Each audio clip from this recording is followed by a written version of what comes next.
Shut Your Mouth Lounge. Episode number, Addy already said it. Addy remembered it and I didn't. Fuck, whatever, COVID make me sick, among other things. Help. 263 for those paying attention at home. Yes. Well, if those paying attention at home are only just now hearing this, they never heard 263 until you said it. But they can see. Maybe. If they They should have known. They should have read the title of this YouTube video. Oh, boy. Last I talked to you guys, well, I'm not, feeling any worse. Oh, hi, I'm Alex, by the way, and that's Pink and Addy. But, yeah. I've not been on a FOS channel recording with COVID yet.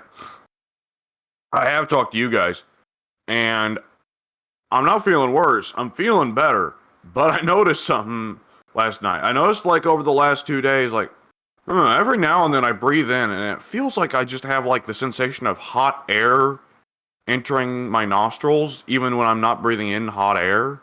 That's weird. I wonder what that is. And I noticed last night, hey, I can't smell anything. Ah. And I was checking, smelling a bunch of things, and I was like, what is the strongest thing I can find in my room to smell? Alcohol. Actually, yes, I do have hand sanitizer here. Couldn't smell that. Ooh. Another one. Well, I mean, on one hand, lucky, but on the other hand, oh no. Coins, that's another one I could think of that usually has a pretty strong smell. I pulled a quarter out of my wallet, smelled it, couldn't smell anything. This is supposed to be permanent, isn't it? No, it can you can regain your sense of smell and taste. It's okay. It's a gamble. My uncle, I think, my uncle still hasn't got his sense of smell back. I've still got the sense of taste, though. That's weird. But yeah, it's a gamble. There's a chance that you won't regain them, but there's also a chance that you will. So who knows? Yeah, you said it hits you where you're weak, though. Apparently, for you, it's your balls, and for me, it's my nose. I guess now we know. I guess so. Yeah, I still haven't been hit with the blue balls, at least not yet. Holy shit.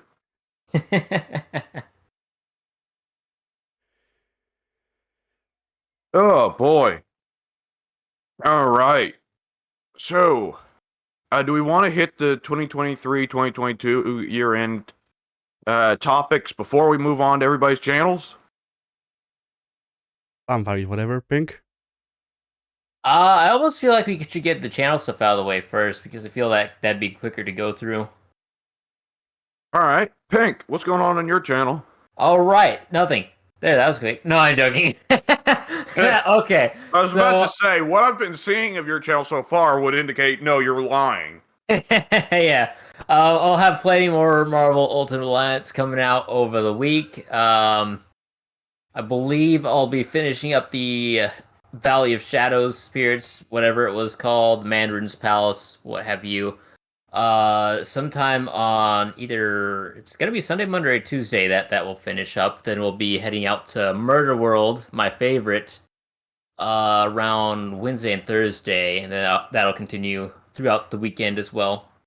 So I'm gonna be having a lot of Marvel Ultimate Alliance coming out. I've been having a lot of fun recording that stuff, a lot of fun going back and editing some stuff together. It's been very enjoyable, and it's actually getting views, not a lot of views, but at least 3 or 4, every episode. So that's actually been a decent pat on the back for me, that it's got quote-unquote steady viewership.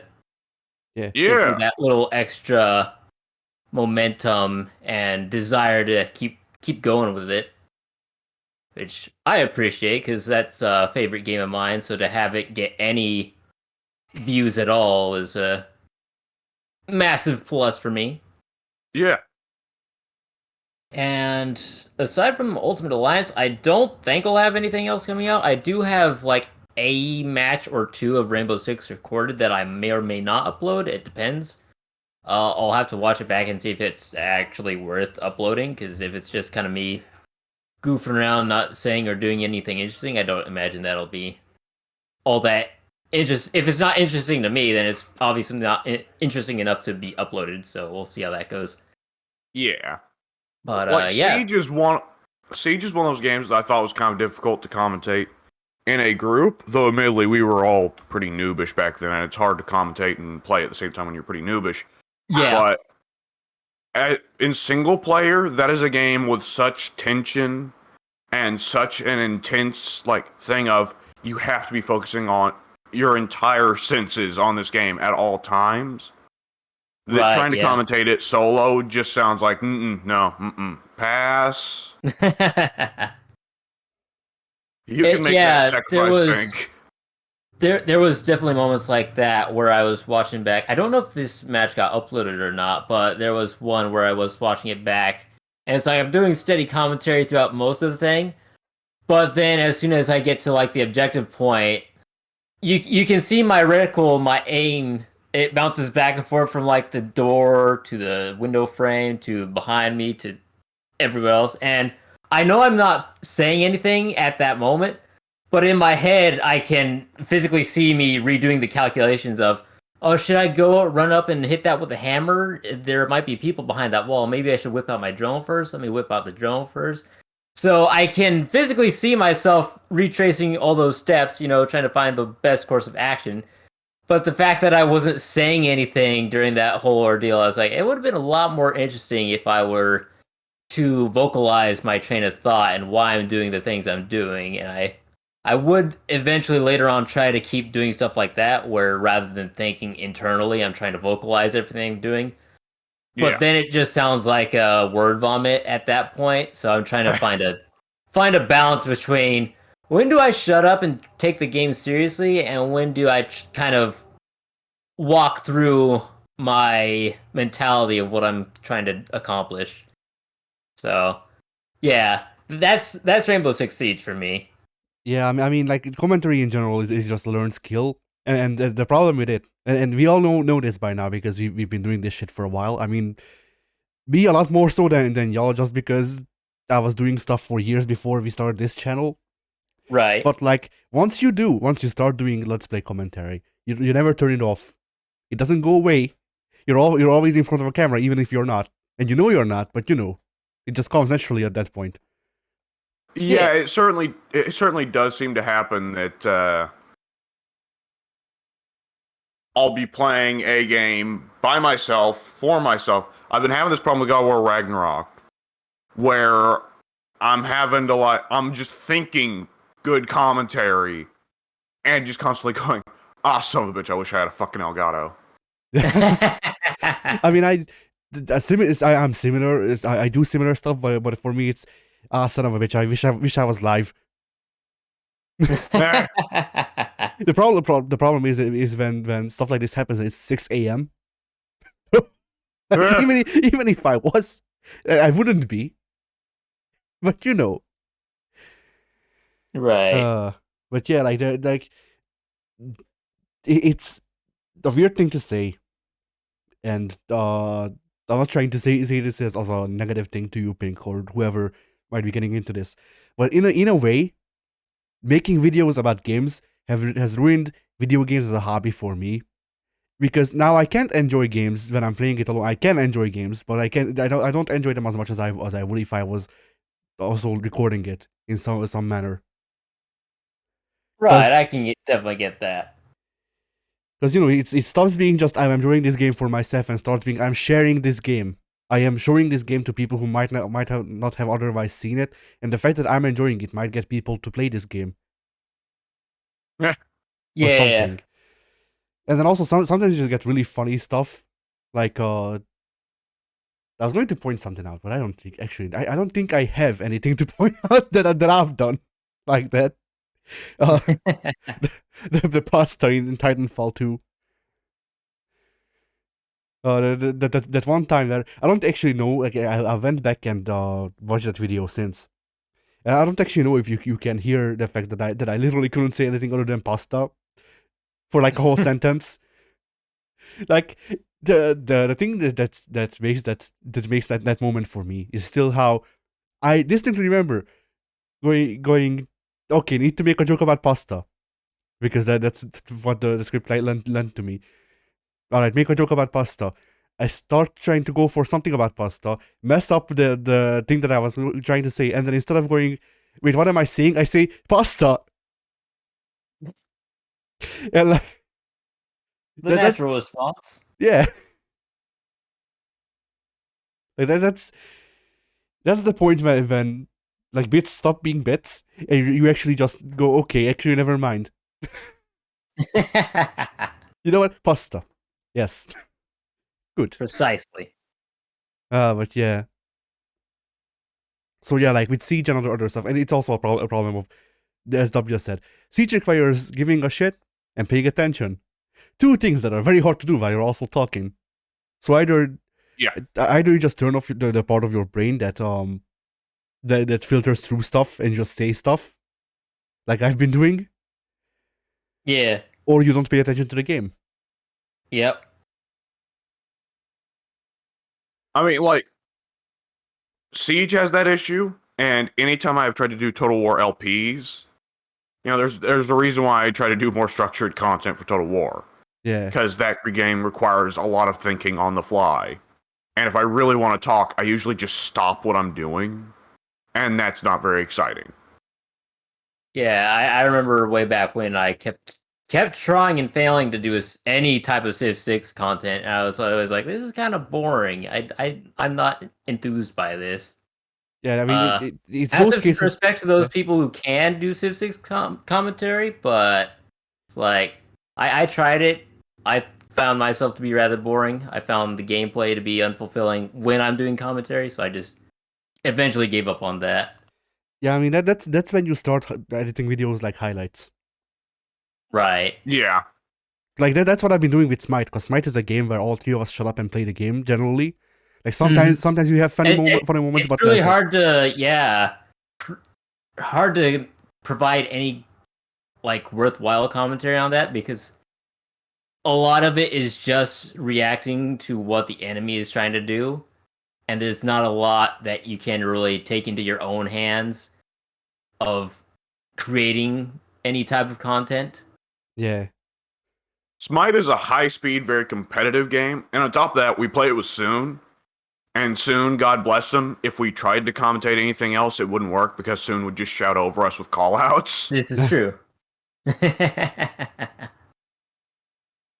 I don't know, because last time I played Smite with Soon, I think all of y'all left or something. There was something like that. The two of us played Smite together, and we were doing callouts, yeah. But like for like half of a match, we just talked about some other shit while the enemy team just stomped over us. I mean, Well, that certainly happens, though. In my experience, when that happens, we still tend to just spend the whole thing bitching about the other players. Right. yeah, there was some of that too. I mean, I can't say there wasn't, but it was just a thing of like, I think he wanted us to play Joust. And like the rando guy that we got tried. I tried. Soon actually got kills. The enemy team was way too coordinated to actually like let us do anything, so past the point it was just the third guy throwing themselves at the enemy team and dying, while Soon and I run away and then talk about other shit. Sure. At least that's what I remember, but I don't fucking remember things. So Yeah. but yeah. So yeah, like with Civ stuff and all and stuff like that, like that's why I try to do separate editing styles for games now and stuff like that. Like highlights work for everything pretty much. Like there's no real game where you can't do highlights. The only games that I think it would be lesser if that's the way that they were presented, where games would be games like Silent Hill, where Silent Hill's thing is the story. So if you just cut it down to the highlights, then you're cutting out the story.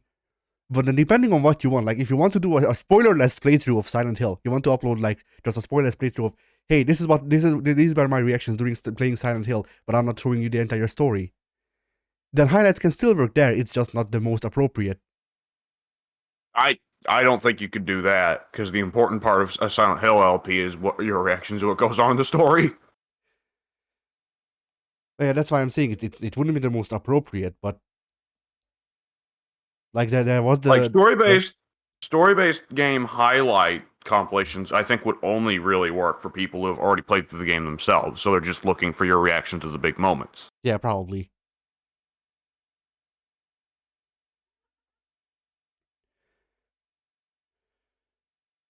But yeah, But either which yeah. way, yeah, it's an interesting aspect of all this. I have to assume there's more leeway for streamers, particularly since streamers have a stronger habit of just up and leaving for 10 to 15 minutes sometimes. Yeah.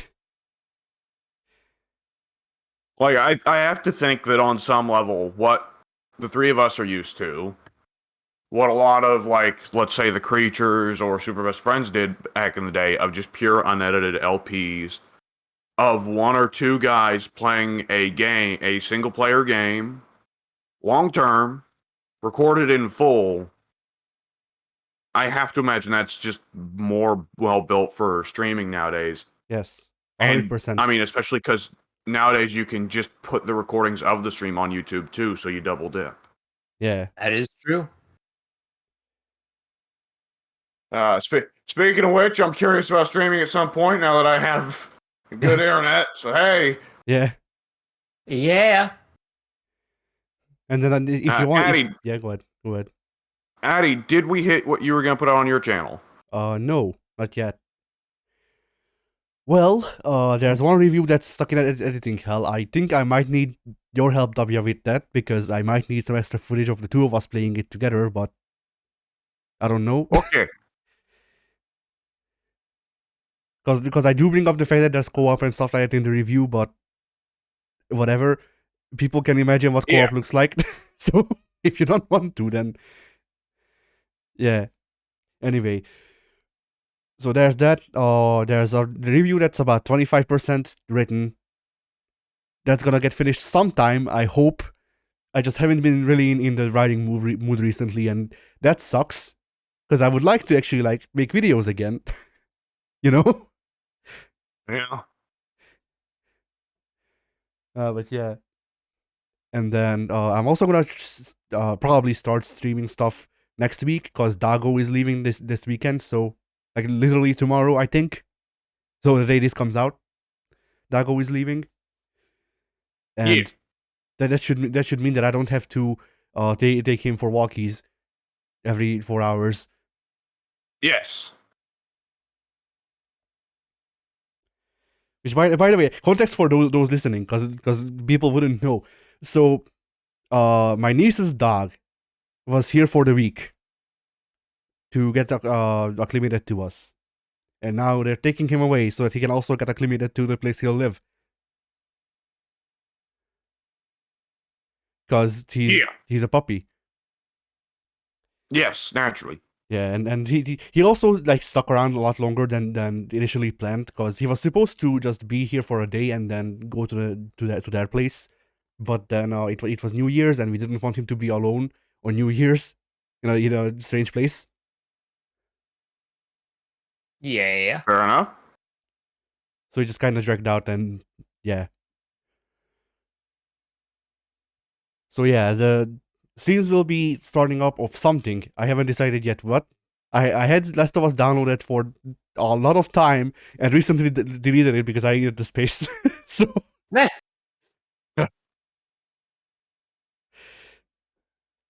but yeah, we'll see what will happen. Pink will probably be there as a mod. We still have to set up. I still have to set all of that up, by the way, because I haven't even like that. I was just of the thought that I'll set it up when I'll get to it. Yeah. But yeah. I don't even know how YouTube streaming works, so that's gonna be fun. Yeah. So, I believe that's it for my channels. W. Alright. I don't have anything super planned in particular for my channels. I would definitely like to get something out involving the recent Total War Warhammer mods they've released in my time away from the channel, because there have been a few big ones that are quite good.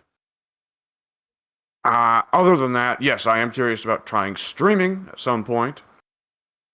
I am curious about making some kind of videos, perhaps for Gladius?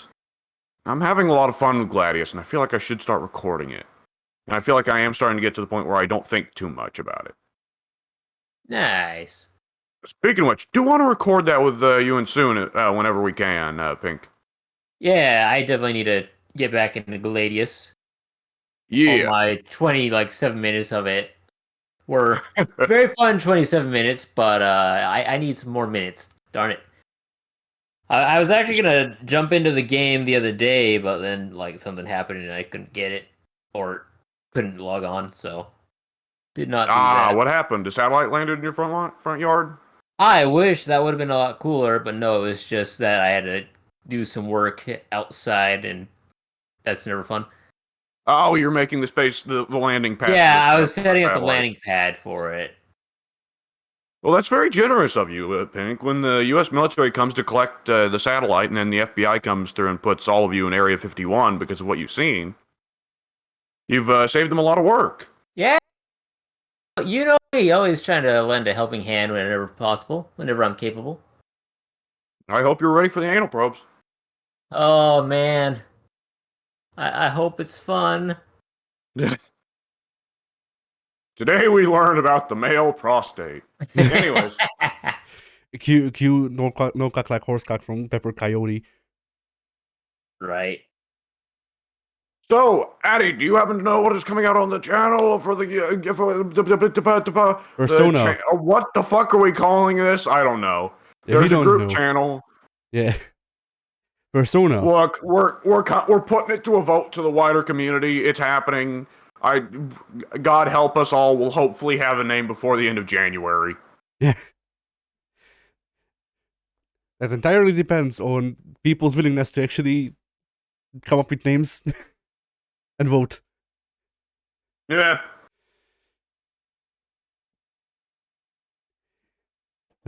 So yeah, Persona is coming out. Anything else? It's a surprise to me as well. Sometimes shit just appears on my channel sometimes. I don't know what happened. So suddenly a video, like a 12-hour video of just Mike staring into the camera appears on the channel. Yeah. He doesn't move, he doesn't blink. It's just, you'd think it was a picture if the light didn't flash behind him.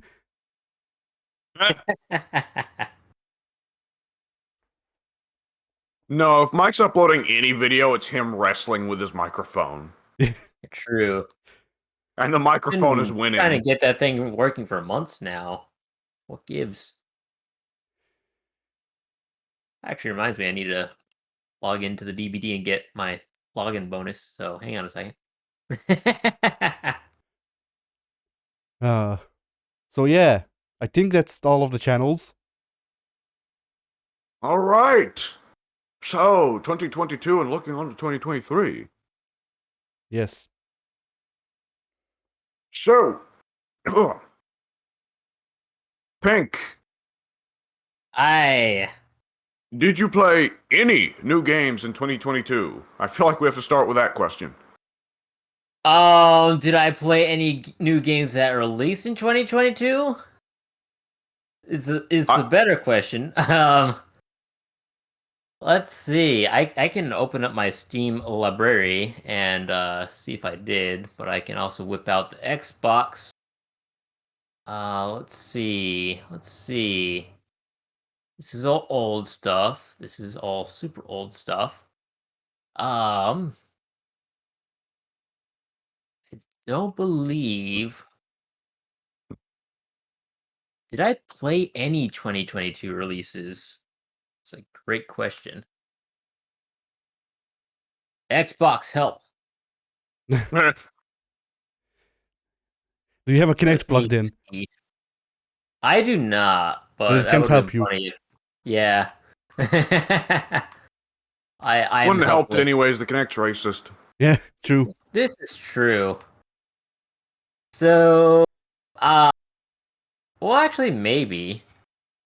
I mean, I could say that I played 2K 2022. You know, there's a good default answer, but I also played the Lego Star Wars Skywalker Saga, which released around 2021, 2022. So that technically qualifies as new, I think. And All holy right. crap, let me change my channel on the monitor back to the PC because as I said a moment ago, I was logging into DBD to get the login reward. I got the reward now, and I'm going to log out now because this menu music is super loud for some reason. There we go. Let's see. Yeah, those were the quote unquote new 2022 releases that I played. But for just new games that I played last year, there were a few. I definitely played Armello for the first time last year. I think I played The Forest for the first time last year, but it might have been 2020 that Yeah. happened. Um, We never what was finished that that? playthrough with Mike. No, we did not. We didn't, but I think because of your internet issues, you were barely there for it, and it was kind of like, well, the whole point of this was to get Pink in. Yeah, because that was before I had the Ethernet cable, and I was relying on the Wi-Fi that would cut out every 5 minutes or just Yeah. lag me to hell. Speaking of, we played Valheim for the first time last year. Ooh, that one we trailed off real bad. Yeah, it. I don't know what happened with that one because we had 2 sessions that we played through. I want to say, and they both seemed really good, but we just never got back into the swing of it. And it's probably mostly because of Dead by Daylight, which let's play January 29th of 2022. That probably got trailed off because me and Mike were always playing Dead by Daylight, and I know there were a couple times where you'd hop in and be like, "Hey, want to play Valheim or Forest?" And I'd be like, "No, because I gotta jump off in like an hour or 30 minutes," or "No, I gotta take care of the doggo," or "No, I just want to play Dead by Daylight because they got an event going." So, yeah, I think Dead by Daylight is really kind of the big antagonist to Valheim and our content in that game. Yeah, I think a little bit of that. Plus, I think you, me, and Soon started to fall behind in terms of progression. Mike shot way ahead of the rest of us. That is true, because Mike played on his own time and was like slaying ogres and giants, and then when I last played, I was getting wrecked by like the field mice or whatever. So there was a bit of a there was a large threshold between skill levels there. On top of that, if memory serves, near the end, I got really obsessive about building a ludicrously large bridge that just started to take up my entire time. Right. Because that game has actual, like, relatively realistic physics for building. So it's like, okay, I need supports. Also, I am working with fucking Viking wood architecture here. Right.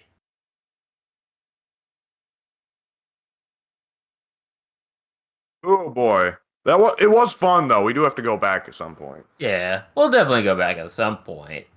Just we don't know if it'll be like this year or in the next decade, but it'll happen someday. Rest assured. Yeah. I definitely do want to finish The Forest because I've seen like everybody complete that game at least once, and I have yet to do it myself. So I'll need to do that with you. I think you and Soon are the only ones in our group that haven't. Yeah. Like now it's a rite of passage. It needs to be done. At some point, I'll have to force a copy of the game into Soon's hands, I think. I also played Multiverses, fighting game of the year. Yeah! Addy, did you play any new games in 2022? Well, you definitely played Multiverses. We all played Multiverses, come to think of it, but... Well, for You'd games... have had to try really hard to not play Multiverses. It's free. You can't argue against free. For games released in 2022, I played Stray. Did you? Yeah! Yeah. I don't think I believe you. The multiverse might have collapsed, but still. Stray was played. But yeah. I played Stray, it was okay. It was a cat game. I'm glad I didn't. The box art did not lie. Yeah, I'm glad I didn't pay $30 to play this game. I'm gonna be real.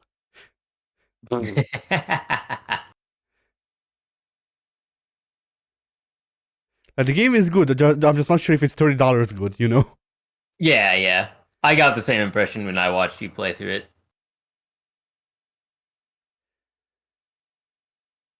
But yeah. And as for other games that I played for the first time, I had like 3 favorites the start horizon this year, because I first played Biomutant, and that would have been my game of the year for last year, that I of just games that I played for the first time last year, Yeah. because it was interesting, underdeveloped definitely, like it needed more time in the fucking stove, and it or the oven rather, but yeah, it needed more Right. time on the stove and in the oven, both. But it had interesting parts. Like, it wasn't horrible. It was just painfully mediocre in a lot of places. Then I played Digimon World Next Order for the first time this year, and that game got me back into Digimon. So, Yeah. may have liked it. It's possible. But then the game I probably would have to go with as my game of the year would probably just be Kingdom Hearts 2, if for nothing else than just because it's the game that it's the one game that has made me go, maybe I like this better than Assassin's Creed Brotherhood. And What? yeah, Inconceivable. like the problem with comparing Kingdom Hearts 2 with AC Brotherhood is that, like, I really liked AC Brotherhood the first like 10 times that I played through it. And But since man, that 11th time, I just don't think that really no, compares to Kingdom Pink, Hearts 2. Pink, if I start up a new playthrough, I would be probably on the 30th now. That is genuinely the problem. I've played through Assassin's Creed Brotherhood too much, and now I don't know if I enjoy the game anymore. Right. I've seen pretty much all there is to see, aside from making the Draken armor myself, which fuck that. Yeah. You haven't been terribly aggressive about, hey, Alex, want to do Assassin's Creed Brotherhood recordings? Yeah. I mean, I figured if you'll want to do that, then you'll tell me, and I don't want to, like, because you said that I've just not been super excited about I think with Civ doing the just sit and co-commentate thing works better, because I have things to say of I recommend doing this, but you can do that. Whereas Brotherhood, it you're the expert of the game and you're already playing. I played through it once, probably 13 years ago now. When did the game come out? 2011. 12 years ago. No, 2010. 12 years ago now. 2010, yeah, that's correct. Yeah, 13 years ago now. And I'm not super passionate about the series that surrounds it. And I mean, if you want, then Pink has suggested that after we do that playthrough, then we do a playthrough where Pink plays and I commentate. And if you want, we can just do the switch. I think that really is the better pattern for that kind of co-commentary style of one person playing who is new and an expert, on the metaphorical couch, guiding them, And not to always go back to being a best friends super fan and being like, oh, we need to make this channel a rip off of the super best friends, because Lord knows I've been down that road and it ain't paid off. But that is how the super best friends usually did it. I mean, yeah, it was either that or both of them were new. Yeah. Which I think can also work. I mean, people say, oh, blind LPs where both commentators are blind are bad, but what do you mean? It depends on... It's 2 sets of eyes. No, it's 6 sets of eyes. It depends on the game. Because if it's got an interesting story, then it's really easy for someone to blind commentate it, even if they're not actually playing. If it's a game that's very visually exciting, or presents gameplay conundrums that are very obvious, then it can be easy to co-commentate while blind. But like there are plenty of times where it's a game that doesn't have an interesting story, and it's only really interesting to play if you're directly playing it yourself, whereas just observing is just kind of like, yeah, well, I'm gonna get on my phone. It depends on the game, Yeah. Yeah.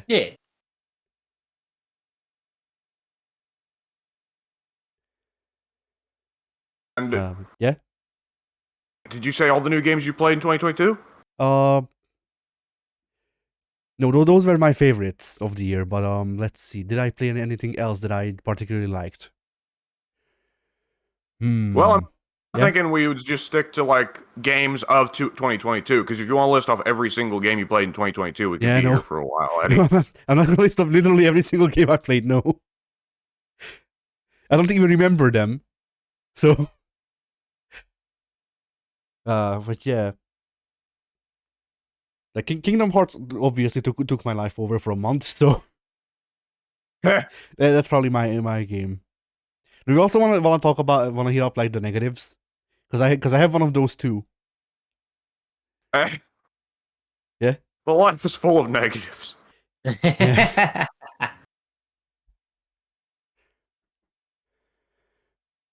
Pink, did you actually say which was your favorite game that you played in 2022?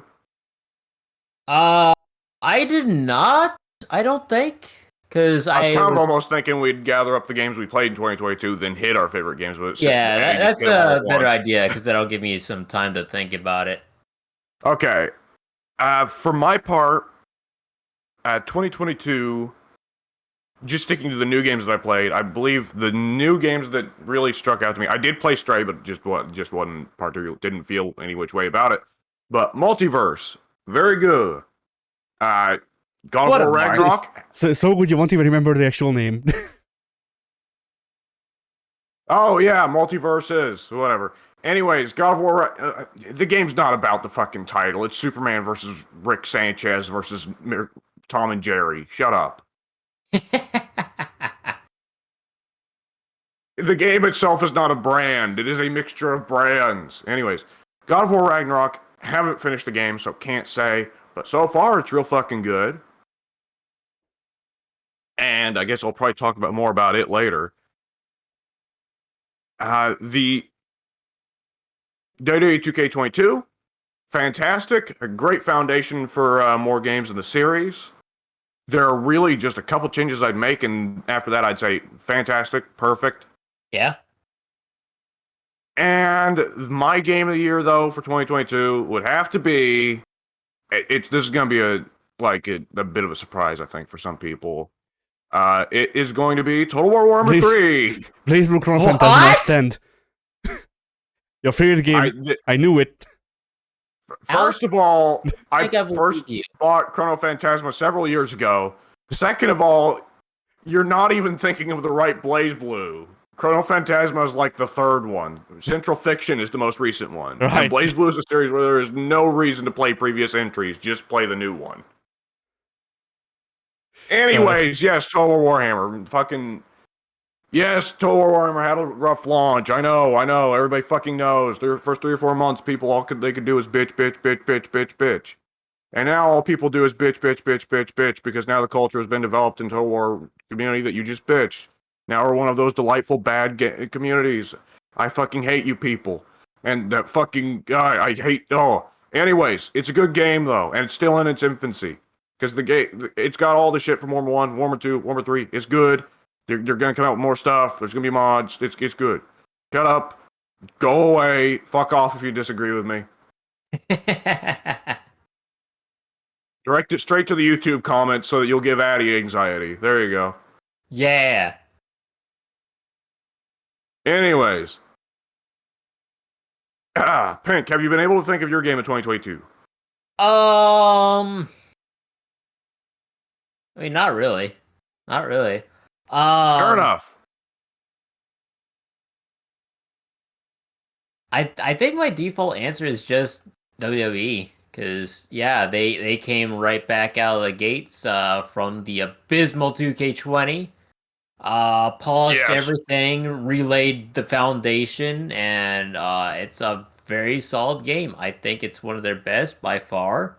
I think in like a couple decades, all the kids that are playing it nowadays are gonna look back on it as their Here Comes the Pain. So I'm very happy about that. Yeah. I don't know, Roster was because great, outdated but great. Go ahead, Addy. like I don't know, because to me it felt like the gameplay itself is great, and there's nothing to do. Universe mode. It doesn't. It feels incomplete. I mean, universe mode has always felt incomplete. But Yeah, like universe mode, I think in 2K22 is one of the better universe modes. It's certainly not the best universe mode, because like there's a couple years I could give that illustrious title to, but I think that also Addy, there's nothing to do in Here Comes the Pain either. Isn't there season mode? there's a season There is, but mode, universe mode is better than that. If you get your Yeah. fucking rose tinted glasses off. Yeah. It's like I don't want to discredit Here Comes the Pain, but I'm not a big fan of their season mode. Like straight up, I thought Shut Your Mouth did it better, just a wee bit. Pretty sure Shut Your Mouth has a 2-year season, whereas Here Comes the Pain only has a 1-year season. And Shut Your Mouth is a lot more unrestricted. With Here Comes the Pain, a lot of those season modes felt very samey. They all hit the same beats. A lot of them recycle the exact same thing over and over and over again. Again, not to knock on Here Comes the Pain. Here Comes the Pain. Here comes the plane. Pardon me. Pardon me. Not to knock on them too bad, but yeah, I just felt like it was kind of a step down from the previous installment. And, that's the only real big single player mode they've got. Whereas 2K22, it's got the universe mode, which you can play in the classic version of just total sandbox, which is what I prefer. Then they've also got it to where you can play through the universe as one specific individual, which is like its own kind of off-brand season mode, if you think about it that way. And then they've got the My Rise, which I'm not a fan of, but they've got that, and there are like 4 or 5 unique ways you can play it, depending on what quote-unquote style or character or persona you choose. So I think that's another notch in its belt. Again, I don't like that mode. I think it's boring. I think the load screens are way too long. But I mean, it's there. that's the entire game, if you ask me. At least my experience with it.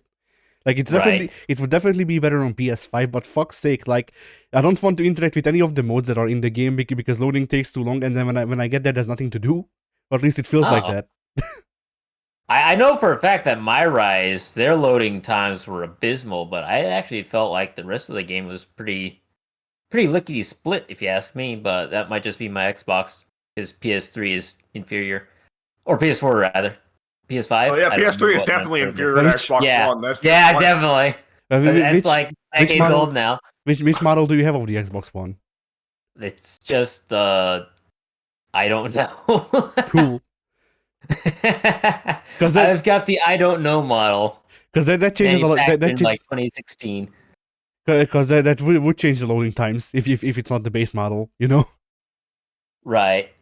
I don't think I've got a souped up like Ultra X-Bone or whatever released, because I got mine not too terribly long after the initial wave of X-Bones, because that was like, well, actually it would have been a decent while, because I got mine in 2016, I want to say, whereas the Bone had been out since 2012-ish? 2013, I think. 2012 to 13. Yeah, that sounds right.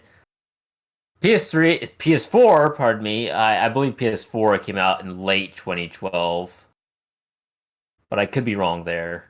Maybe I'm just thinking of the Mayan calendar. But, yeah, I had not really had an issue with the loading times in 2K22 outside of My Rise, My Career, whatever they're calling it. But in addition to all of that we've already touched on, they also introduced the My GM mode, which was very bare bones. I haven't actually touched it since they introduced the tag belts to the system. so I don't know if that really dramatically changes it in much of a significant way. But I thought for an arcadey type of GM mode, they really did a good job on that. And again, I don't think the loading times in that mode were substantial enough to even sort of bring up. Yeah. It didn't grab me because I wasn't interested in an arcade style GM mode. I was really just looking for a slightly different universe mode, which let's be honest, GM mode was in 2006, 2007, 2008. Yep.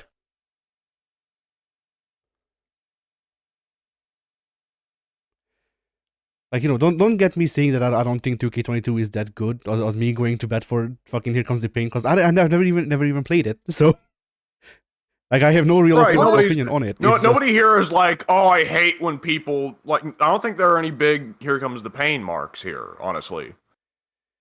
But like the stuff is, I think me and Pink are actually just sticking up for 2K22 and saying it's a good game. Yeah. It's all right. It's better than 2K have done since they got the license. Like I'll give you that. It's just right, the but UI it's sucks. better than most of it's what did you say sucks? The UI. Like a lot of my problems boil down to this UI is useless. Honestly. Explain. All right, universe mode. You go into universe mode. You go, all right, I'll play universe mode normally. There's 4 buttons. If you want to exit universe mode, the game gives you 3 pop-ups. I'm exaggerating, but most of them do have a point. I mean, some of the pop-ups. Yeah, go ahead. Addy, it's a little bit silly to jump to. This game is dog shit because it makes me press too many buttons to exit the universe mode. I mean, I'm not saying that the game is dog shit. The gameplay is good. It's right, but you were saying it's bad. You were saying it's not good. Like, is there suddenly no fucking nuance between a game being like good, okay, and bad or something? Right, but we're arguing the game is good. You're saying that alone takes it from good to not good. Being annoyed by UI prompts.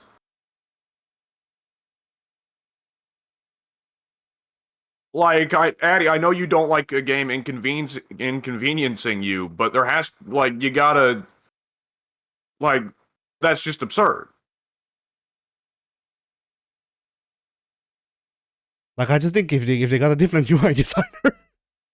Nah, but genuinely, it's a combination of the UI. The universe mode doesn't feel like it goes anywhere. I've also been soured on interacting with the universe mode after that bug a bit, like admittedly, but still, like, then also like some of the fucking choices they made is just weird. Like, for example, I tried out the Superstar version of the universe mode. And then after 4 weeks, which you can set in the options menu, I found, but whatever. After 4 weeks, the game was like, all right, so what do you actually want to do? Because we've been putting you into nothing. You just have some matches, sometime, and then that's it. No rivalries or anything. Do you want to do anything? And I go, okay, I'm playing as a mid-carder. So I'm gonna go for the mid-card title. And the game doesn't let you choose that. It just says, all right, so I want to go for a title. Immediately, WWE Championship match. All right, I'm a mid-carder. I want to be a mid-carder.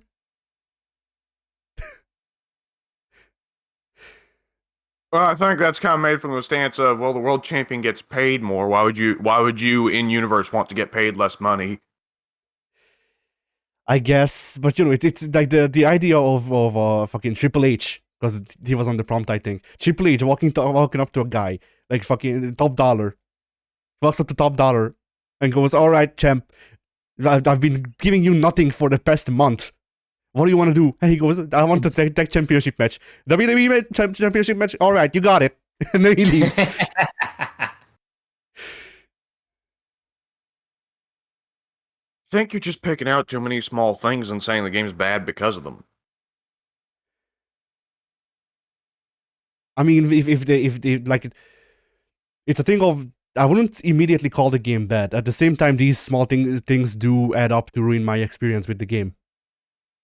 Sure, that's fair. I like there's a lot to the game, and there's a lot that is good though. Like if I had to just play my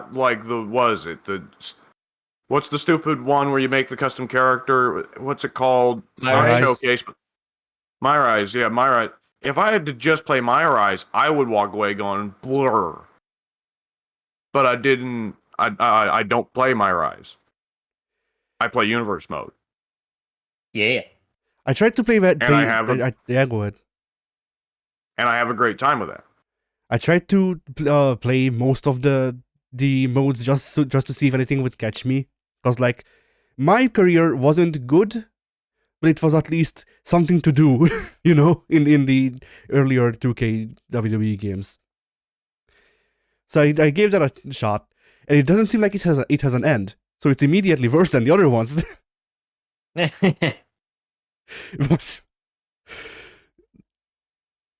But, like once again, it's a thing of like the universe mode is fine, but not much more than what we got in 2011. And like, it's been Well, it's 10 actually a years. lot more than what we got in 2011, but okay. The only advantage 2011 has over 2K22 in universe mode is that 2011 has a bit more booking logic, but 2011 I would say had too much booking logic where random things didn't happen, and on top of that, nobody ever moved up or down the card. It was always statically, the top of the card is John Cena, Randy Orton, Triple H, maybe if you're lucky, someone like Rob Van Dam, there you go. Middle of the card, we got Miz, we got Kofi Kingston, we got who else was in 2011? I don't know, Finley. No, Finley was a jobber in that game, but you get what I'm saying. But it did not have, like, all these mechanics, like, fucking managers. Oh my god, do you remember for how many years there were that, like, did you want Brock Lesnar to have Paul Heyman in Universe? Well, get fucked. Yeah. I don't think they Ultimate changed Cup. that until it might have been friggin' 2K20 where that I think finally it was, happened. yeah. I think it was. It was pretty recent. I think it was, I want to say it was in 19. I'm not for certain. I wanted to say 19 as well, but that might be giving 2K too much credit. Yeah. 19, I think, was the best out of the simulator-styled 2K games. Definitely. Which isn't a high mark, but I think it was. Yeah. Oh, man. You remember in Universe, you couldn't change the belts or the shows at all? You had Raw, you had SmackDown, you had Big Gold Belt, WWE, the Spinner Belt, US, Intercontinental, the Unified Tag Titles, and that one was painful. Yeah. Remember, everyone had to come out holding two belts, which meant Yeah. the tag champions could never come out together. Yeah. Oh. Oh, that was terrible. I loved Or- 11, but yeah, that. Oof. Oof. I mean, 11 was mostly just, hey, here's universe mode. Also, here's some good ass weapon physics. Oh yeah, the weapon physics. Those were fantastic. Yeah, 2K22 has a little bit of that where sometimes you'll suplex a guy and notice his foot gets caught on the ropes, but it happens a bit too rarely. Yeah, Yeah. the weapon physics have never been as good as they have been, and by as good I mean as chaotic as SVR 11. That Was that 11 was, the one with the that caused the notorious stairs bouncing from head to head? yes, that was Amazing. 2011. Yeah, the weapons physics got toned down entirely in 13. And they just no, it was 12 where they got toned down actually, and I was they about to say. never really got back to that chaotic SVR 11 physics. Allegedly it was similar in 2K15, but I didn't play 2K15 on next gen, so I can't verify that. So I think somebody's I lying did, but I to didn't Jada. want to play any more of it. I believe it. So yeah, I can't verify whether the weapons physics were any good or not in that game, but yeah, outside of 2011, the physics of the weapons have usually been gutted pretty significantly. Which is a shame because now even the tracking sucks. What My is I'm experience. sorry. The weapon tracking. Like What do you mean?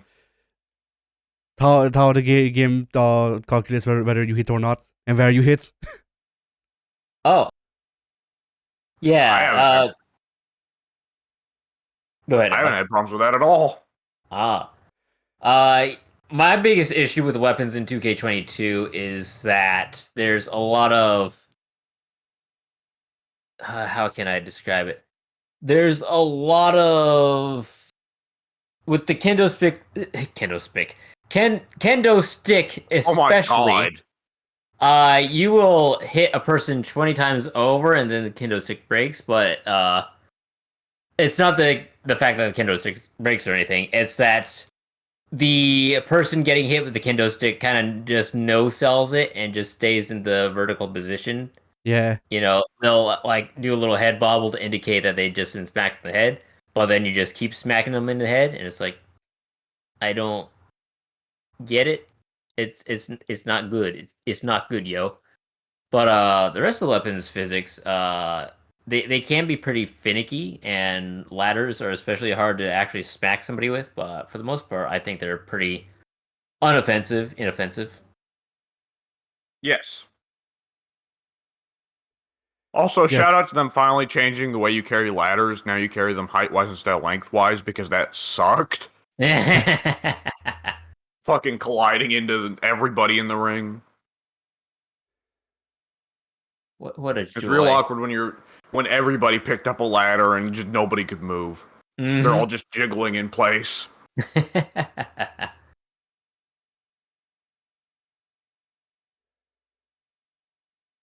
But yeah, like 2K22 to me, like it has had I have had the most fun matches I've had in the series in this game. I just wish I actually got stories out of it too, you know?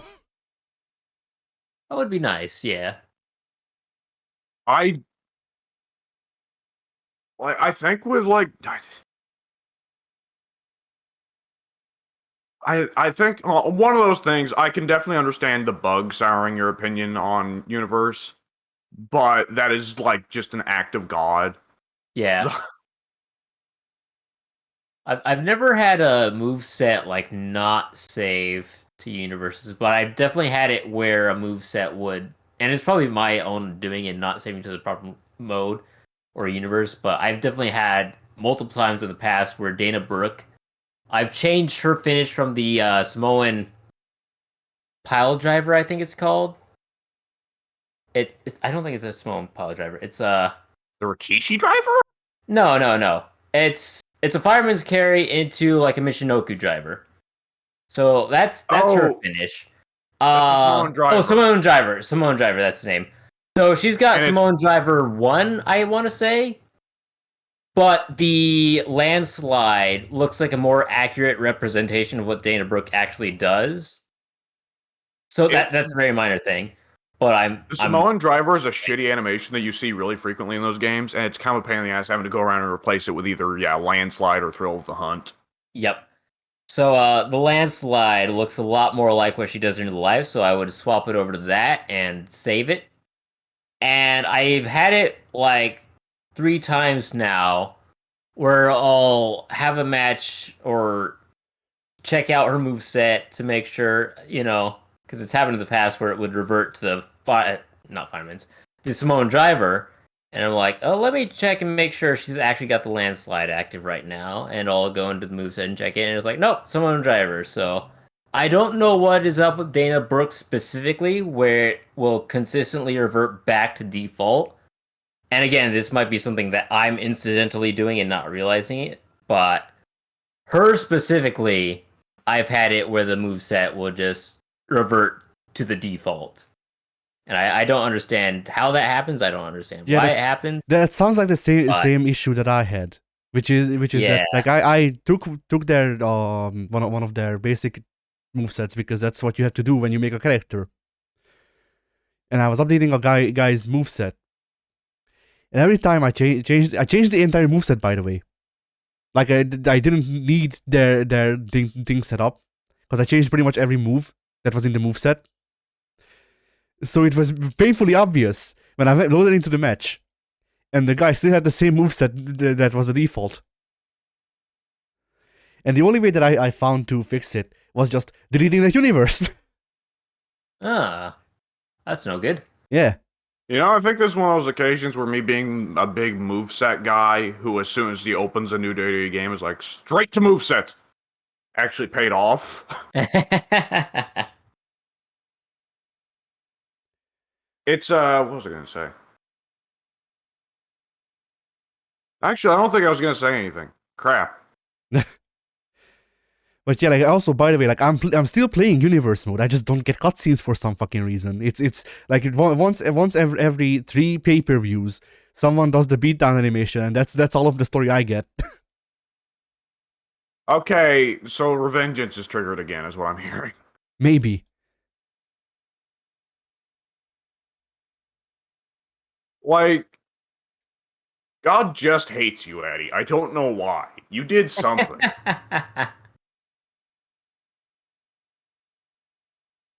Like, tomorrow, your favorite ice cream parlor is going to get hit by a fucking meteor. I don't have a favorite ice cream parlor. We don't have ice cream parlors at all. Terrible. See, God hates you.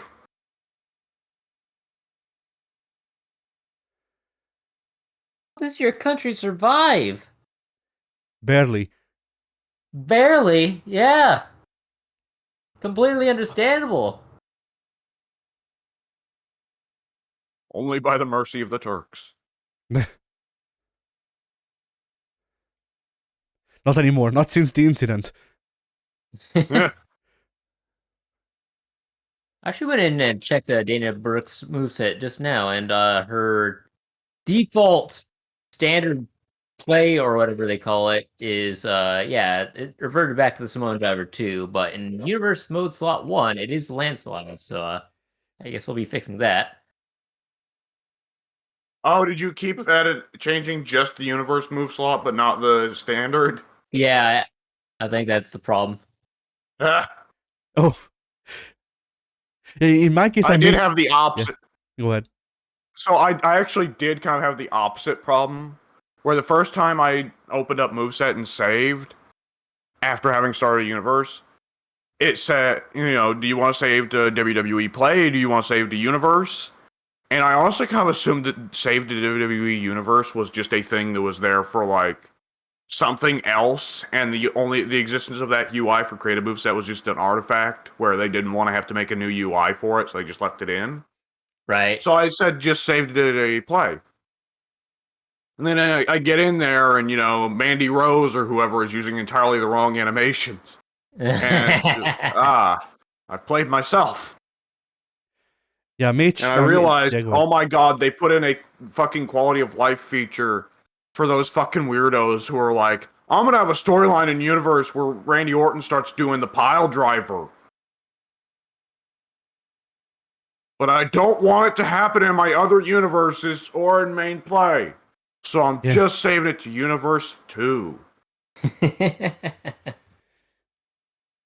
Yeah, every time I saved, I made sure that it was ticked. Like, when it's blue, that's when it's ticked, right? I didn't misread the UI. I don't recall the colors. I can double check real quick. It should be when it's black, it's not ticked. When it's blue, it is.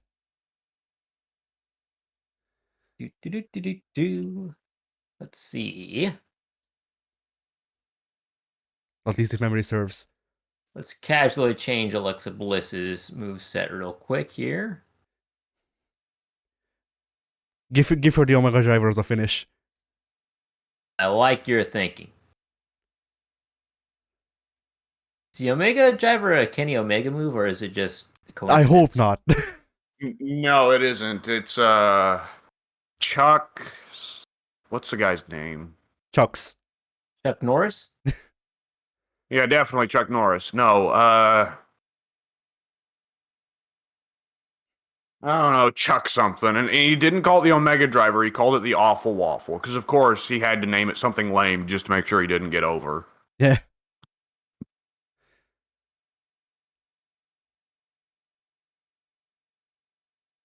So yeah, when you've got it checked blue, I believe that is the indicator of, yes, this is saving to that mode, or that slot, or that whatever have you.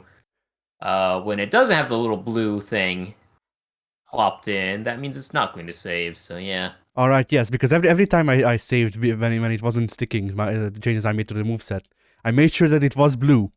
Because to me, it made sense that if the general play stuff starts out blue, then that would be checked. And the other stuff that's optional would be black, then that's not checked. Right. Yeah. And still, every time I loaded in, the moveset didn't change. Until I hit the reset. Odd. Yeah.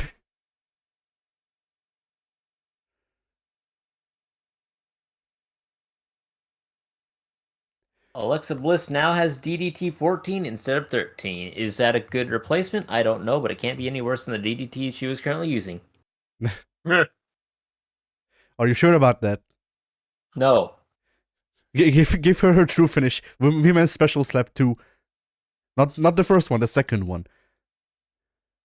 And I could do that, because they added Stacy Keebler, and she came with the women's special slap, and it's great. Did she actually? No, Yeah. but she came with a slap. It's not the special slap, but it's a slap. Yeah, it's not called women's special slap 2, just women's slap 2. Then it's not special anymore. Not really. She also came with hair pull stretch. Yeah. A move that flagrantly does not work on anyone other than long-haired women.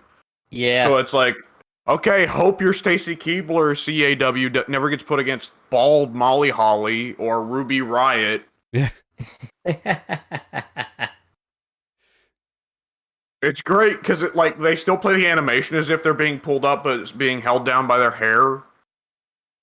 So it's like the sheer force of gravity is just stronger on Ruby Riot. Yeah. Stacy Keebler just clawed into Stone Cold's head. That's why that's why he's getting thrown right now. All right. So, Addy, Addy, worst game of 2022, Day 2K22? No. I mean, worst is it. Like that's the thing. You're traveling to Corey Ledesma's house right now to make him watch as you kill his family and feed him to your puppy. I mean, You give low tier god advice to all the employees at Visual Concepts. Didn't let us ruin G.I. Joe. I don't remember. No, that's Aubrey Citizen. All right. Also, Aubrey. I don't know if I'd go for ruined. That's a little bit overdoing it, but I don't know. That's the fucking whatchamacallit. That's the story I got last time I heard it, but then I don't give a fuck about G.I. Joe, so you know. Some people would say that Miles Morales retroactively ruins all Spider-Man forever, and I'm not gonna lie. While I'm not super over on Miles as a character, it's a little bit of an exaggeration, don't you think? Yeah. Oh no, he implied Gung Ho as gay. Dude, did you look at Gung Ho? No, I haven't. I don't even know who Gung Ho is. That is. Yeah. There's no chance Addy grew up with G.I. Joe. Pink. You're back. Okay. Pink, did you grow up with G.I. Joe? So I can't really say I did, because I kind of did, but I really didn't. I definitely had some of their action figures, but like any of the television shows, any of the whatever else they had out on the market, that was beyond me. I never had any of those things growing up. Yeah, the only Gung Ho is a yeah, go ahead. Gung Ho is a G.I. Joe from the 80s, if memory serves. I've not really cared about G.I. Joe for 10 years, since I was like 12. But Gung Ho is a G.I. Joe who looks exactly the same as the biker from the Village People. Ah. And I'm pretty sure it's been a common joke for decades to say that he's gay. But Aubrey Citizen gets in trouble because he had like a comic book cover that implied he was gay. Ugh. Yeah, And, yeah, go ahead. Addy, you're on the Super Best Friends subreddit, so you know that like Hasbro is no stranger to having their kids' licenses get a little bit more mature and serious in the comics. Yeah. Because for some reason, whenever I go on that Super Best Friends subreddit, and I try to go less on Reddit in general lately, but every now and then I'm just bored and don't know what to do, and need to lay down for a bit. But for some reason, they will not shut up about the Transformers comics. Why is that? I couldn't tell you. The time I liked the Transformers has way past me. Like if I think it all I think it passed us all with Michael Bay, didn't it?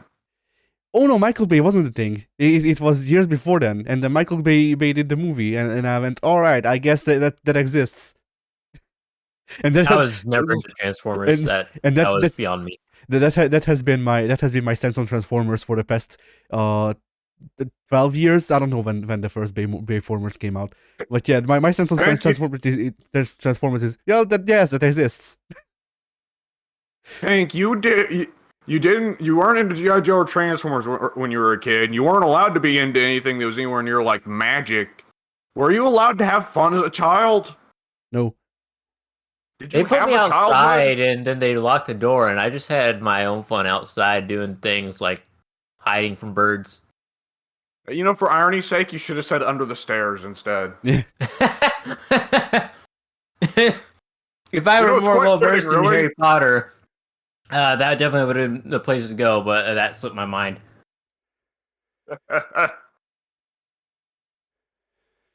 But yeah, like I don't know if I call it the worst. The most disappointing game to me of this past year has probably been Cuphead.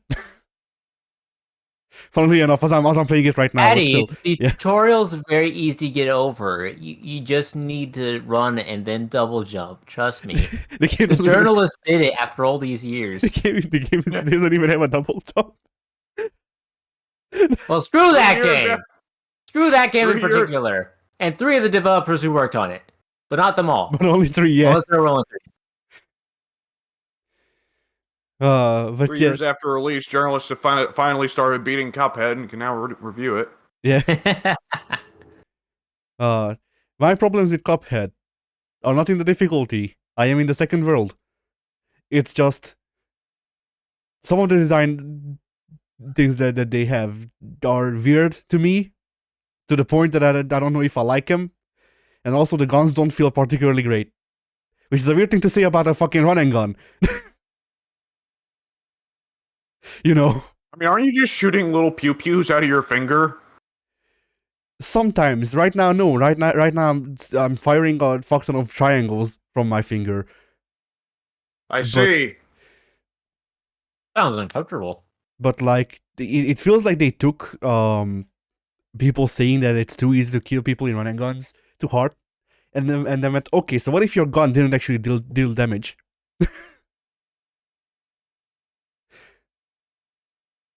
I mean, my understanding was that was the point of the whole game. What, that it's hard, or that you don't deal damage? That it's hard, you don't deal damage. I never heard the second part. That you don't deal damage. Well, all the video footage I've seen of the game is like people spending a long time on bosses slowly wearing them down. And that's the other part. The bosses don't exist on levels. The bosses are separate levels onto themselves. Which What's the problem with that? it just feels disjointed because both in Metal Slug and in all of the games that I can see inspiration from, or what I thought it might have taken inspiration from, because like it obviously takes inspiration from Metal Slug and Mega Man, and I thought it would take inspiration from Contra as well, because run and gun. But So your issue is that the game isn't what you wanted it to be? in some sense, yes. But also like just I wish that the guns actually felt good to you.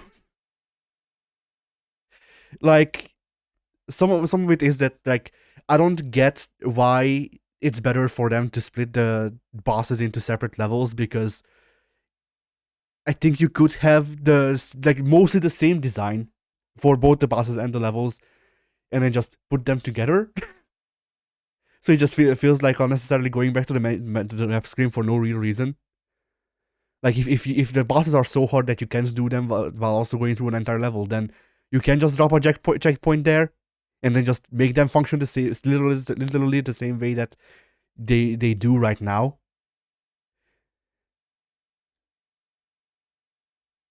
So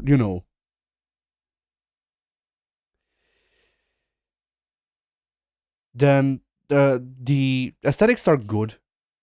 I don't mind that. Like the aesthetics are part of the reason of why I got the game to begin with. But it really is just that, like, I wish the guns actually felt better to use, because it doesn't feel like I have a choice in what I use as much as there's just slightly different ways to fire the same shot that doesn't deal damage. you know?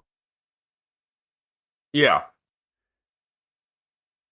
Like, ooh, this shot takes slightly longer to kill people, but it also homes. Or, oh, this shot does a curve. None of them deal damage, deal more damage, or none of them feel like they deal more damage, despite the descriptions saying otherwise. And then also, like, I feel like the game could have like this is technically, I guess, me complaining about the difficulty. I feel like the game would be more fun and palatable to more people if it worked off of the arcade mechanic of giving people lives off of score. Because it doesn't really feel like you just chipping away at a boss is doing anything at all a lot of times, and just tossing you a bone in the way of an extra hit every, like, I don't know, 100,000 points would have made that worth more to me, because then you're not really chipping away at the boss with no fucking end in sight. It's just, oh, can I get a couple more shots in so I can get another hit, you know? Because the game has 3 hits, 4 if you go for a charm, and that's the most that you'll get out of any level or boss fight.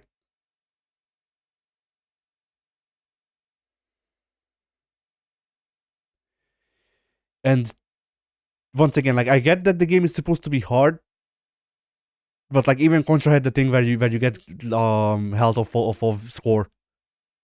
Sometimes I don't remember what Contra's threshold was, but it wasn't too much. It wasn't too little.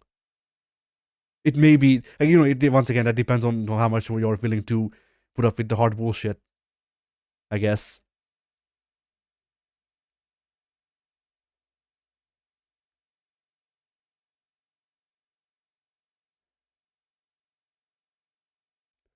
But yeah, like, because like, otherwise, the game's alright.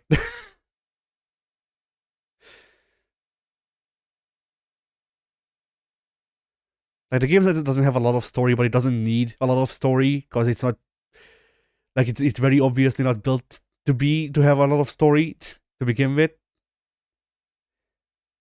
Basically, I just wish there was more cohesion between the levels, and the weapons did more damage, I guess.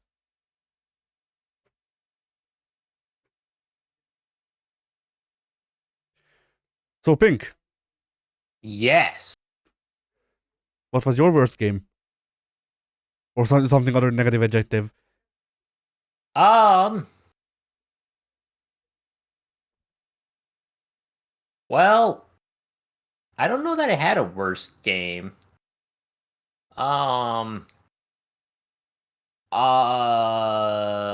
Legend of Zelda: Link to the Past, because it made me have to look through a walkthrough, and I don't like looking through walkthroughs to play my games. I'd rather just go in blind and dumb and eventually make my way to the end through my own skill and unearned bravado. But yeah, the fact that I've needed to so often and consistently resort to looking up a guide on which doors to enter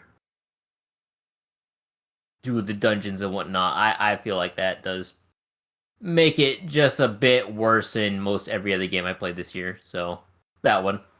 Not for any real major gameplay aspects of it, but the fact that the dungeons are so unfortunately designed to where I have the unfortunate luck of never choosing the right door off the start and miss every helpful item along the way.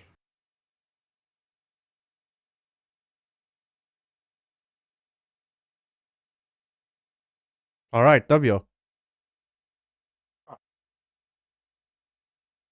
Oh, that's so.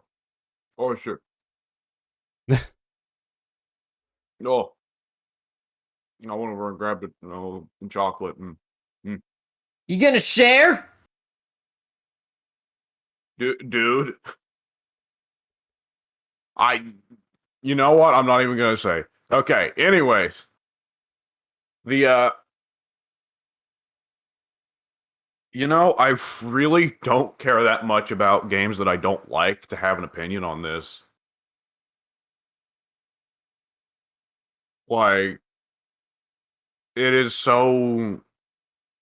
I don't dwell on the negatives unless they're opinions I have about big franchises that I like and want them to go in a different direction, like Resident Evil 5, which thankfully that franchise did go in a different direction, so I don't have that much reason to bitch about Resident Evil 5 anymore. Anyways, yeah, I try not to play games I dislike, though I don't think any of us do.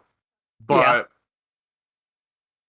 generally, whenever I play a game and don't like it, I just put it out of my mind. Yeah, Unless there's go ahead. unless there's like a massive disappointment, which I like to think I'm generally pretty good about avoiding those. Right. I don't think it's like, oh, what's the absolute worst game that you hated playing this year? It's for me and Addy anyway, it's been like, what's been an enjoyable game that had some core aspects that you didn't like about it? Yeah. Because I've been really enjoying Legend of Zelda. What's his face? Woke up, but Link's Awakening, yeah. But yeah, there's been a lot of like stuff in that game that isn't well explained or not explained at all, to where it does get kind of frustrating to have to resort to googling up a walkthrough or a guide.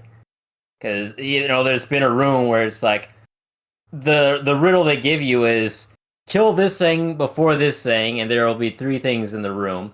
And it's like, I don't know what any of these things are called because I don't play Zelda. None of these are Goombas. How am I expected to maneuver through this without having any prior knowledge? Which I can't.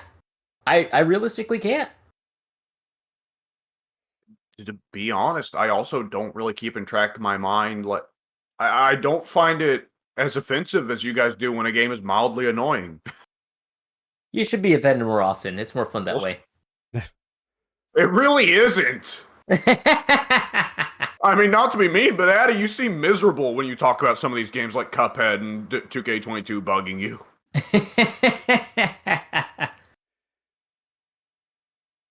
I mean, I think it comes down to the fact that I over-explain stuff because that. How many years did I fucking write reviews? And that's pretty much it. Oh God. Yeah. Like with reviews, you have to over-explain every. There's a reason my YouTube channel. I just want to focus on games I like. Like the thing with writing reviews is that you have to over-explain everything because some people won't. Like people generally don't have the same prior experience, so you can't just go, all right, this, and people get it. Sometimes that happens, but that only really happens once you have an established audience and stuff like that. So like until you Don't get you there, only go for like 7-minute reviews though? I don't go for 7-minute reviews. They just happen. Like I'll make a review as long as it requires. Like, well, no, requires isn't the right word, but I'll make a review as long as it gets to be. Like if I can't talk about a game for more than 10 minutes or 5 minutes, then I probably won't try to make it longer. I will, if it's 5 minutes, I will definitely rewrite it and try to make it longer because fuck. But still, like sometimes you just can't talk about a game in too much detail. Like even if you go into the detail, it only runs out to like 7 minutes. And at that point, you can't really do much about the length. Like you could pad the review with cutaways and stuff like that, but I'm not really the channel to do stuff like that. And my cutaways, I mean cutaway gags. But yeah, like because of that, like talking about games on this podcast has in a way replaced making reviews for me because I just over explain shit here in a slightly less structured manner, and then I just get it out of my system.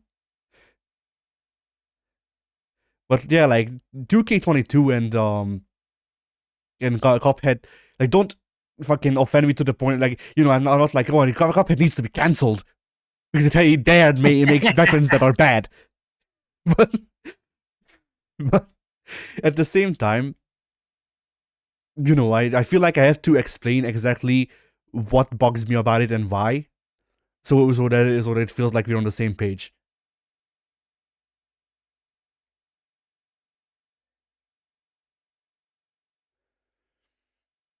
But yeah, like if something actually like genuinely is so bad that it offends me, I just fucking delete it.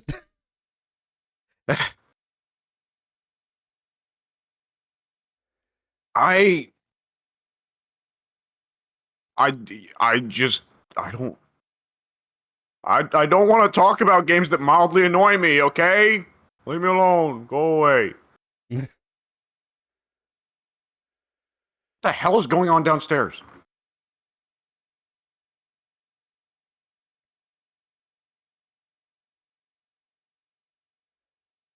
Questions that will plague mankind for all eternity. Yes, truly.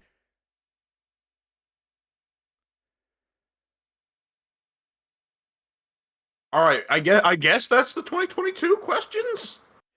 I mean, we could talk about the videos that we actually uploaded.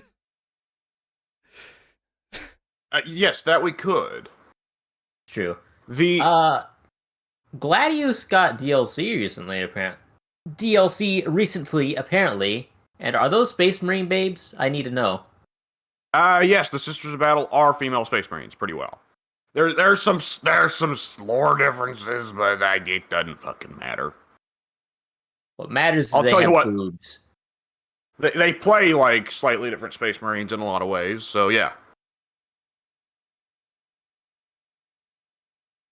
They finally gave me a reason to come crawling back to them.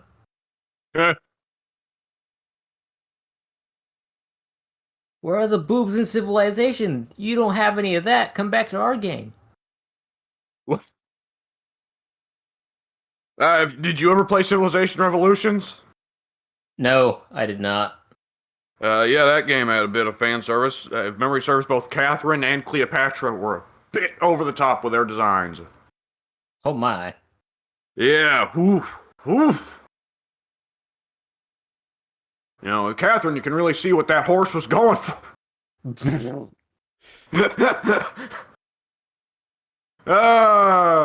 you go. That poor woman. It's like Richard Gere with the gerbil. It doesn't matter whether or not there's any evidence at all in favor of it. It's just that people thought it was funny, so it stuck around, and then now lots of people think it for real. Right. Yeah, that's going on. I entirely forgot what we were talking about. Oh, the videos that released on the channel. Yeah. Oh, Videos yes. of 2022. Yeah, this was the year that I made several videos that got views in the pentuple digits, so I would count that as a raging fucking success, at least for me. I got 20 subscribers last year, so I'm gonna have to make a special or something. Yeah. Unlock my YouTube Brown button. I'd be careful about starting a pattern for every 20 subscribers you do a special, though. God help you if you get successful and it's like, oh god, a special every day.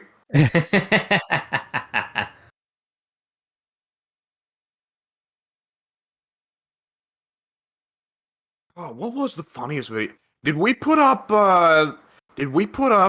the Gardic phone video this year? Yes. 2022? Yes. That's my personal pick for the best video we put out this year. Gardic phone was very good, yeah. Gardic phone, I keep going back to Gardic phone. It's just there are so many good ones. Mm-hmm. Like, there's just so many little comments that I guess shouldn't be funny, but I just find them funny. Like, whatever it was, where it's like somebody had to draw Addie angry, so they draw a little stick figure of Addie with a gun, and it just kills me every time I hear Addie go, "Why do I have a gun?"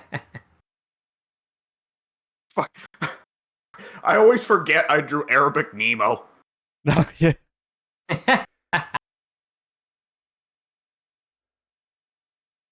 With the fish with the Quran. Oh, like that next time, whenever we can get Mike and Soon and Goku in one place, that's it, you know? Yeah. I also feel like next time we get a mass gathering, we need to do Fire Pro. That would be fun as well, yeah. Wonder how many controllers Fire Pro actually accepts before it just goes, "Fuck you, you don't have that many controllers." I think Steam Remote Play is limited to 4 people. Sadly. Nope, because I've got up to 4, and then it's like, hey, you want to invite another? Oh, The slots go up by 1 every time I invite somebody. I see. Then yeah, that might be something we need to check. Yeah. Sound like LA. I got LA Knight's starting to corrupt the word "yeah," and I'm having to stop myself from saying it sometimes. We're gonna play Fire Pro, yeah.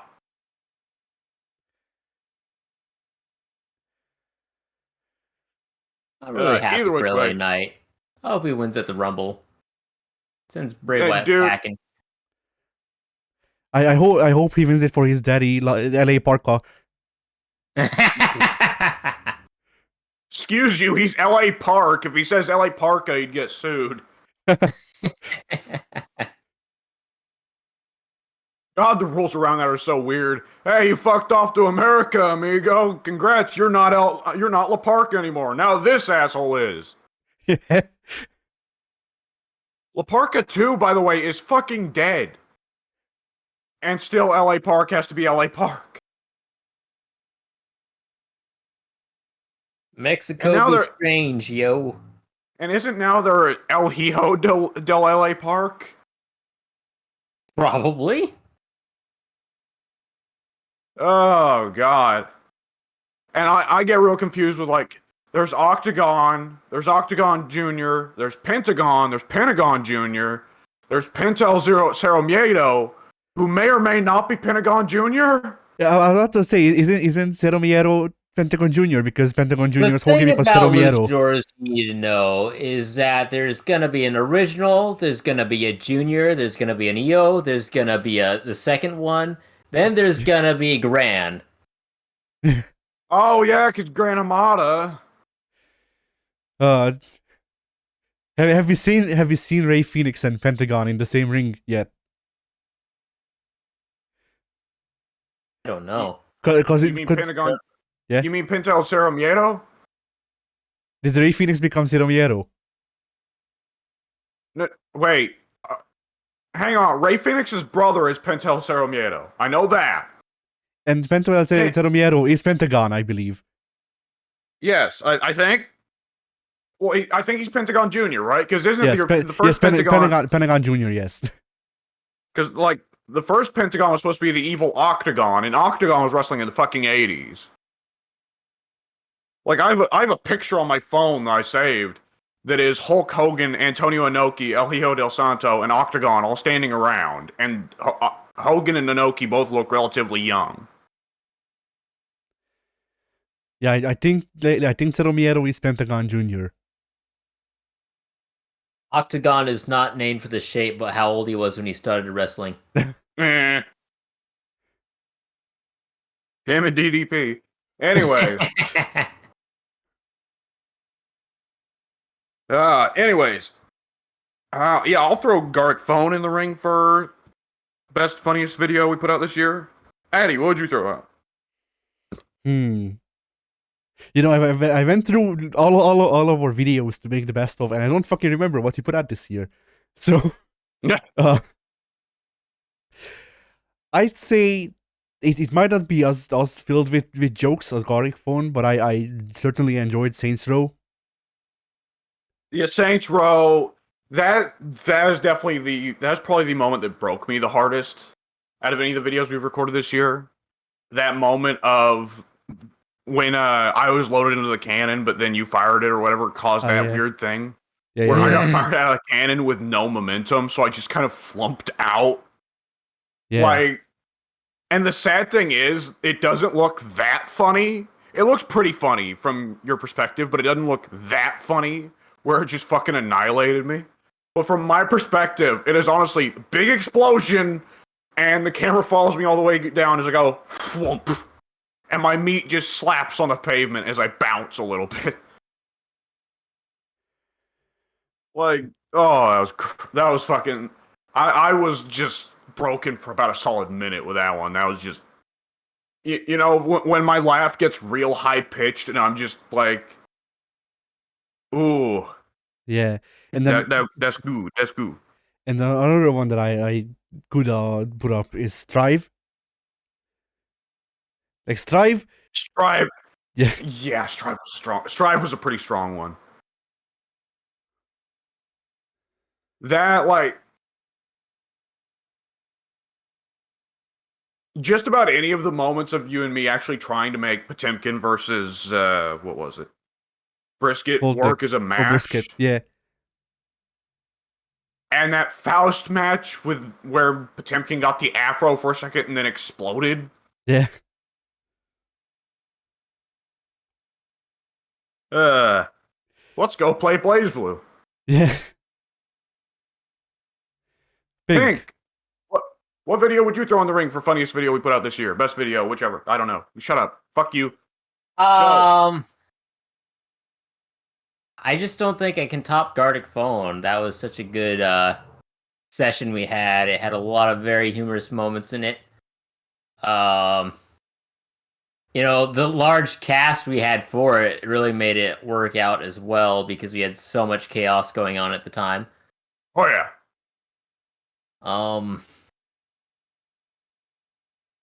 Yeah, I think I'd have to say Gartic Phone easily. All right.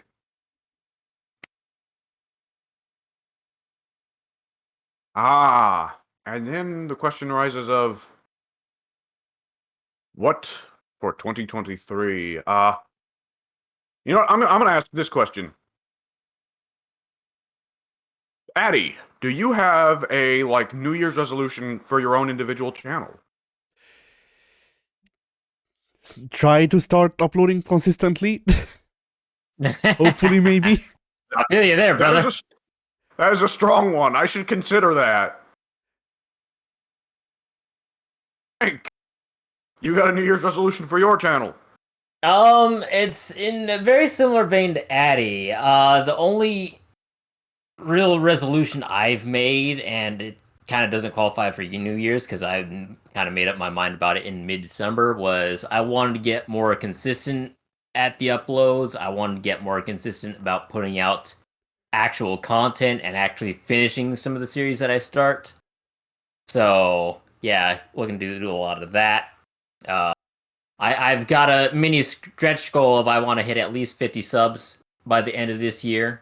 So if I can do that, I'll feel accomplished. I don't need anything more. I just want to get more consistent. I want to get more stuff uploaded. I want to play lots more games because I've got the Elgato now and get those up. So yeah, I'm trying my best, and by trying my best, I mean mentally prepping myself to try the best that I can to actually become a more consistent content creator. And Mike has appeared behind your door to strangle you. Has now. Yeah. You said the forbidden words.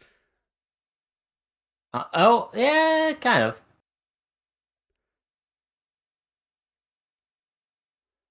And mine is to support the Total War modding community more, because they're heroes. Amazing. Now, do we have some kind of resolution for the group channel? I'm up with a name. You know, that's a pretty good one. I mean, the thing with that is that that's not on us anymore. We delegated that process. We've delegated it to the plebeians. Yeah. Our New Year's resolution is to pressure someone else to come up with a name. I think a good one would be, I don't know how feasible it is, but a good one would be to have more one-offs. Because Yeah, consistent series is good, but it's not great. Yeah. It's difficult doing that though, just because like you and I'm going to have limited spending power for the next 6 months. I'm going to have virtually no spending power for the next 6 months because how I am communicating to you right now, my beautiful new rig. And you've got pretty limited spending power. Pink is an enigma as always. And in order to have loads of one-offs, you either need to be on your PlayStation Pluses or your Xbox Game Passes, or just have loads of free money to throw around. Right. Like, I'd put forward for our New Year's resolution, play more fun games and have less games that's just like, well, we decided to do this because we had to. But I mean, Like- the thing with that is that like fun is vaguely defined. Because like DBD, you know. Yeah, DBD. I'd like to think we're over DBD. At the very. Yeah, man. DBD. Honestly, I'm gonna be honest, Hattie. You'd probably have more fun with DBD now that I have actual better internet. Honestly, you'd probably have more fun with DBD, like, I don't know, just watching and taunting me, or just sitting in the background and doing something else. Like, no should be an answer that you can make there. I mean, really, the problem with DBD, or my problem specifically with DBD, wasn't even just that y'all were playing it or whatever. Because I mean, I ain't your Hattie, boss. you gotta keep in mind, about like, I don't know, 8 months ago, I eventually went, okay, I'm done with DBD. Yeah, and I know. I just joined the call to chat, but I wasn't playing it anymore. I know. Like, the problem there is that like a lot of times it just felt like, okay, so 3 people are playing DBD, which means we're not playing DBD or we're not playing anything else for the next month. Yeah. Like it felt like a For Honor situation where like Pink said that he's re-downloaded For Honor. I still haven't because I don't want to force him to play For Honor. For Honor might be fun for one session to come back in and be like, man, Sure, remember yeah. this? And we just reminisce on old times and then go, man, this game ain't aged well. Yeah. Like I'm fine with But what doing if that. it has, Alex? What if it has?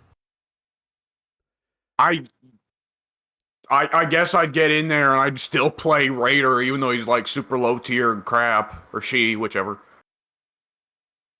Because that's like the only character I would play in For Honor.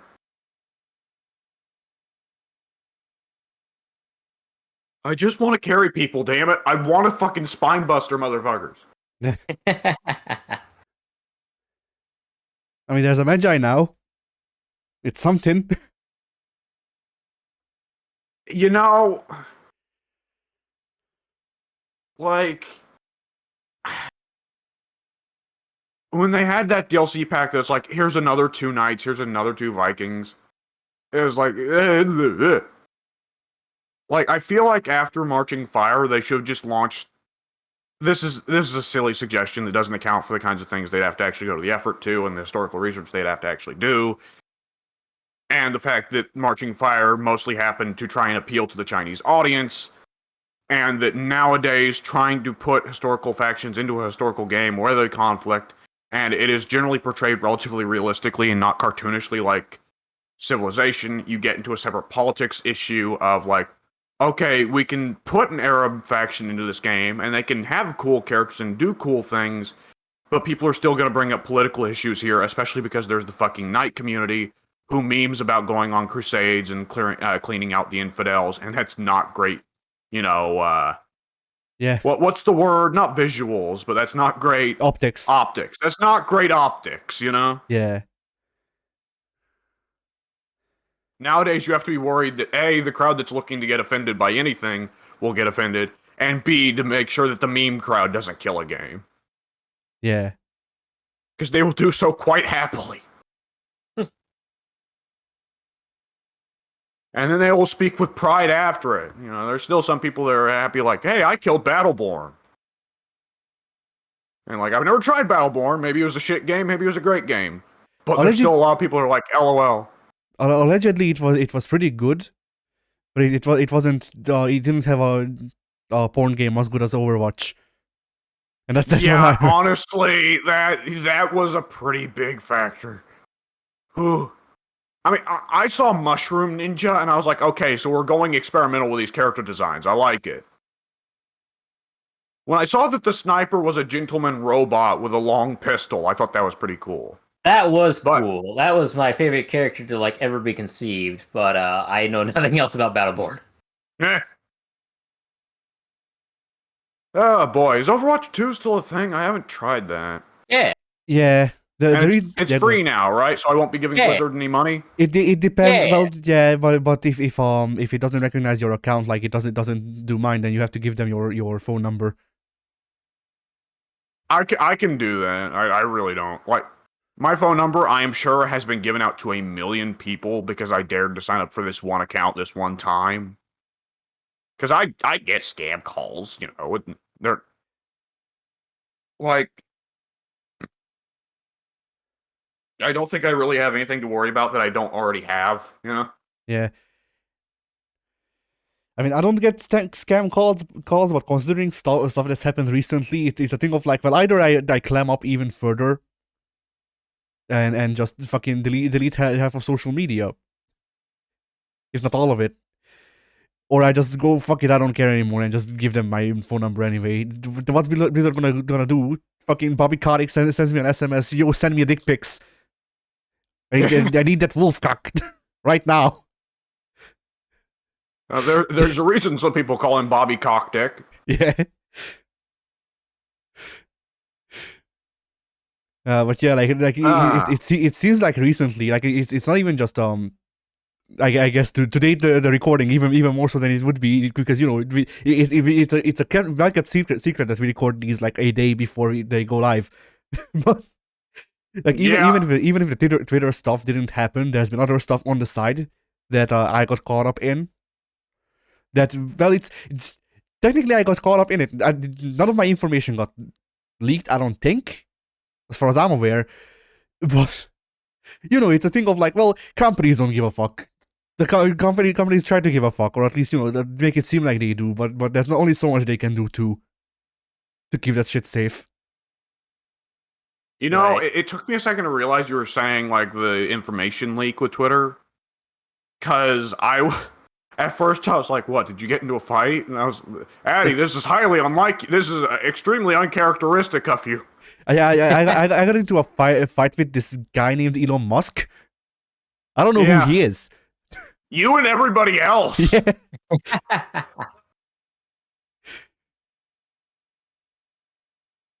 I mean, genuinely, like, I have no opinions on the guy aside from I think it's funny to call him elongated muskrat because it's long animal. That's pretty much all of my opinions on Elon Musk. All of my very research political data. All right, I got a question. Yeah. What, Addy? What game are you excited for in 2023? Probably Street Fighter 6 because I can actually play that one. Yeah. Pink. Wow.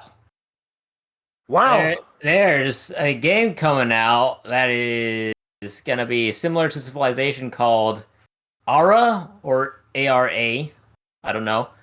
History Untold.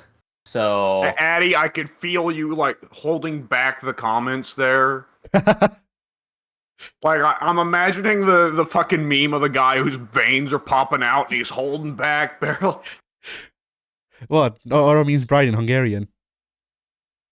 Oh no, I was going for the Japanese. Yeah, I know. I figured.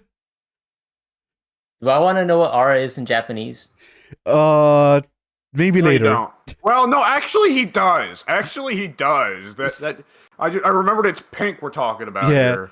So, it, like in anime, I guess horny milfs often say "ora ora." I guess I don't actually know. Do you have a better explanation, W? Does it mean something? Or is It- it just it's just a sound. It is a meme. It is a meme that's dominant women in the enemies say that to guys when they are interested in dominating them. ah? And it was a very common meme for a minute there after Avengers Endgame release to have that of Captain Marvel doing that to Spider-Man. Ah. That's odd. It is, especially because Carol is, even though she hasn't aged, 40 by the time of Endgame. Right? Actually, probably closer to 50. Yeah. But for Takes one a while thing, to get a pilot license. for one thing, people tend to be very hypocritical about that. Big hypocrites about age difference when it comes to male and female versus female and male. Obviously. On top of that, there has always been the recurring thing of some people wanting Carol and Peter to get together in the comics. Right. Because Carol and Jessica Jones both want to jump Peter's bones, and it's clearly not ever going to happen. Right. Oh, I heard MJ and Peter broke up again. Yeah. Is it still Dan Slott? He's on one of the Spider-Man titles. I forget who's on the other one.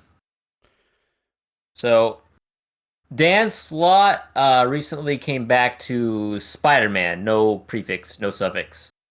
And somebody else is writing Amazing Spider-Man. So, depending on which one that occurs in, it's either Dan Slott or the other guy.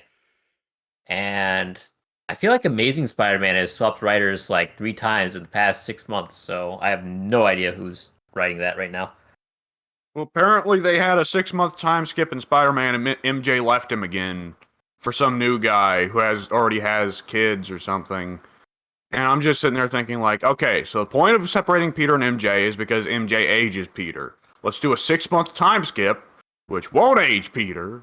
Yep. It will de-age Peter. Yeah. He has like Benjamin Button syndrome or whatever. Right. So really, at the end of Spider-Man, Peter regresses into being a baby and then dies.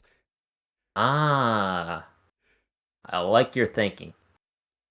My sense of smell is gone, and yet I can still smell rage. But can you smell Zubaz? Nah. No, I cannot. Yes, Pink, the only one here who has not watched Super Best Friends ever. Yeah, he's probably the one who can smell Zubaz the least.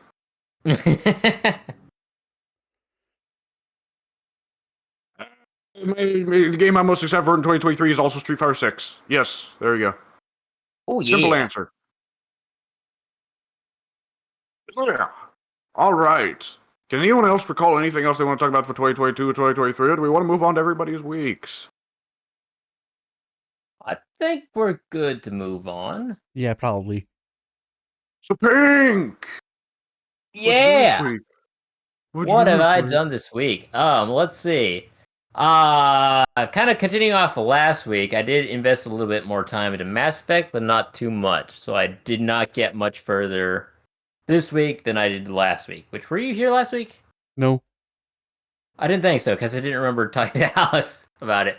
But yeah. Started playing Mass Effect, had a lot of fun. Game is written very, very, very good, which really makes up for its very, very poor combat. And It gets better. Yeah, I believe it. Hopefully, when last I left off, the last week, I had just become the Spectre, and was getting ready to do whole Spectre missions. So I'm curious, just as like a thing of displaying difference in ability to navigate. Correct me if I'm wrong, Addy. You didn't find the Citadel map in Mass Effect 1 that confusing, right? No, I didn't. For me, it's a Byzantine maze. It's structured in a way that just makes no sense to me. Pink, how do you feel about the Mass Effect 1 Citadel? I have to navigate through prayer. Okay. Addy, you're the one. Addy, you're the only one out of us who can look at the Citadel and your brain just doesn't go 404. And keep in mind, I'm the one who always gets lost in games. So what the fuck does it say about y'all? That's a good question. It's Yeah, weird. I was very much in Jesus take the wheel mode there. It's weird. Well, thankfully, with Citadel and Mass Effect 1, it's like, okay, we can just take a taxi. Yeah. But Yeah. like, it's weird how that works differently for different people, because I remember playing Rainbow Six Siege with you guys. I could never memorize any of the fucking maps. Like, you guys would be calling out rooms, and I'd just be like, looking around rapidly. Help! I'd look at the name of the room in the bottom left, and it's like, living room? I'm in kids' room. Where's living room? And conversely, I remember in Halo, I whooped you guys' asses because I could memorize those maps almost instantly. So, Right, yeah. I had much difficulty with Halo. I remember that for a fact. it's just weird how there's different architectures that make less sense to some people and more sense to others, you know? Yep. Yeah. Similarly, I'll bring up Twilight Town, not Twilight Town, Traverse Town, because you were surprised that I couldn't find. Pokemon? No. Oh. Well, what is it called? The first town in Kingdom Hearts. Whatever town Professor Oak lays the pipe. Yeah. Oh. Ash is coming home. Professor Oak is just throwing away the package of condoms.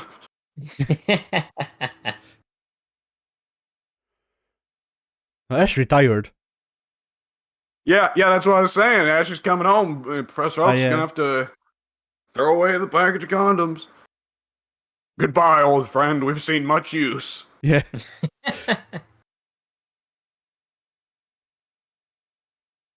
Ordinarily, I don't like super adult humor about kids' properties, but I do always find that one in particular funny. The idea that Professor Oak is banging all the Pokemon trainers' moms while they're out. Hey, kid, here's a fire cat. Go. Go, live still for a little while. You've got business to tend to. But yeah. So what was the name of the first town in or whatever the first Addy, map? it's Yeah. like I'm imagining Professor Oak is like fucking John Redcorn of Pokemon. He just sends all the kids out, and he's visiting everyone's moms. Okay, Addy, continue before I so rudely interrupted with stupidity. Yeah. So what's the name of the first map in Kingdom Hearts? Not Destiny Islands, the other one, the one after that. Oh yeah, that is Traverse Town. Yes. Okay, good. So yeah, you were surprised that in Traverse Town I didn't find the item shop, or whatever. Not the item shop, the accessory shop. I think the one that's run by Donald's nephews. Huey, Dewey. Yeah. Yeah, Huey, Dewey, and Louie. Yeah. Yeah, I didn't find that for a bit, and you were surprised about that. Yeah. I'm not surprised that you didn't find it because it is a slightly out of the way. But I was like worried because that is a super important shop for progression, getting a lot of those items. Oh yeah, no, I just looked up where it is immediately because I was like, there has to be an item shop. They wouldn't, like, it's an RPG. They wouldn't give you a hub without an item shop. So I just and Sid's store is right there, but he doesn't sell you supplies; he just sells you upgrades. Yeah. So I was like, something has to be here that I'm not seeing. So I just looked up a guide and to find it. So like, I didn't miss out on using it. The bigger miss out on using it was the mixing shop, because that one I just forgot to open the door. So I had to climb up every time to use it, and sometimes I was just too lazy to do so. And then eventually I found out that I forgot to open the door to just walk in there. That one could be a problem because the ultimate weapon makes Ansem way easier.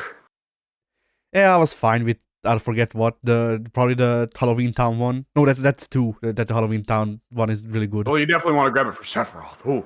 Yeah. But anyway, so yeah, Mass Effect, Pink. Mass Effect. So, became a Spectre. got asked to do like 3 different things right off the bat. So naturally, the first thing I did was go save Liara.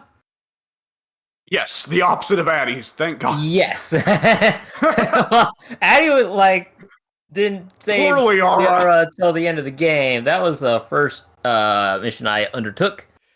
And So you're going to have a very different experience with the post-mission meetings as a result.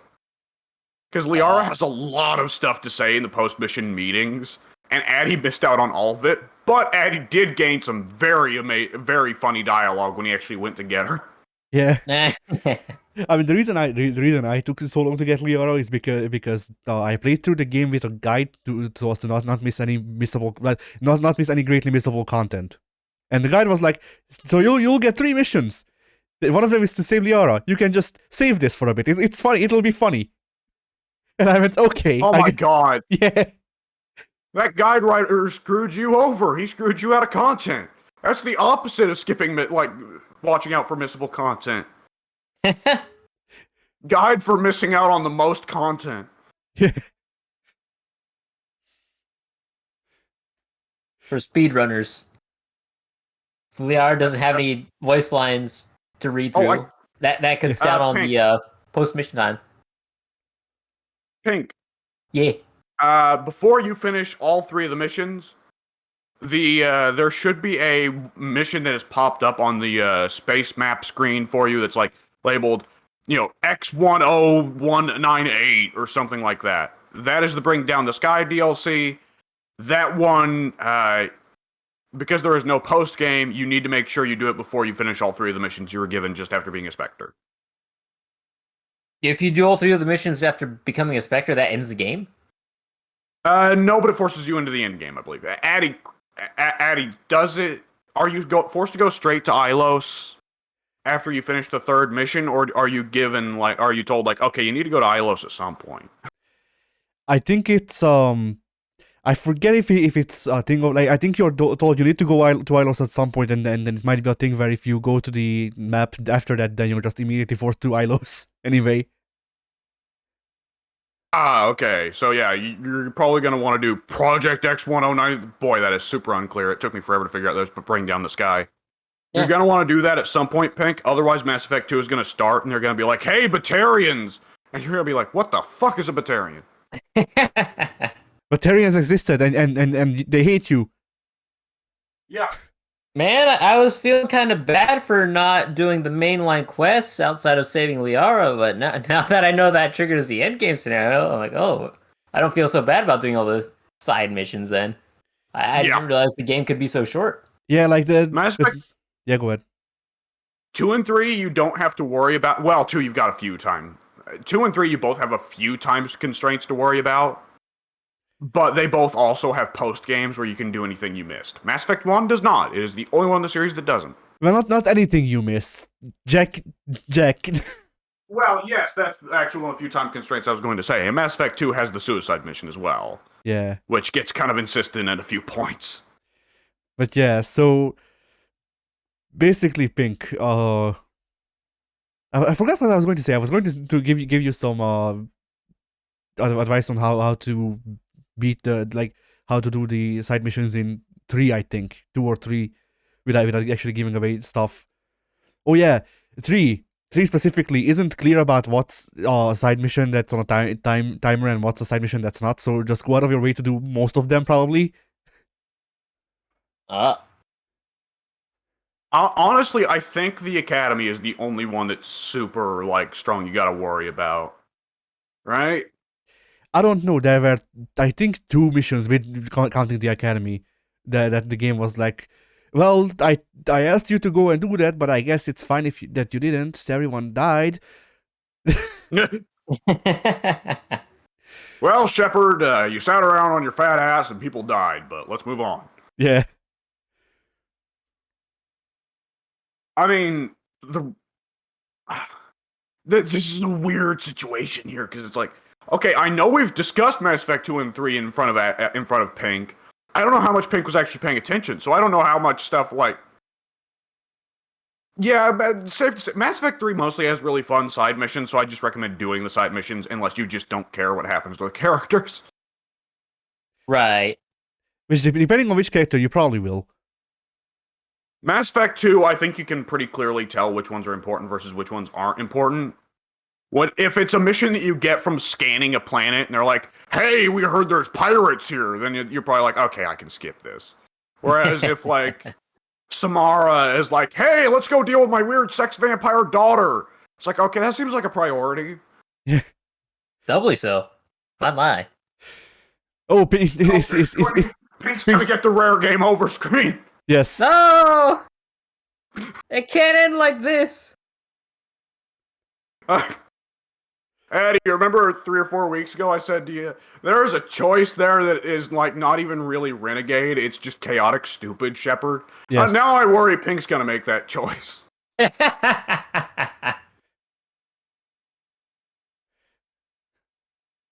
Oh boy. Alright, so Mass Effect 1, the only one you've done, the only one of the main missions you've done so far is get Liara, right? Yes. Okay, so you've not hit any of the really meaty ones yet, because that Liara mission is pretty basic. It's just going. Yeah, you run in, you go down the tube, you get Liara, you run out. Yeah. So I have to ask, did you go to the moon? La Luna. No, I did not. Ooh. After I That got is Liara, I've been kind of bouncing back and forth from the Citadel and that galaxy that Liara was hanging out because I had a bunch of side missions that apparently popped up in either Citadel or that area. So Yeah. There's been a lot of bouncing back and forth between those two specific places. Okay, so at this very early point in the campaign, I'm going to ask a very preemptive question. And it's probably going to be a relatively boring question at this point, but maybe it'll be interesting later on. Favorite party member so far?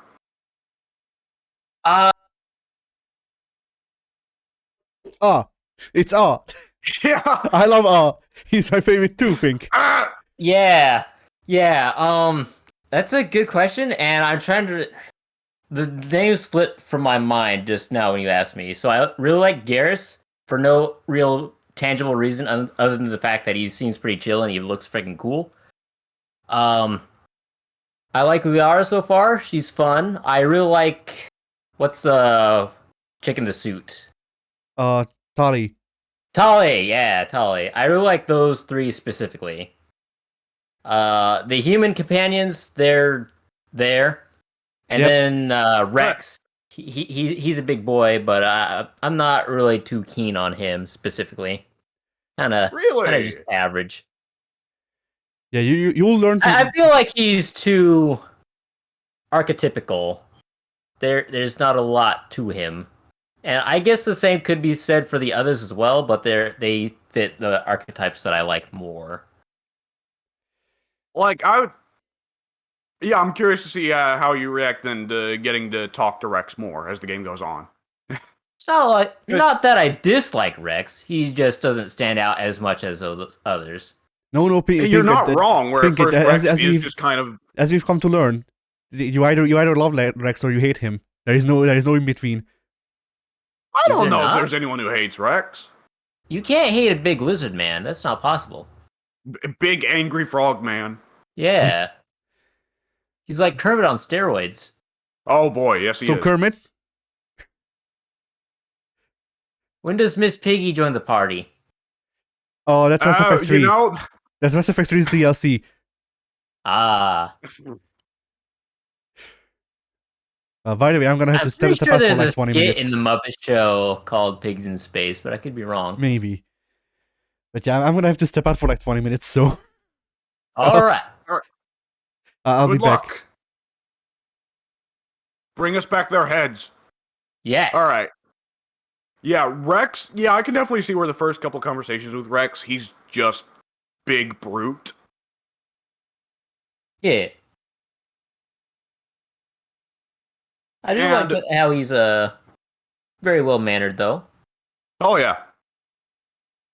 Shepard. Indeed. Totally killed that guy when he didn't have to, but I was fine with that. That was a good choice, I feel. That's great. I always take Rex on that mission. So I've never, like, it's possible for that character to survive Mass Effect 1 and pop up in Mass Effect 2 and 3, I think. But it's never happened for me because I always take Rex. And every time, like, if you try and get angry with Rex, Rex is just like, why'd you take me? Yeah. He said he's gonna kill him, and that's what he did. Yeah. The man tells no lies. I like that about him. Oh, yeah.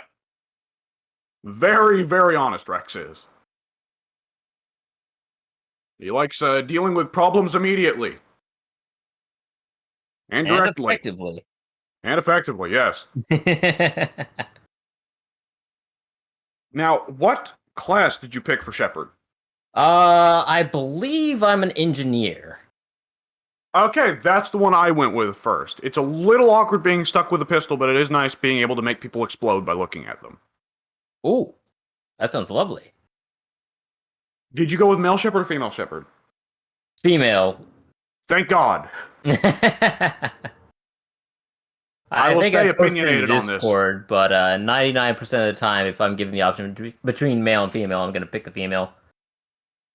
Big difference in voice acting quality there. Who voices male Shepard? Mark Meir. That name does not ring any immediate bells.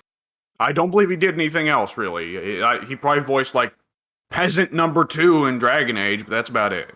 Ah. And then female Shepard is voiced by Jennifer fucking Hale. Yep. One of the best. Yeah. Does a very good job, as always. Big fan. It's generally a pretty strong voice cast all around, I think. Yeah. We got friggin' Keith David. We can't play him, but he's there. We got Keith David right there. We got funny voice effects for Garrus that make him sound cool. Yeah. Flanging. Yeah. It sounds like you gotta warn people before you do it. Watch out, everyone. Garrus is gonna flang.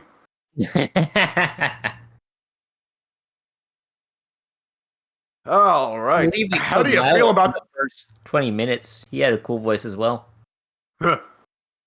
How do you feel about the Mako? Okay, so I'd heard everyone complaining about the Mako before I played the game. And now that I've played with the Mako, I can understand that it's not great. By far do I not think that it's this abysmal machine piece of crap that everyone made it out to be. I actually found it to be rather smooth. It does get a little janky when you're trying to ride in a straight line. It does strafe to the left and right a lot. Yeah. But it's like, wobble wheels. I just wobbled my control stick to fix the camera, so I was usually going in a fairly straight line, and it didn't really affect me in any negative way. So I thought the Mako was fine. So they toned down the goofy physics a little bit in Legendary Edition, and on top of that, you know the little speed boost button on left shoulder? Yeah. That was not in the original Mass Effect 1. Oh. So notoriously, the Mako had a lot of trouble going up steep hills. Ah. That's a big part of it. With that said, now that they've done all that, I still think the Mako is horribly janky, but I do enjoy in Legendary Edition doing it, at least partly because whenever the Geth throw out their big tripod mechs, you can just sit on them, and they can't get up. Like, I love when the game hypes up a big trying to flip the Mako over with the speed boost and jump. I don't think I ever successfully flipped it, but I gave it a good try. I have seen some GIFs of people doing some crazy air maneuvers with the Mako. I definitely have seen that. Like, I just find it really funny when the game hypes up, like, oh, watch out, it's a giant Geth robot! And then you just go and you just drop on it. And just sit on it. Fuck you. Oh, actually, I found the GIF of people doing goofy shit with the Mako. Can you see the general voice text chat? I will click on it right now. Yes.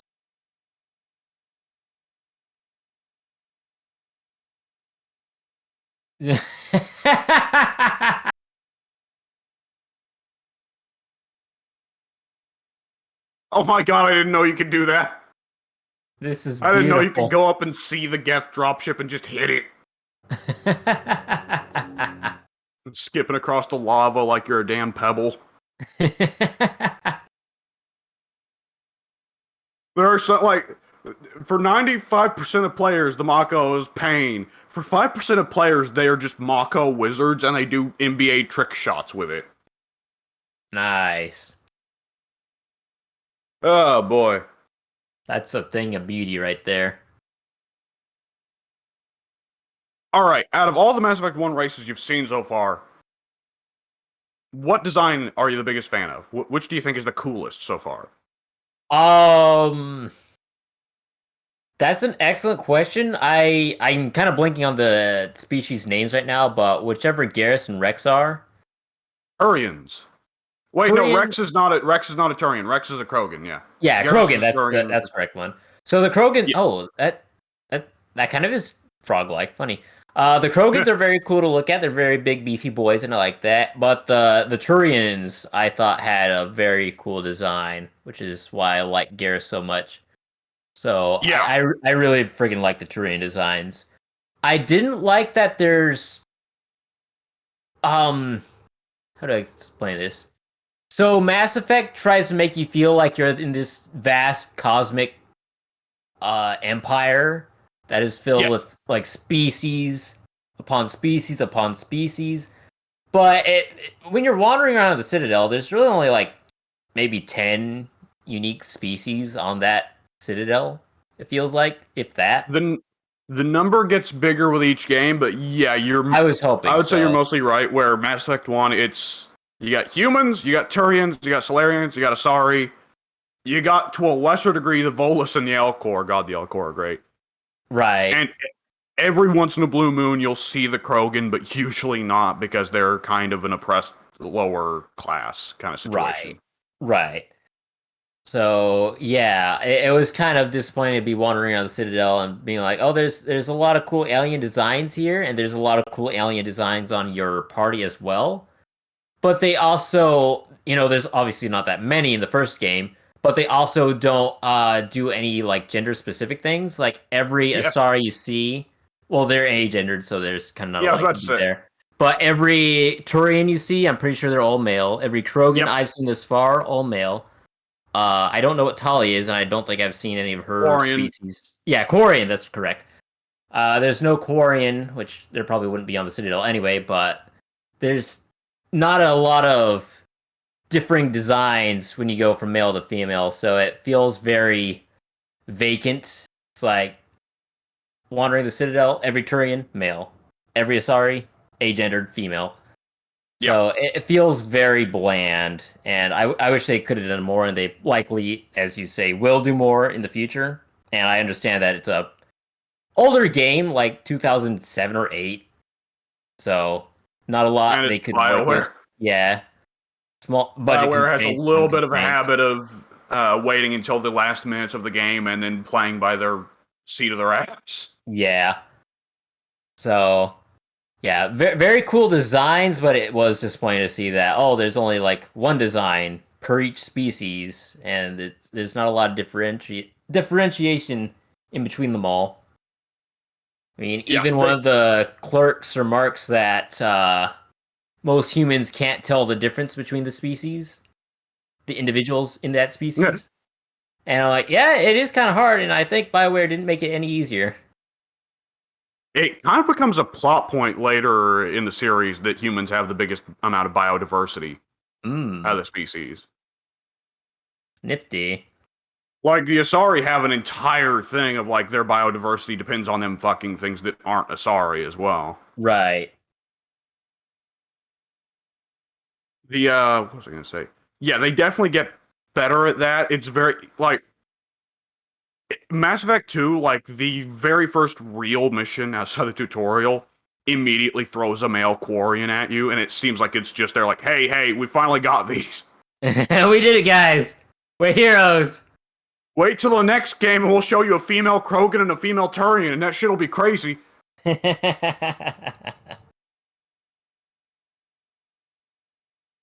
But yeah, going you back to your actually original question, I would say Turian, definitely the most fun design, with the Krogians coming in a close second. I want to throw this in just real quick because it's Yeah. something you probably wouldn't notice for a little bit. You actually already have seen a female Solarian already. Have I? Yeah. Now, which ones are the Solarian? The Solarians are the frog people that are very skinny and have little horns coming out the top of their head, little prongs. They have pure black eyes. I don't know that I've seen these people before.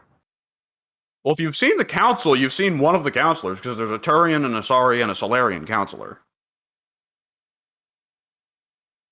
The Solarian one was wearing a hood over her head. She's female. Okay. Yeah, I remember what you're talking about now. The only way to tell their genders apart is that the males don't cover their horns and the females do. Ah. But because they're frogs and they, lay spawn, the female just lays, little spawn, and then the male comes over and drops his juices on them. They don't really have need for the whole gender Right. thing, Yeah. Either which way, I am very excited to hear what you've got to say about the rest of the series. Me too. I'm excited to continue playing on because that was a very fun game. I really enjoyed my time with it. I can't wait to finish it. And then move on to Mass Effect 2. And then 3. When the series actually gets really good. Yeah. I guess that kind of wraps up Mass Effect unless you had any other questions or talking points to add. Nothing that I can think of that wouldn't be more interesting to ask you next week or the week after. Right. Okay. So, in addition to the Mass Effect that I played, let's see. Let's see. There's something I watched and I wanted to make note of it because I was gonna bring it up on the podcast, but I forgot to make note of it. Now I've forgotten it. Oh! I remember. What's it called? It's one of the old Spider-Man shows. Spider-Man Unlimited. Unlimited. Ooh. Yes, I started watching that at the behest of my little brother, who was very adamant that I see it because he really wanted my opinions on it for some reason. I don't know. So started watching Spider-Man Unlimited, which was a series either in the late 90s or early 2000s. And the way it starts off, I think they kind of wanted it to be a continuation of the original animated series, but it's also like super completely different. Because is that the show that's trying to be Spider-Man 2099 but not? Yes, it is. That is exactly the show. We can't have a Latino protagonist though, so just put Peter Parker through time travel. Right. And Mary Jane is in the future for some reason already waiting for him. Maybe. I don't know. I haven't gone that far. But and Venom and Carnage followed him on the time travel rocket because they're too cool. Yeah. So I am back. Yeah. Welcome back. You got here just in time, actually. So, Spider-Man Unlimited. The first episode starts.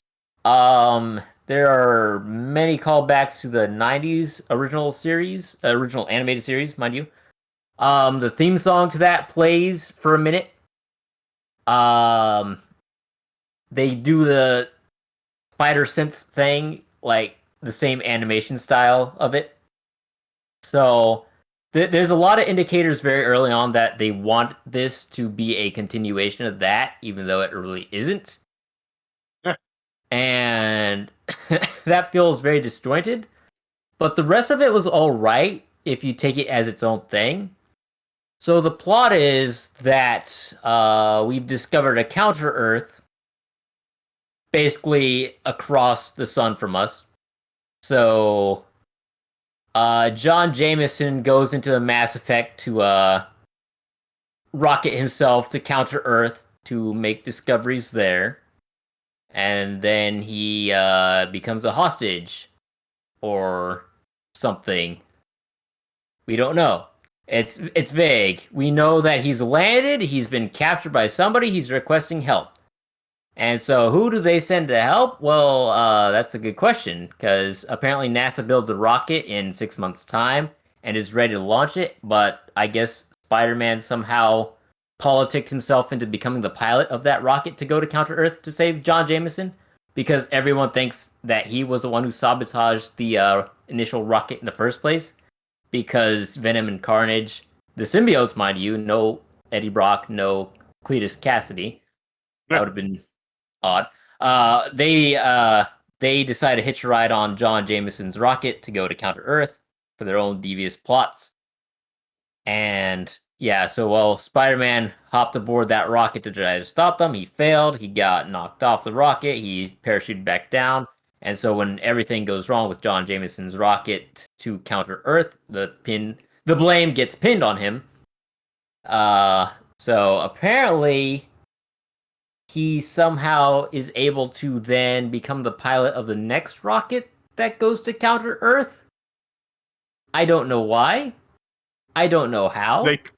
They could have sent Iron Man or Captain America or Thing, who wanted to go into space anyways, but instead they sent Reed Spider-Man. Richards, because they name dropped Reed Richards 3 times in the first episode, but he's nowhere to be seen. He wants no don't you know business Reed with Richards' Earth. science is pointless? He just makes world-saving inventions, then dumpsters them. Yeah. What a goober. So, yes. Spider-Man Fuck them becomes kids a with pilot. cancer, Reed says to himself as he invents the cure to cancer to amuse himself, then throws it in the trash. He's no longer interested.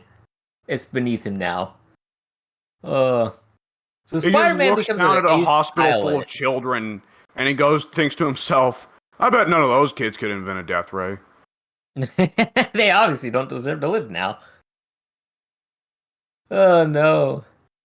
But yeah, Peter Parker, notorious rocket scientist, engineer, pilot, decides to fly to Counter Earth to save John Jameson. And when he gets there, this is really when you see the foundation of Spider-Man 2099 and how this was originally supposed to be a Spider-Man 2099 show until they decided to reskin it. Because there's so much from that universe that has been taken and integrated into this show, but then got changed. So, we get to Counter Earth. It's a cyberpunk dystopia. New York exists. It's been built upon, and now we got Nueva York, but it's not actually called Nueva York because that would be too on the nose or too blatant. So yeah, here's where it all kind of takes a more different tone. So the big bad of the series is a high evolutionary, and the cyberpunk dystopia we got is that the humans are all living in the slums of New York. And we've got the highly evolved animals that are at the top of the food chain now, living on the upper limits of Nueva York. So it's a show about a bunch of furries, if you really think about it. So Addie got here just in time. This is a Spider-Man show for you, Addie. I mean, I like the original '90s Spider-Man, He's pretty radical. but I also like actual 2099 Spider-Man. Like I like Miguel. Yeah. So, I love Miguel. I thought that was a lot of fun. Can't wait to see across into something Spider-Verse. It's gonna be fun. I hope. Yeah. But yeah, the Counter Earth run by animal people rather, animal hybrids. We'll call them hybrids just to keep the confusion to a minimum. But it's still gonna be there. We're still gonna feel awkward about it. The hybrids are ruling the world. High Evolutionary is the top dog. He's kind of the what's a good? He's kind of the Thanos figure in all of this. Yeah. So, Spider-Man gets there. He's trying to save John. He's trying to take him home, and John Jameson is like, "No, these people here on Counter Earth are oppressed by the hybrids. We need to unoppress them and make them free again." And we also don't have a rocket to get back to Counter Earth because you crashed yours and they took mine, so we're stuck here, Palio. And Parker's like, no, This is dumb. I came here to save you, and if I can't save you, I'm not going to do anything at all. And so he lives as a civilian for like a week. But Parker goes, no, And I'm then he Spider-Man. decides- And then the show ends. No, I'm Spider-Man and I have a responsibility, but my responsibility is not to all these masses of oppressed people. It's for you and you only. And if you don't want that, I'm just not going to be Spider-Man anymore. And it was that simple. He wasn't Spider-Man anymore. And he decided to live amongst the society as a civilian. He didn't promise. Spider-Man loves quitting. He didn't promise shit to this Uncle Ben. Yeah. Precisely. Counter Earth, Uncle Ben might be alive. We owe him nothing. If Uncle Ben is still alive, these people just don't need saving. Yeah. Like, I'm just imagining Carnage ripping a guy in half and fucking eating him. And Spider-Man's just looking at it and going, man, if only Uncle Ben were dead. If Uncle Ben were dead, I could stop this. But he's not, so I can't. And more importantly, I won't. Uncle Ben's death gives Peter the power. If Uncle Ben is not dead, then he's powerless.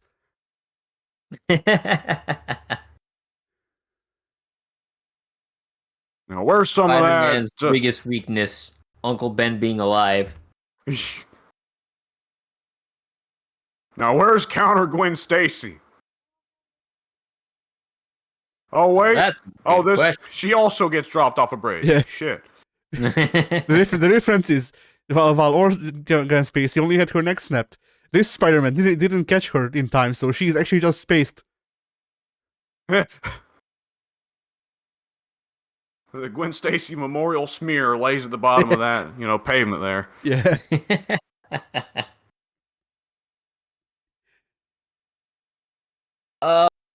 Yeah. Back to the Spider-Man nonsense. He decides to live as a civilian, kind of, until. Well, I don't know because I actually haven't watched that many episodes, so he's kind of still living as a civilian. But I assume he'll become Spider-Man again because it's hard to explain. He's playing the double role of Peter Parker and Spider-Man. He's just doing it on Counter Earth, but he also doesn't want to help John Jameson for reasons? Question mark. It's fine. Peter quitting is so they can introduce. Peter quitting is so they can introduce Miles, because fuck Miguel O'Hara. Right. I don't think Miles did Miles even exist when this Miles came out. wouldn't have existed for another 12 years. Retroactively, they went back in time and introduced Miles because fuck Miguel O'Hara. I'm gonna Google this and figure out when this series came out. Spider-Man Unlimited. It was in 1999, so it would have been 13 years until not Miguel, Miles became a character. So yeah, that's a bit before his time. Yeah. But I had a train of thought and now I've forgotten it. The show's interesting. It has a lot of issues.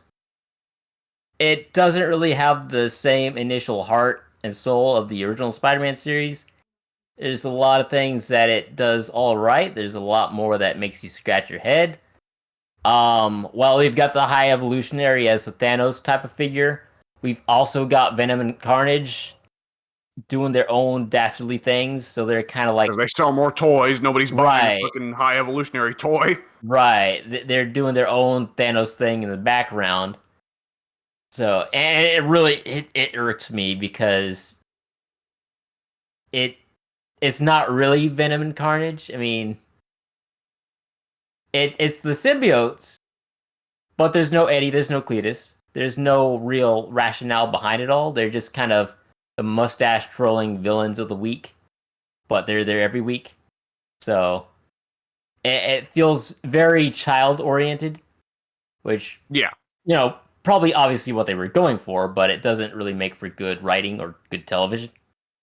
So it's like I can see a lot of fun ideas being presented there, and I think it's really cool to look back on as a historical landmark of the foundation of a Spider-Man 2099 series was there, and it's cool to see that there's so much of it in there, and you can see where things got scrapped, where they got turned around, where they had the wax scraped off, where they got a reskin, a repaint, etc. Because they're even down to the unlimited suit. There's a lot of aspects of the original 2099 Miguel O'Hara Spider-Man outfit there. Specifically, the dark shadowing, or shading rather, of the super suit and the web cape. And it probably did start out as a 2099 redesign that would have been easier, quote unquote, easier to animate. It still looks like a kind of pain in the ass for the animators for sure, but would have been easier than the skull spider that 2099 has on a normal basis. So there's a lot there that as a comic historian I like looking at. But from a writing plot point perspective, I think Spider-Man Unlimited is very lacking in a lot of regards. It's got some good ideas, it's got some fun ideas, but at the end of the day, I think it's just too far removed from being Spider-Man to really rank rather highly at all as a Spider-Man show. So, it's alright. I'll definitely try to continue watching it and see if it gets better as it progresses, but for now, it's like, it's alright for a cheesy 1990s, late 90s, mind you, action show that is more or less generally aimed at kids. But it's not great by any stretch of the imagination, but it's not bad. And that wraps up Spider-Man Unlimited. And I believe that will probably wrap up my week, because outside of those two major things, I don't think I did anything else. Howdy. Yes. Well, let's see. I did a little 2K22, but we already kind of hit that. Yeah. No, we didn't. We need to hit it again. Do we? Nah. I feel like we could just end up going backwards there. I do have some good seeds of storyline stuff, or like with GM mode it was funny because like in GM mode my biggest feud was Batista against the Great Muta, and that's Oh God. yeah. Like my biggest feuds were Batista against the Great Muta, Jeff Hardy against a little old jobber. Like genuinely has like no like designs on his pants, young lion jobber guy. And then what was the third one? There was a third one that was also funny. Oh, Paul Heyman and another jobber. I'm sorry? Paul Heyman? Yeah, people popped off for Paul Heyman. Explain. I got a CAW of Paul Heyman from 2002. Oh. With the ponytail? Yeah, probably. I don't know. I didn't check. The source of his power. Yeah.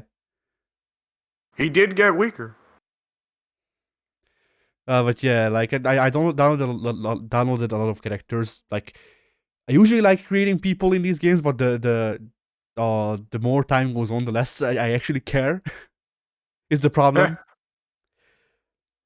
And also, like, a lot of the things that I used to enjoy fucking around with have been cut back a lot, like entrances. Right. And let's see, what else could I really point out? My roster is weird because I like it. I have Muda, I have Tajiri, I have who else? Like big names. Do I have Funk? Of course, you have to have Funk. I feel. Yeah, mandatory. And I also have Al Snow. Why do you have Al Snow? And fucking who's the other one? Saturn, Perry Saturn. I think I have Perry Saturn. Really? Yeah. Because like you had me for a minute there, and you start. When you said Al Chris Snow and Benoit Saturn, you killed lost people, me. and he's still not the worst radical.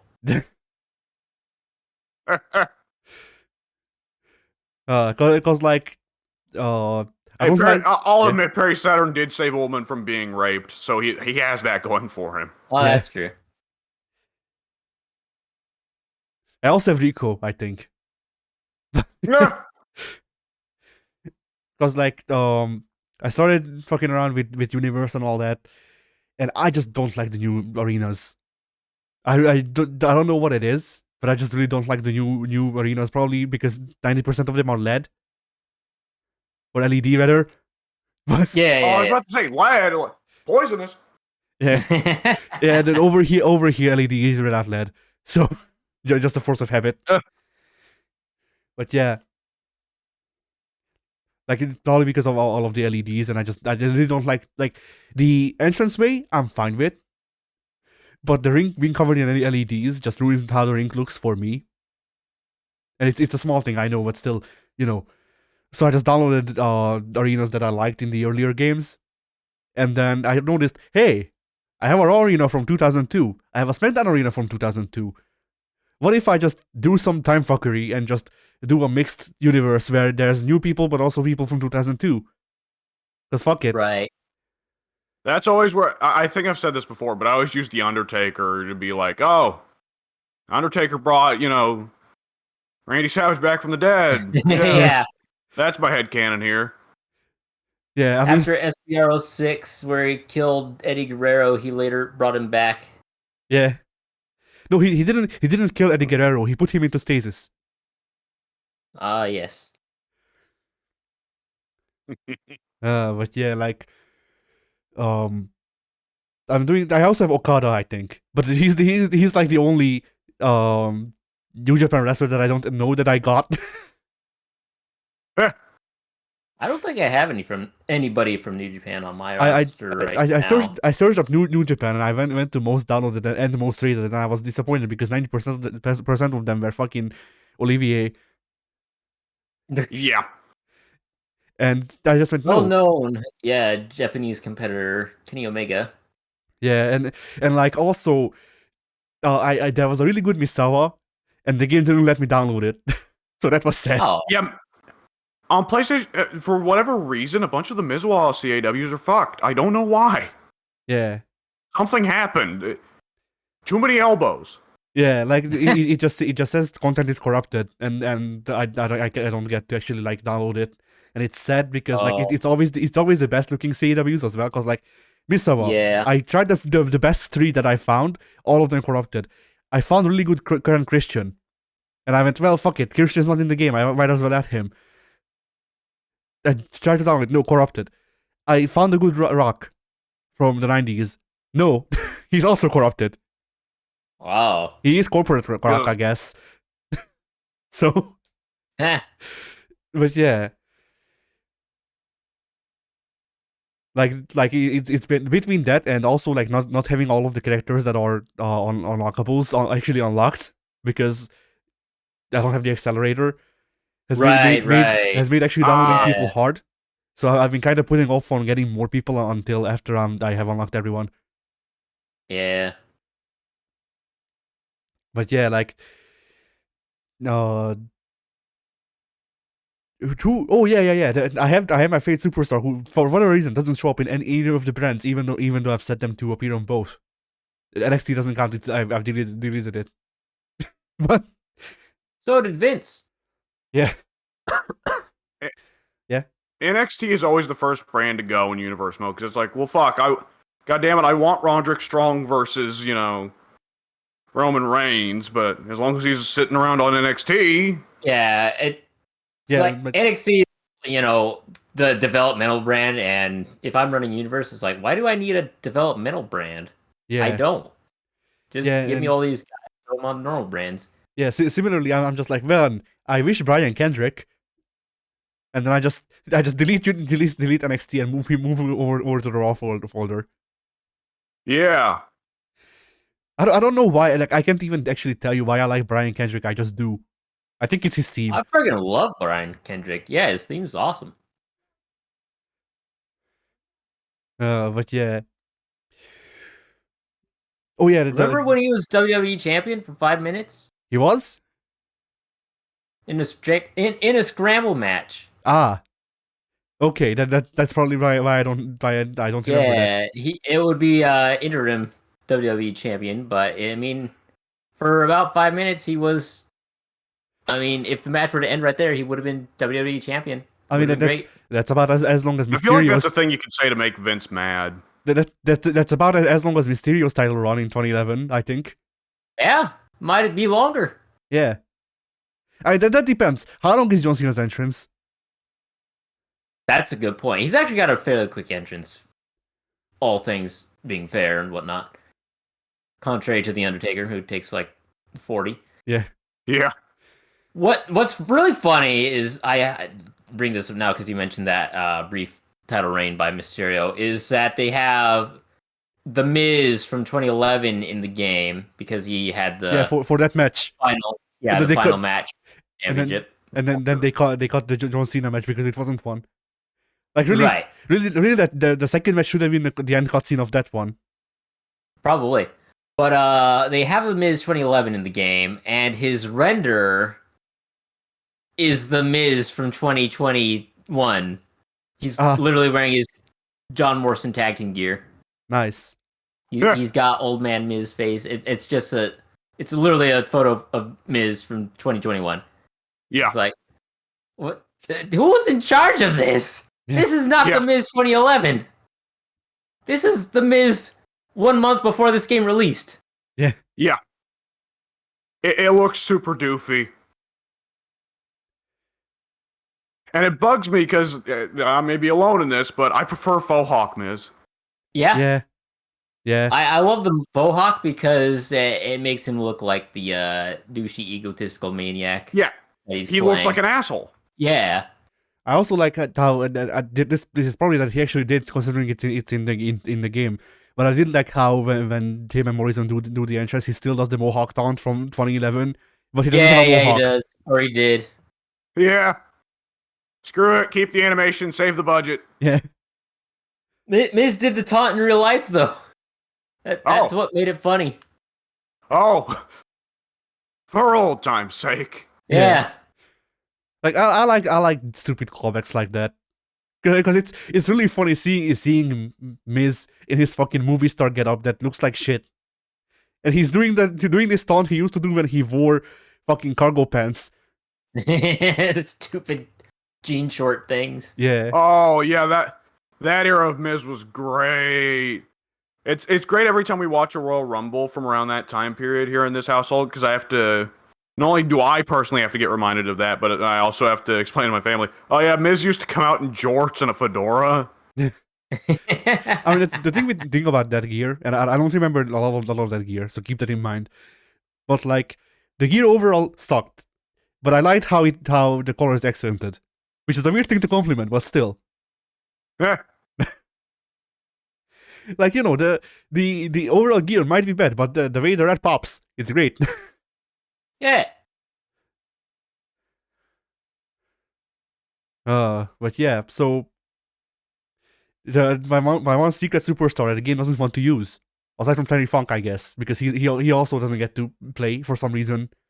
But yeah, I have one super secret, and he is the Trash Man. Because once I saw him, I had to get him. Oh man. He rolls out to the ring and eats garbage. Oh God. You know, I also really liked, like, it's this is not really a like this isn't a thing that I'm raising against the game. It's just a funny occurrence that happened with it. But it was very funny when while looking for arenas and shit and shows and characters, I load up into community creations, and then I wait for all of the characters to load on the first page, because then, if you don't, then the game can't proceed. And I just see naked Charlotte. What? Like, what? Yeah. Explain. So How? someone Is it still available for download? I didn't check Pink. But yeah, in recent uploads, there was just a Charlotte flare, and I didn't click on it to see how it actually looks. But the fucking the small image that it shows you on the top was just Charlotte with her tits out. It wasn't the render. It was just the character model, but still, Right. like, so someone got past the 2K sensor somehow, and made that thing. Impressive. I'll have to research this. Oh, for fuck's sakes.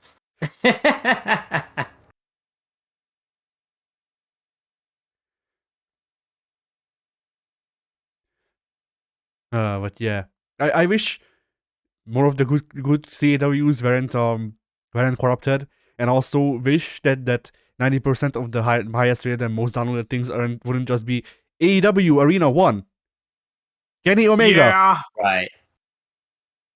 Yeah, it's a real problem. By the way, you notice that the fucking Bucks don't get any at all? Because who wants the Bucks, really, outside of assholes? Yeah.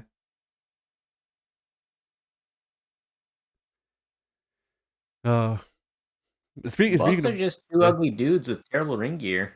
You only need like one CAW uploaded at all. They're interchangeable. You know, I was gonna say, one buck can be uploaded day one, and that's all you need for the rest of the game's lifespan. The young buck, and the name is just Jackson.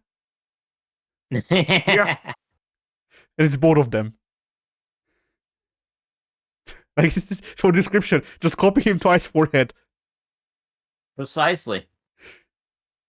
You just upload one buck and then label it LOL Mark.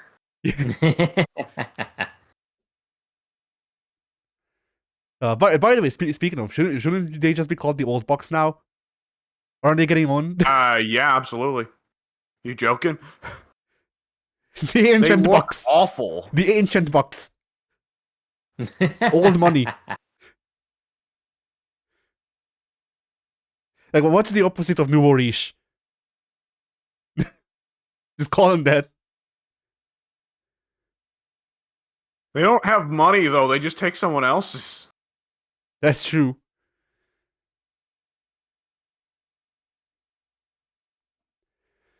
I mean, look, do you think shitty looking super kicks grow on trees? Nowadays they do. Yeah. I mean, we can get the Usos. The Usos do the same thing and cause less trouble.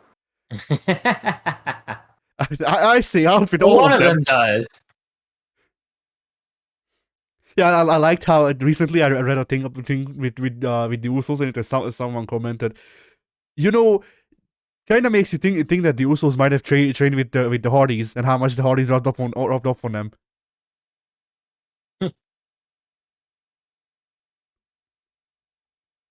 As far as I know, Jay's never been arrested for a DUI, but Jimmy, he's on his like third or fourth one now. They both have now. It's the reason Jay hasn't been arrested is because they think he's Jimmy. Twin magic. Oh god. I was just imagining the Usos doing twin magic during a court case. They can't even really do it anymore because they get different hair, different tattoos. Yeah, that's true.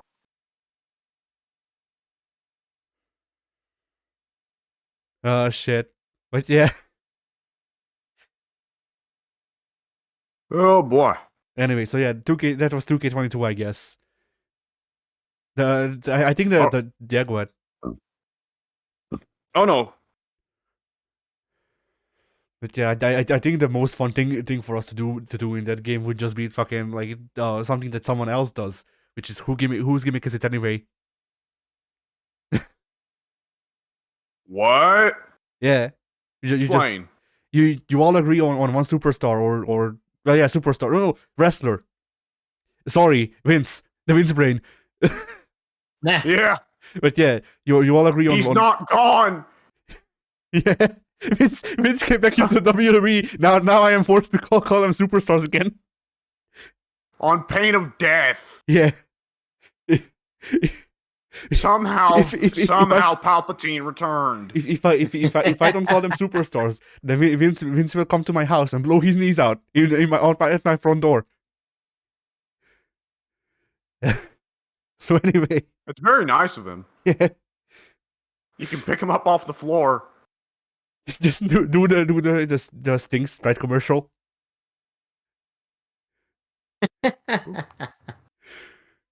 But yeah. So you choose a wrestler, and everyone has to make like take someone else's gimmick and make this wrestler make sense with them, as in probably a pun. Do puns with wrestlers, and then everyone does a match showing them off, and that's whose gimmick. I don't get it, but we can explain later, I guess. Pink, you have you seen whose gimmick? Yeah. Can you explain whose gimmick better? Basically, what you do is, as Addy said, everyone agrees on the wrestler that they're going to tweak. You take that wrestler into the what's called not CAW, but that creation suite. Yeah. Then you remake their outfit based on what gimmick you're doing. So it usually involves a pun on the name. Like, for example, let's say we were doing Jack Briscoe, and then I were to do a Cactus Jack Briscoe. So I'd put him in Cactus Jack gear, and that's what it would be. I see. And then probably also give him Cactus Jack's moveset and entrance, because that's funny. Right. So the joke. It's basically Okay, taking a pre-existing character and turning him into another pre-existing character. I see. I understand now. My puny brain has caught up. Yeah. Fucking Big Van Darth Vader. Oh no. I mean, no one said that it has to be just completely wrestling related, although most of them probably would be, because that's the easy ones. Yeah, doing Darth Vader the Creation Suite. Ooh, that sounds a bit hard. Yeah.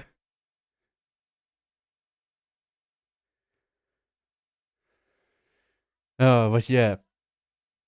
So that's 2K22. Then we already talked about Cuphead, so I'll just note Cuphead. Then, Right. Let's see, what else did I do? I mean, most of my week was spent walking the dog. It's not even my dog, mind. Yeah. But yeah, that. And then I guess I did finish reading the other book. I've just been keeping to the same writer and talking about the fairy tale stuff, because weirdly enough, these collections of fairy tales isn't just, it's not a storybook really. It's here's a storybook. Also, here's my dissertation at the end. And the guy just writes down sources. As in like, if like, I don't know, some person told him about this story specifically, then he just writes their name. Like writes about his sources and why he thinks stuff about stories. So this is how this is how I learned that he thinks, or he theorizes that most, or well, not most, but a good chunk of fairy tales came from India, because there's too many similarities, and there's a logical way that he could run down them getting to India in fucking 1920. No, that's too late. The book was written in 1904, 1904, I think. That's what or at least that's when it was published. So yeah, and weirdly enough, not a lot of like not a lot of like actual racism. Like the most racist any of the books I've read from this guy have gotten is, I removed the gypsies from this story.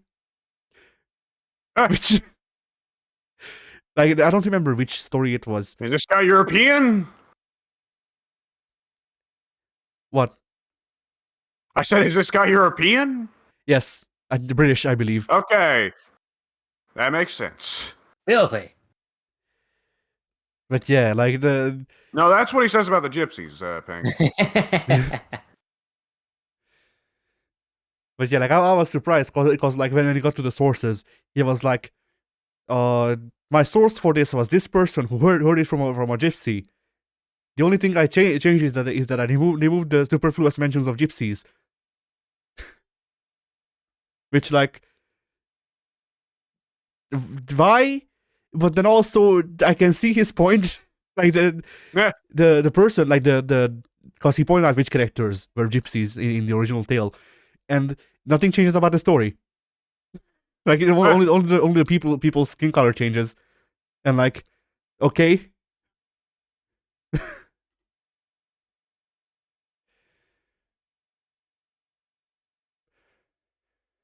But yeah. So the one that I've finished most recently has just been a collection of Indian stories, because if he says that most of them come from India, then I want to see why he thinks that. Yeah. And then I figured then that there is no better way to find that out than to just look at his compilation of Indian stories. Yeah. And there were some interesting stories. Not in the India, well, in the Indian one as well, but there was one that I wanted to point out. Damn, I'm forgetting the name of fuck. Well, whatever. There's a story about this giant named Paul White. No, but Yeah.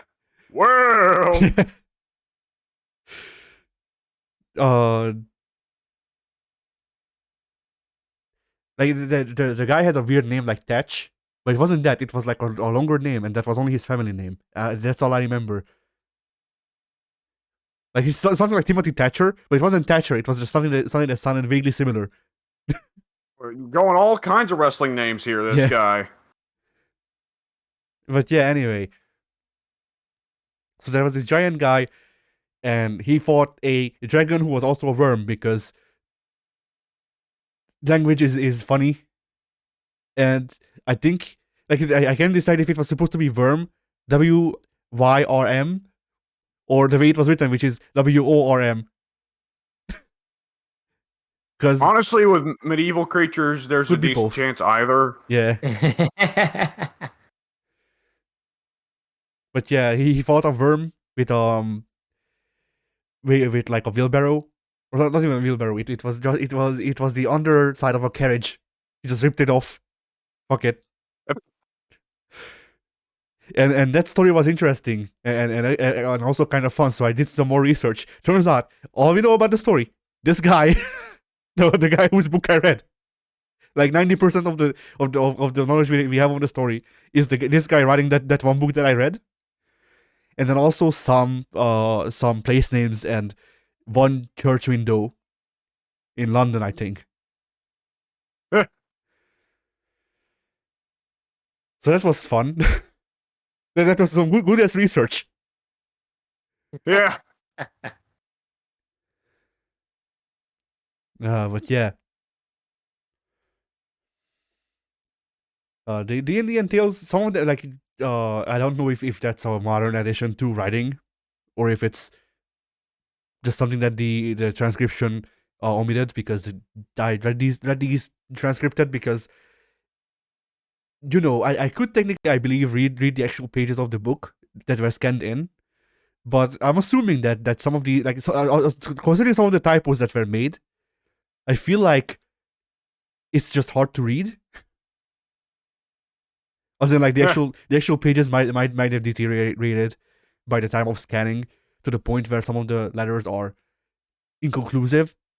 Because otherwise, other than that, I don't see the reason why the typos that were made would have been made.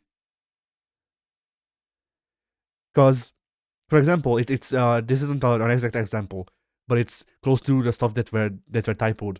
But it's like, all right, so the word is talked, but it's written eoct with an I, because we can't conclusively prove that it was a T, because the page is fucking deteriorated, I assume. Because otherwise, why? Like, how would that typo be made?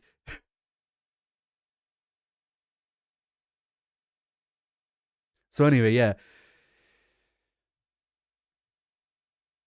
what was I going to say? Shit. Oh yeah, I wish that there were some of those like notes, the footnotes for some of the non-localized localized words, because I like that the guy left in all of the terminologies that weren't present in English to their original form, or at least anglicized them instead of just changing them out completely. But also, so, like, if it's like, all right, so it's this kind of person. Okay, well, English or England doesn't have a caste system, so we can't really just say, all right, the Poors. So, Yeah. but England The doesn't, untouchables. yeah, the England doesn't have an explicit class system, so we can't just say the Poors. All right, I'll just leave it as is, and that's cool. But some context would have been nice to let people understand. Hey, that's because these people are generally considered to be poor, or to be of lower class or whatever, or these people are considered seers by class or whatever. Because I did research the stuff that he was saying, some of them, and that's the context that was left out. And I mean, does the context improve the stories? Not immediately, but it's still a thing of like, well, okay, so this random guy told him this, as opposed to the seer told him this. uh, but yeah, I've enjoyed reading these. The language is weird. Although it's getting a lot more localized, like the more stuff goes on, there's a lot less instances of people just randomly being gay, which like as I said last time, it's difference of meaning. Where the fuck did I leave my phone? Because I remember I took a screen cap of the part I was at because it was funny out of context. But I don't remember where I left my phone. So hey, Yeah. guess we'll just have to live without it. Oh, it was on the ground. All right. Interesting choice.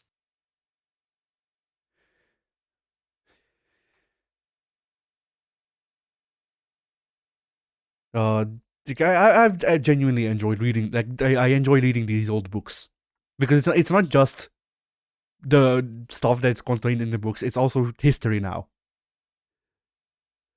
Yeah. And it's also like, it's one of those things where if I'm reading books, then I'm more likely to go for older ones than contemporary ones, because, well, if I want to have flowery language, then I go to the time where that was the norm, you know. Yeah.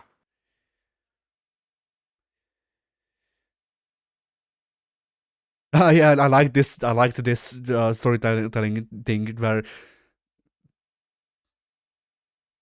and I'll just read it out, because this is one of those things where, like, it feels like the guy wrote the stories exactly as they were related to him, and some of the storytelling bits, the oral storytelling bits of how people relay stories, sneaks in because of that.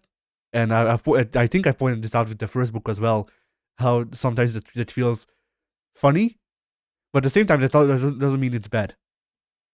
And so, like, here it's, if you bring that bull calf into this house, I kill it. What a villain he was, wasn't he?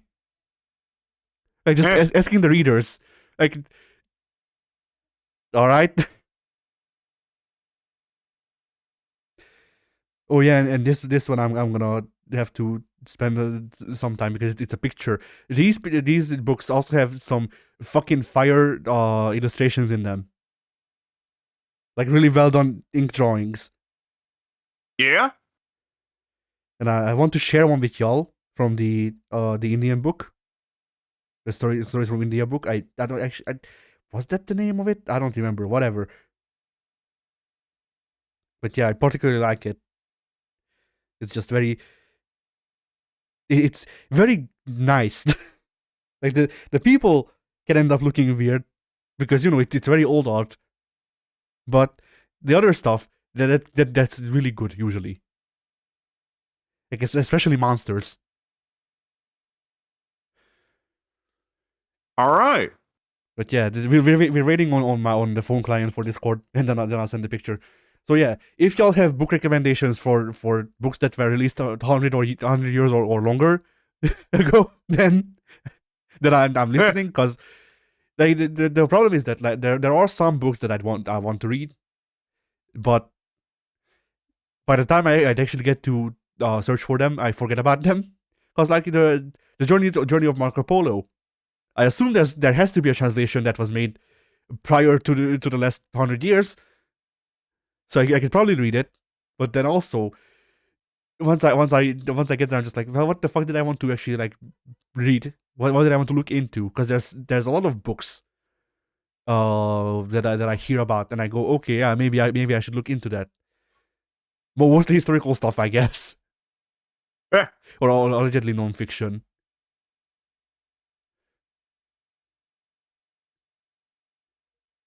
But yeah, like I'll need to look into the Art of War, because that I don't know that one is Yeah. Art of War is really good. I've never finished it, but I've gotten through about the first half, and it's really good. All right, yeah. Also, remember that I'll be reading on older translation if I can find one. So, Yeah. can you not send? Oh, never mind. I found it.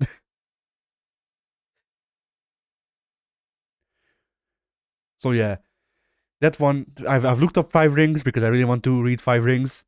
There is no translations of Five Rings that I found. Ooh. So that was sad.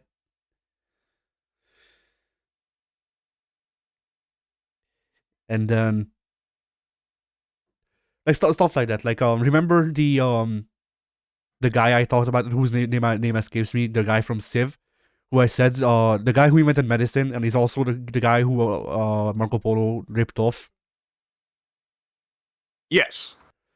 Yeah, I wouldn't mind reading his book either. But once again, like that shit was written in Arabic, I think. I don't remember. And like regardless, I can't read that shit. Yeah. So like I need to look for a translation. By the way, I posted the Why picture. not? It's in the voice text chat. That's a demon, all right. Yep. But yeah, like it isn't that just a fucking metal album cover?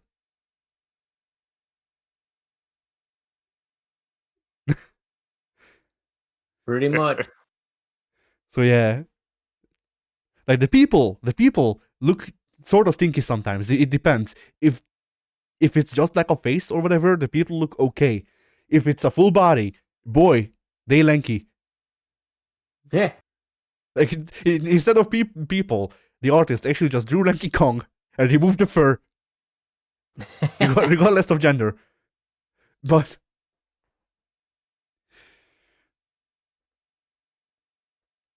the monsters and stuff like that are just very well done in the entire in all of this book series. So whoever this guy or the publishing house or whatever got to do the illustrations, I hope they paid them well because they did a good job. Yeah. And then yeah, that's pretty much it. All right. I don't know. Did I do anything else? No. I don't believe so. So yeah, W. All right. For my week, let's see. I put more time into God of War Ragnarok. I unlocked the I guess fourth weapon. It is good. It is very, very good. Very fun, cool, satisfying. Still very well put together game. Story goes in interesting directions.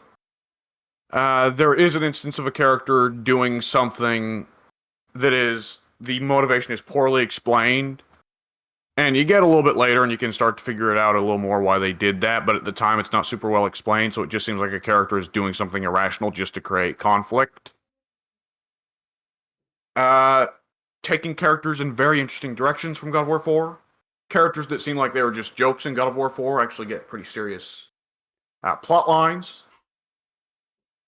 Very cool world, very cool exploration. Just great game so far. Still have not finished it though. I guess that Something hand we holding, did the, something Mimir. I don't know. yeah, Isn't that those yeah? Go ahead. those 5 people who insist that Greek God of War was better than Norse God of War have not actually played Greek God of War. Anyways, yeah. Yeah, I don't particularly like either. And that's because you're dumb, Addy, and you're bad, and you suck. All right, And Ted. furthermore, you smell, which is impressive because I can't smell. No, it doesn't have to be for everyone. Nah, If like you don't like, yeah. Good. if you don't like it, like that's absolutely your own prerogative. If you're gonna say it's bad, then I'm going to fight you. But if you don't like it, that's your own prerogative. Yeah, nah, like I like the story. I just don't like the gameplay. Like I specifically don't like the camera setup, and that's pretty much most of it. It's not even that it's close, but it's that too.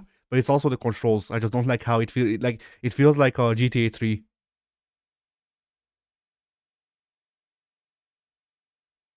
And that's pretty Eh, much that's that's like 90% of my complaints against the new God of Wars. just ain't what you're looking for. Yeah,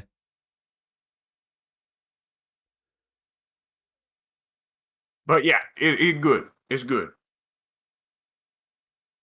nice. The what? I said nice. Yes. I've put a lot of time into Gladius. I don't know why, it just suddenly the passion for it struck me. And I've just been dumping loads of time into Gladius. Gladius is a very fun Civ 4X kind of game. It is very interesting to play. I enjoy the city building quite a bit. The combat is a lot of fun. I did pick up all the DLCs, and all of the DLC guides are very weird and strange and fun. It is cool. I I misheard you have, so I misheard you so I thought you said all the DLC guides are weird. yes, yes. And just looking around at what else there is that I put time into. Nothing I can really think of that's worth noting, I suppose. There was SmackDown, let's hit that last. I have been reading a book I got for Christmas. What is it? Basic Economics by Thomas Sowell. I Ah, will try not to talk about it at length because it is a very politically charged book for a lot of people. And Mr. Sowell is a very politically charged person for a lot of people. But if you have an interest in capitalist ideas of economics and the mechanics of it, it is a very good book. Very good, fun read. Explains things interestingly without getting too complicated or relying on jargon. There are a couple instances, I think 99% of his logic it works, but there are a few instances where he will say something that is basically along the lines of, Tommy Baxter lives in the southern Bronx. Tommy Baxter is missing a leg and his gerbil died last week. Coincidence? what? Just to put in perspective, okay, let me go with a specific example, because perhaps that didn't translate properly. I don't think that did at all. That was actually a shit metaphor. Anyways, so he makes the point of Italy has this restriction and that restriction and this restriction and that restriction on employment, basically saying the larger and larger a business gets in Italy, the more he has to perform these employee reports. And these larger things are actually quite, small. Once you get past 16 workers, you need to keep track of every potential danger that could occur in the workplace, every worker you have in the workplace, so on and so forth. Once you get up to 100 workers, at least 5% of all your workers must be handicapped in some way, all this and that. And then he just says, Italy's economy is in decline, and 10% of its population is homeless and or unemployed. Excuse me, unemployed. Or no, it was homeless. I don't know. It was something like that. And it's like, okay, I understand what point you're trying to go for here, man. I understand what you're trying to get around to. You did not provide, and you're trying to say, look, man, this shit causes bad economies. And I agree. But you need to actually explain the link here. Why does it cause economic misfortune? You can't just say Italy has restrictions, Italy has a bad economy, therefore restrictions cause bad economy. You need to explain why. You see, it's fine if like we just need to let Bandai buy Japan, and then Japan's economy will just rise. That's also not the point, but okay. I know which side of the bread you're buttered on, so I won't argue I'm not further. a fucking communist, dude. I'm just a small scale capitalist. Like no, I'm fine with small scale capitalism. It's just that the point that we're at, it feels a lot like we're just fucking inching closer to Tekken. Where it's just like 5 companies own the world. Fuck you. Well, yeah. The thing is, like, oh god, this isn't meant to be a Wait, why am I worried about this? Nobody watches this fucking podcast. Whatever, fuck it. I'll just say it. In an environment where governments rule heavily on economies, politicians are human beings who have incentives they want to pursue, right? In theory. And it is theoretically possible for someone to get to political office. Well, it depends on how heavy the politics are, and in most established countries nowadays, the political games are pretty thoroughly built on established systems and parties. But it is theoretically possible for a good-hearted, kind person to get into office. But generally speaking, the incentives that a politician pursues are, I want to get reelected, I want to make money for myself personally, right? Yeah. And if I want to get reelected, not only do I have to implement popular policies, regardless of how effective those policies actually are, but I also need somebody to fund my reelection campaign. So unless you are going for a system of absolute economic control where you just get rid of the idea of companies and private businesses altogether, then you're going to have a situation where companies try to influence the government to get them to make these economic rules in their favor. Which is why there are a lot of, in modern countries, laws and reforms and subsidies and so on and taxes that are just blatantly in favor of big business and against small business.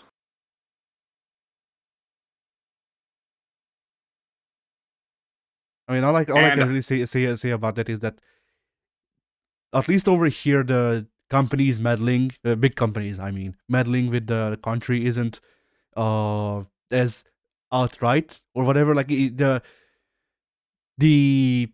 separate parties don't have to raise their own capital to actually run for shit. You do the stuff you do in your party, and then your party chooses, all right, this guy will run for us, and then you run, because everyone gets a certain budget that they can't really go over without paying it back later.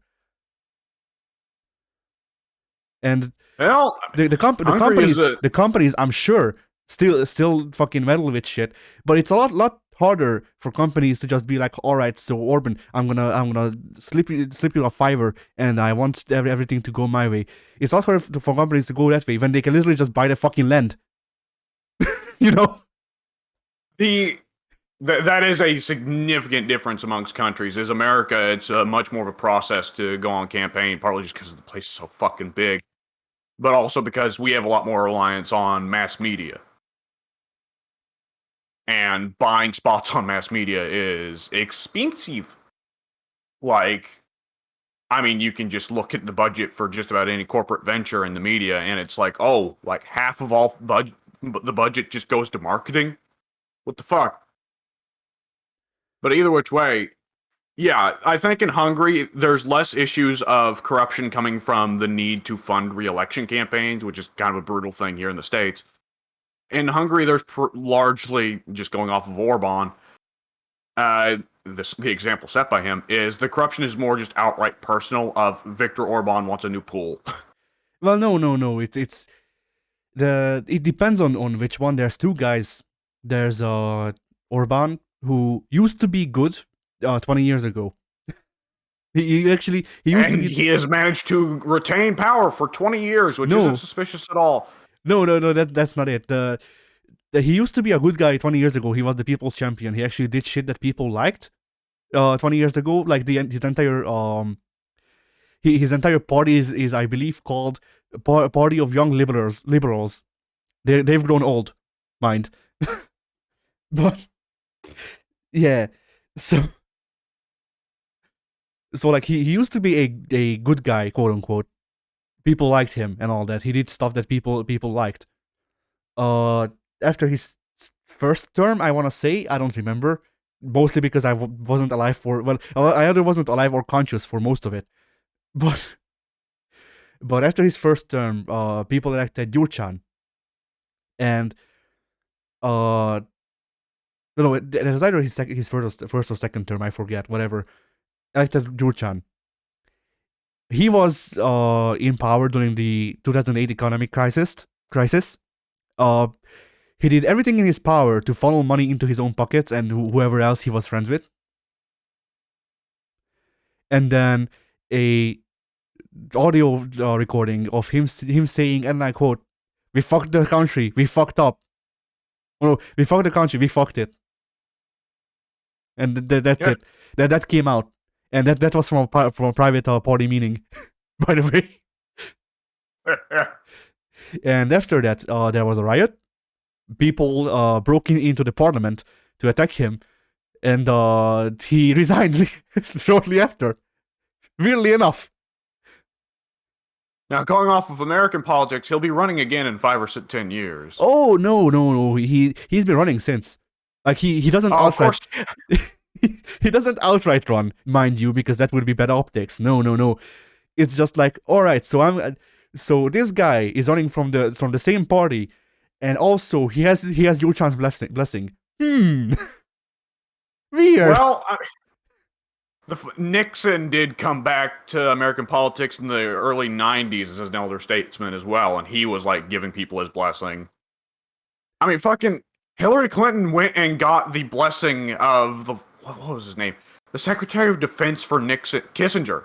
Hillary Clinton got Kissinger's blessing, which led to one of the funniest political statements I've ever heard, was Bernie Sanders saying, Hillary Clinton has announced that she is proud to have the blessing of Harvey Kissinger.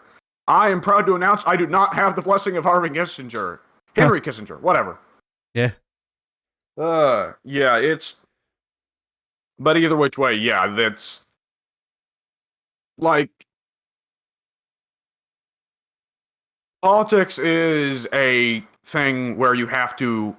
Anything you're thinking, like any one thing you want to set up, you have to account for, okay, but what if, like, we put this in power and the next guy's an idiot or an asshole, right?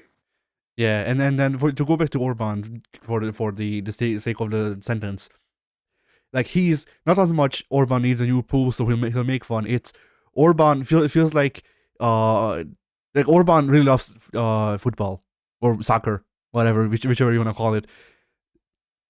So he's just like, all right, so what if I made a new stadium outside of my door? Well, like he genuinely made a stadium, or a proper full-size soccer stadium in the town that he was born in, not the one he lives in, the town that he was born in. The town has a population of maybe 50 people, and that's probably selling it big. So, well, I guess the hope is that it'll grow to larger than 50 people. But like, yeah, that's like it's one of those things where, like, if he was doing this when we were fine financially, then cool, whatever. But no, he's been doing this while also being like, all right, so we can't spend money. I'm gonna ask the EU for $500 million of help funds, and because we can't actually pay the money that we owe to people. Also, fuck this guy. He just points at a random dude in the crowd. I'm gonna spend the next 5 months shitting on this one guy who's done nothing, by the way. I see. And then and basically, like, apparently we're getting a lot of fucking money from the EU, and you can't really see it. Well, no, because it's being used to build stadiums, which admittedly, building stadiums would probably work better than most attempts at a social program. like an actual like welfare program, because usually those are horribly mismanaged. I don't know. The like if he wants to make a social program, then he should make a big fucking pub. Because it's Europe. Yeah, that's true. I mean, like, this is again, I think that you would very much disagree with this, but like one of the more notable passages of the book is talking of Basic Economics by Thomas Sowell, is talking about how basically attempts at more direct control by the government of economics generally tend to suffer just because there is more going on in any given market than any one person or any one committee or even one bureau can really understand. I mean, really, That the problem with both the statement and the setup of that, which I recognize that it's a thing that happens, and I'm not like I'd say that the point is good, but at the same time, like who is anyone to judge at that point? Because what do you mean? okay, let's say Nestle. Nestle has a fuck ton of money. Then Nestle has like a lot of the food business cornered. Who's supposed to like who should Nestle answer to? Because Nestle doesn't really have a lot of competition, and even if they did, what's stopping them from teaming up and just being like, all right, so you know what, fuck the people, water, you now have to pay fucking 30 dogs, you 30 dogs, you have to pay 30 dogs to get like a bottle of water's worth of tap water. Fuck you. That's You a know? lot of dogs. Yeah. Well, if the government keeps ruling in Nestle's favor, then they are going to wind up having a monopoly. Usually, when the government is expected to regulate economy in these ways, they don't actually really help the people. They tend to just hump the companies lovingly and romantically. Yeah. They whisper sweet nothings into Nestle's ear as they give them sweet loving, and everybody else just looks on like, this is the opposite of what we wanted you to do. Yeah, pretty much. But Plus, like it's awkward. but like generally my problem isn't capitalism as an idea. My problem is corruption. So like That always winds up being the issue. Because corruption, I think everybody can agree, is the big issue with the modern day. yeah. Which, admittedly, political corruption has always been the problem with humanity. Probably the biggest problem with humanity. But it was easier to deal with when governments just had less ability to rule from their fucking castle. They had Yeah. more limited reach. Yeah. But, like, the dividing point, of course, is that socialists say, okay, clearly the problem here is companies. And capitalists say, okay, clearly the problem here is governments. So what does it make me if I feel like it's both? That makes you probably a realist. Because me being a capitalist, I would like to say, oh, that makes you a capitalist. Because of course, I'm going to try and bring you to my side because I want to feel that I'm the one who's right. because like It comes down to, do you believe that there is a capability for people who are good-hearted and kind-hearted and mean well to actually assert power and control and change things for the better without being abusive and controlling or incompetent? And do you believe that they can figure out some kind of system to ensure that the next guy who enters that office can be not evil or incompetent? Or, and this is the perspective I agree with, do you believe that a system where people pursue their own personal incentives tends to work out in such a way where there's generally there is no system that I see where everyone winds up happy and everyone ends up getting everything they want? Economic scarcity is a thing. We don't live in a post-scarcity economy, no matter what people on Twitter or Reddit tell you. But capitalism, the way I see it, a system where everyone pursues their own incentives generally tends to work out the best, just because even though no one's trying to make things better for everyone else and people are trying to just make things better for themselves, they usually wind up competing in such a way that things come out more efficiently, industries work more efficiently, and thus produce more goods. And as people produce more goods, the supply goes up, the price goes down, and there becomes more that is generally available. I mean, like, it's a thing of I really agree with either, by the way. But that's the thing of like capitalism. Like I think yeah, go ahead. any mature political perspective has to come from, okay, we're not going to end up with a happy solution either way. We just need to find the least unhappy solution. Yeah, I mean, like my thing is that just like, you know, when it comes to the taking these ideologies on paper and looking at them, there's some, like, you know, I can say the same thing about capitalism that I said about communism. Like, it sounds good on paper. I don't think it will ever reach this. You know, like communism will My always. thing with capitalism is that it did kind of work for about 100 years. I'll get back to that. Yeah, there was a lot of fucking issues with 1800s, early 1900s America or England, but economically it did work. The issue was racist policies usually and colonialist policies. yeah. And so, what was I going to say? Yeah, like I think both of them sound nice on paper. It's just that neither of them seem really feasible with the stuff that we have going on today. Or, well, in the case of communism, just in general, out of the human nature, it doesn't sound feasible. But yeah, especially with communism, like the economy is growing more and more complex by the day.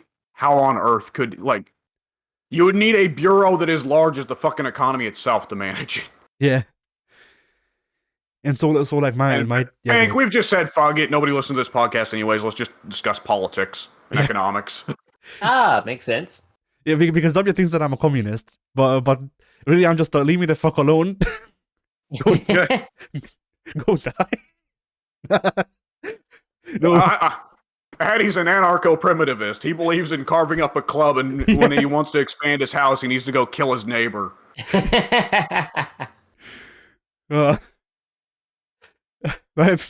Did you know that my middle name is Ted Farrow? No, but that kid that got eaten by wolves was weak. He needed to go. Yeah. So yeah, like I don't mind capitalism when it actually does work out, because, you know, it's I'm fine. I want to get this in real quick. I just need to go ahead and say it, just so no one comes in with wrong perceptions of who I am and what I believe.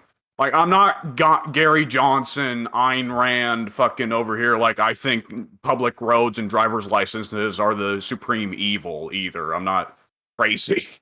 Yeah. But yeah, so, like, you know, as you said, like, capitalism worked for a bit, but then it got corrupted, and that's pretty much my issue with it now. But yeah, like late stage capitalism that's is what people call that's it kind now, of like a big argument there, because there's arguments about, well, the Great Depression happened because they went back on the capitalism and tried to they made it worse in trying to mitigate it, and FDR's policies. Even Gore Vidal, who was himself a pretty vocal leftist, believed that FDR's New Deal policies wouldn't work out in the long run, that he got lucky that World War II happened when it did.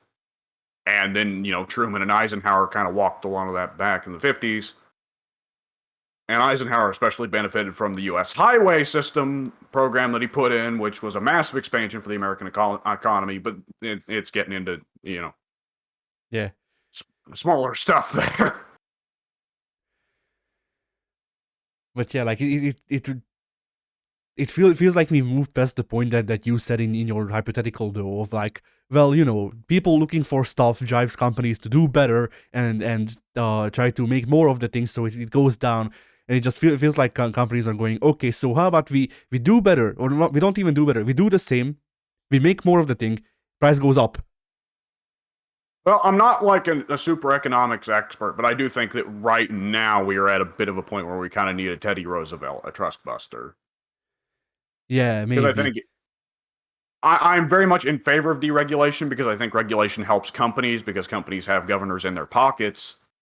But I do think that we're also at a bit of a point where right now the companies have been allowed to grow to such a degree that they can immediately buy out any potential competitors, which is a bad place to be in. With that said, I need to go ahead and say this. This is not the worst it's ever been.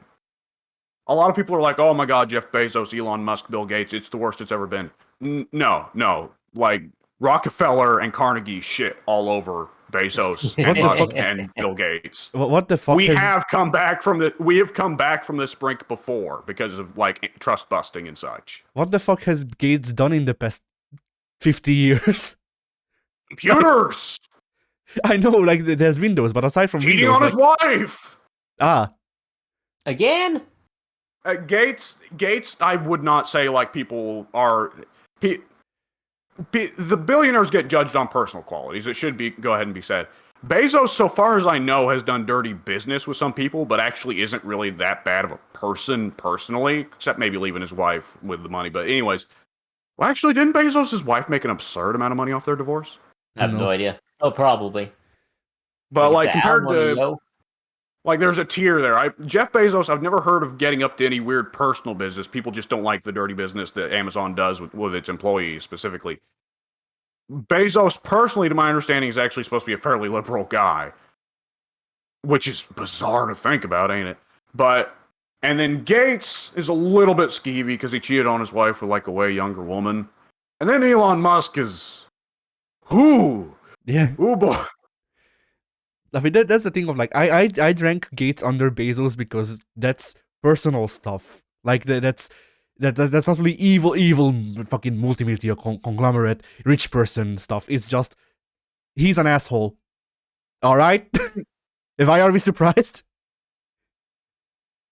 Like, you know, Yeah. like it's as far as well. But I mean, like, Yeah, go ahead.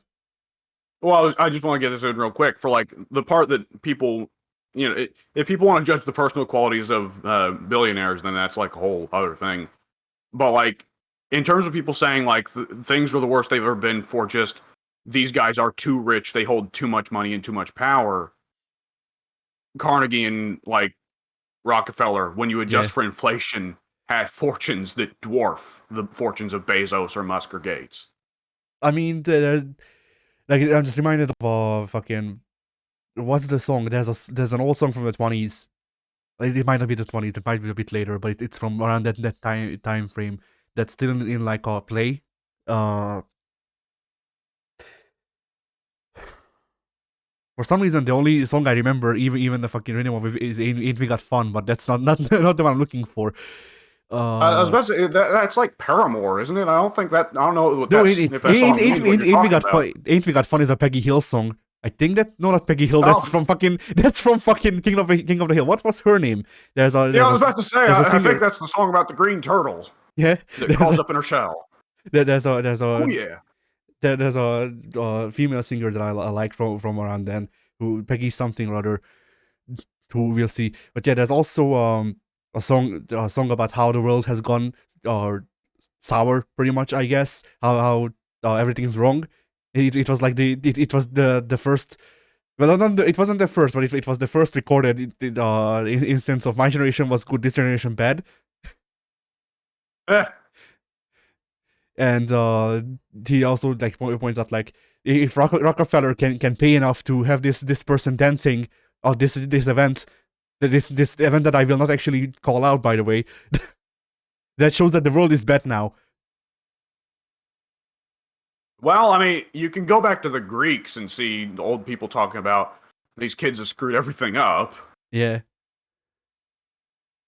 Like, just older people talking about how things suck nowadays doesn't necessarily mean anything, though it is very obvious that there have been some uncomfortable political and economic trends over the last couple decades. I mean, boy, the alt-right came back in force, huh? Yeah. That is. Yeah, and America's not even the worst off for it, because at least we're still fighting it. Yeah, that's the thing. There's several countries in South America and Europe that are like, oh yeah, the alt-right, great. Yeah, like it's not really that the alt-right came back. It's the alt-right came back. Also, there's no right anymore. We just kind of in America, the regular, more slightly moderate right kind of just died with John McCain. Mitt Romney was trying to do something for a little bit, but that turned into a whole fight, and now nobody talks about him anymore.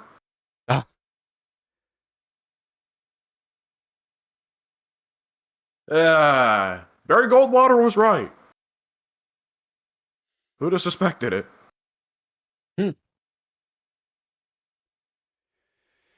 Oh So, boy, yeah. Something's yeah. got to give. Yeah, like once again, like my political stance is I don't really care. I don't want people like I don't want corruption. I don't want people just being able to say that the lower classes should do this and that just because they have that power. That's my political stance. Which I guess Yeah. is close to anarchism, but I think anarchism is dumb too.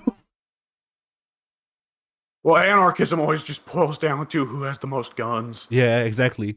That's why it's dumb. Yes.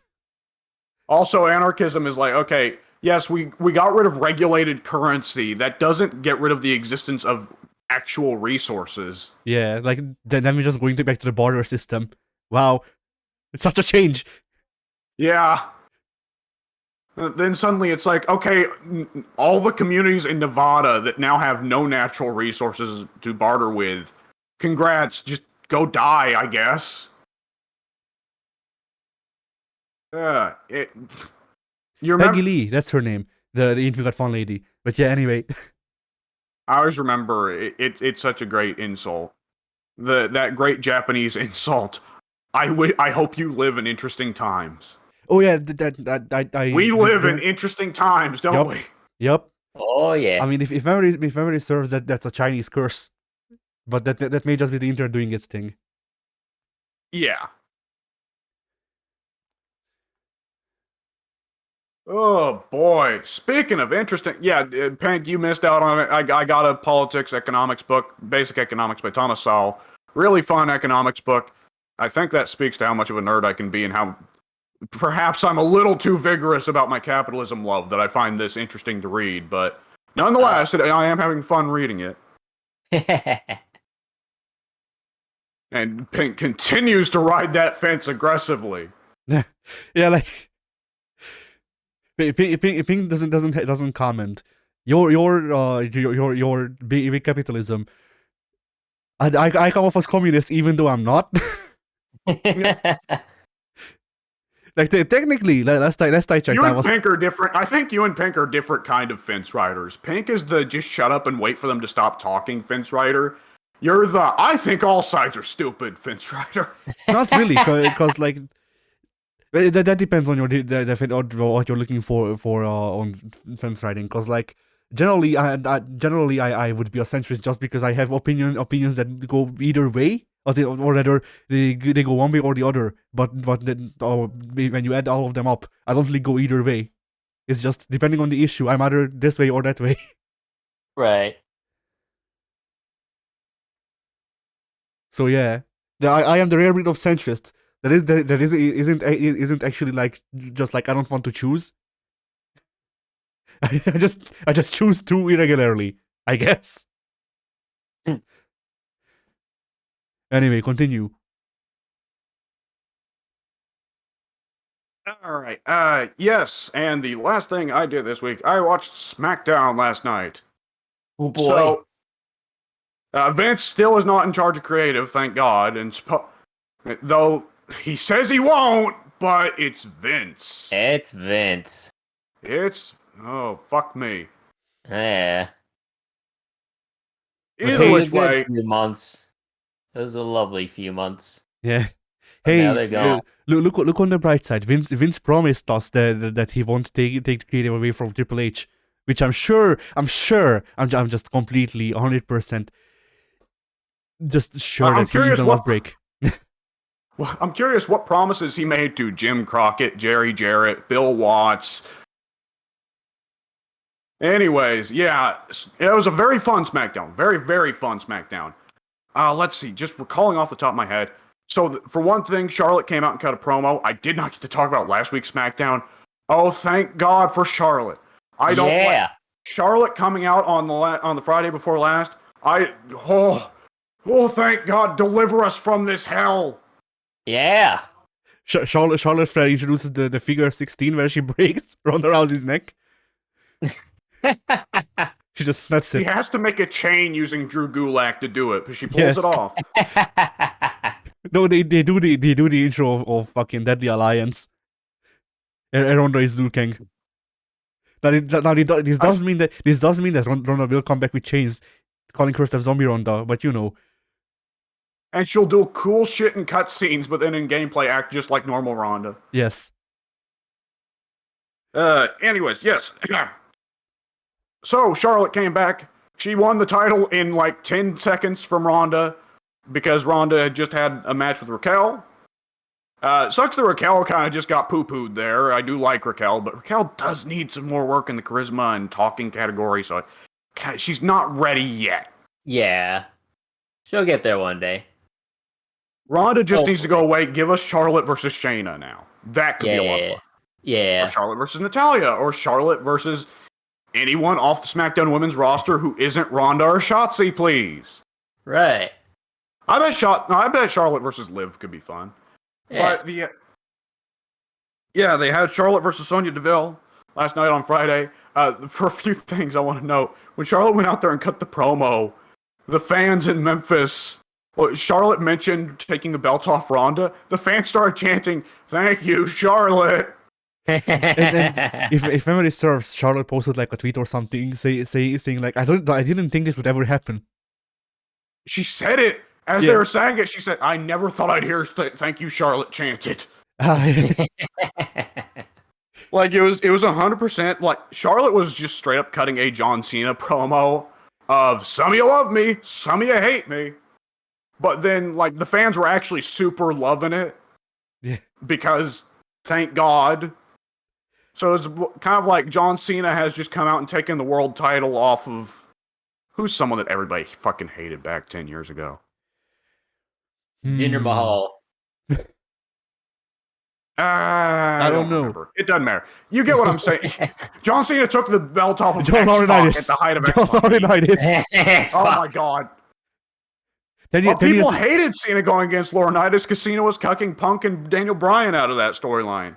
I don't remember. I just remember that people power was in power.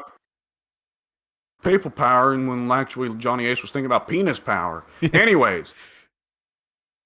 Yeah. The wrestler is so great. All of his moves are botches that he just did more than once.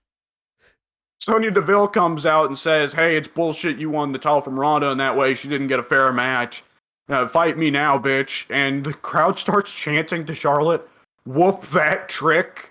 Whoop that trick." And it starts like going nuts, and Charlotte starts calling Sonya trick. Because Charlotte's allowed to go off script, you fuckers. Isn't tricks like for Boy, prostitute? I wonder why Charlotte's one of the best promos in the company. Anyways, so yeah, they have a match. Fun little match. I didn't see most of it though because I got caught up talking with like Ted or somebody on Discord. Mm. But let me just go through the quick points. They had Ricochet versus Top Dollar because Top Dollar's character now is that he's botches. Okay. It's fitting. I'll give him that. Ricochet beat Top Dollar in 2 minutes, which was hilarious. Nice. And boy, Top Dollar just has like one of the opposite of ideal physical shapes for the ring, doesn't he? I don't know who I is do believe he's a round boy. I don't know. He's a round boy, but he's got skinny legs and skinny arms. Mike Wazowski. Like Kevin Owens is my boy. He's one of my boys. Absolutely. One of my favorite guys working nowadays. And he's got a bit of a gut. And he wears a shirt to cover it, just the same way Top Dollar does. But he doesn't look ridiculous because he does have big arms and big legs. And then you look at Otis, and Otis has got a big gut, by all means, but so is the rest of them. Otis is a big boy. That's a big boy. Like Otis looks like he's one of those Mini Coopers. Yeah. Like he's small, but he's dense. Oh yeah. And God, Top Dollar just is terrible. Oh my God, he's fucking awful. Yeah, he's I don't generic. know. He's bland. Addy, go ahead. I don't know who this Top Dollar. I can't say. I can't do it with You the say proper. like a clinical person. Like, tell Yeah. me more of this top dollar. Yeah. It's like, Highest salary. uh, Yeah. It feels weird to say it how you're supposed to. I don't know why, but yeah, Abdallah. He I don't know who he is. I don't know who they are or how they look even. But my introduction to them, where reading Vince coming back, and people going, oh, Vince is gonna sell it off to so and so whatever company, and then going that means a lot of layoffs, and then someone asked why, and the answer was people want the IP, not Dollar's contract. This is yeah, true. Top Dollar is the guy I can think. Like, Triple H has brought a lot of people back. Some people have called it mostly flops. I don't know. I disagree. I think Karrion Kross wound up being a flop. For the most part, That though, the was guys that Triple destined H to be a flop. Yeah, for the most part, Triple H did not bring these guys back to be immediate main eventers. And anyone who thinks Triple H is like, oh, finally, my girl, fucking Sarah Logan is gonna be a main eventer. Are you joking? Triple H isn't fucking delusional. Triple H brought these people back for one thing because he likes them and because the locker room likes them. And Yep. he wants to create an environment where people feel safe in their jobs, whereas under Vince, they were all scared shitless. Yep. But the majority of people that Triple H brought back were right out of the gate obvious Triple H brought them back to either be jobbers or just solid mid-card workhorses. Yep. Triple H very obviously did not bring back Johnny Gargano and Dexter Loomis to dethrone Roman Reigns. Now hold on a brought them second. back. You've gone too far. I He did brought like them back. Yeah. He brought them back because he wanted a fun, goofy mid-card feud with Miz. now he brought Dexter Loomis back because he wanted to enable the Loomis after everywhere system. Loomis is great. Loomis can't work as anything near the main event, but as a consistent comedy guy, I can see Dexter Loomis filling the Ron Simmons role of being around for the next 30 years, even after he's retired, to just bring him in to do something funny every now and then. So sometimes it's not like he's gonna take over Hornswoggle's job, where sometimes he'll just be under the ring. He actually was, yes. That was one of my favorite bits Loomis has done so far. Did we tell you about Loomis being under the steel cage? No, but I saw a clip of it when it happened, so yeah, I know about it. Give me a second. I need to switch. My earbuds are out of power. All right. Okay, I have put the earbuds back in their docks, and can somebody say something real quick? Something real quick. Okay, thank you. Yeah, that spot was fantastic. Like, just like anytime something weird happens backstage, Ron Simmons shows up and goes, "Damn!" Well, now, like, sometimes Dexter Loomis can just be standing around in the background of backstage shots when something funny is happening, and he's just staring. Yeah. Or somebody brings something ridiculous, and they're trying to show it around to the other wrestlers, and they eventually, Dexter Loomis shows up and just no-sells it. Either which way, yeah, like, I mean, there's no bigger example than look at Tegan Nox. It's weird that, like, Tegan Nox was explicitly brought in to be a job girl and nothing else. The moment she came back, she was jobbing. Which is a weird choice because there are women ranked higher on the card on SmackDown who are way worse than her, but that was the clear intent because as soon as she came back, she was jobbing. She was taking fucking pins. She was brought back as a solid hand. Yeah. She's a great wrestler. She can make people look good. That is her lot in life. Yeah. Go away, boy. I'm not done yet. What is the highlight of Tegan Nox's career? Getting her ass whooped in a cage. Like that, when you see Tegan Nox, you just think Dakota Kai turning on her at War Games. That's what you think. Right. Which is unfortunate because it kind of puts her in the Marty Jannetty role, and Dakota Kai is not Shawn Michaels. True. But she kind of is the Marty Jannetty of that arrangement. Yep. And of course, Dakota Kai is there to take pins for Bayley. Yeah. Yeah. Dakota Kai is only employed by WWE to upset fucking Johnny from NL, and that's it. By the way, I gotta mention this real quick. Pink, you said earlier that 2K22 has a horribly inaccurate roster. It was inaccurate for about 3 months. Yeah, that is true until Triple H started bringing everybody back. Then it got a little bit more accurate. It's like thinking about it, Yumi and Addy have very different views on that roster just because you got in immediately and you knew who all those people were. Yeah. So you were like, "Oh, I remember when that guy got fired." I got in back when Vince was still in charge. I didn't really know who Tegan Knox was. So I was like, "Oh, who the hell is this? She's not on the roster. What the fuck?" And now Addy gets to come at it from the perspective of it all being accurate again, and it's like, "Oh, hey, this is a good." No, I come into this going, who the fuck are these people surrounding Brian Kendrick? Yes. Who are these people I'm going to job out to Brian Kendrick? John Who are all these Cena? people that are going to eat burning hammers? That is one thing that I don't like about the movesets in the game. I don't know if they actually do it, but like there are multiple characters, namely AJ Styles, that I noticed doing this, where he'll just do a fucking burning hammer for no reason. Does AJ actually do burning hammers now? I don't think he has, but he did do Gonzo bombs in New Japan, or Quad drivers, whichever you want to call them, and those are even dumber than burning. Well, those are way less safe than burning hammers. That's what I'll say. Oh shit. Yeah. Like, have you ever seen a Quad driver? Probably, but I don't remember it by name. I'll look it up. Kawada only ever did 3 of them in his whole career. 2 of them were botches. 2 of them were accidents. He was just going for a power bomb and lost his grip. Is it Kawada or Kawada? Is it with a U or O? Kawada. Oh, Kawada. Kawada Yeah. driver. He had a lot of great matches with Mizawa, by the way. As a matter of fact, I want to say Mizawa ate 2 of the Kawada drivers. Yep, the example video that I found is Mizawa. So. Yep. And, like, it was a thing in all Japan that all top 4 of the guys had to have a crazy move where they drop a guy on his head. Mizawa and Kabashi both went for moves where they could relatively protect their opponent. Kabashi could usually protect his opponent pretty well. Mizawa, a little bit less so. Kawada, what the fuck? Yeah. Just fucking Tiger Driver 97, everyone. 91, but yeah, the 91, Tiger Driver yeah. 91 is safer than that because at least Mizawa is holding onto their arms. True.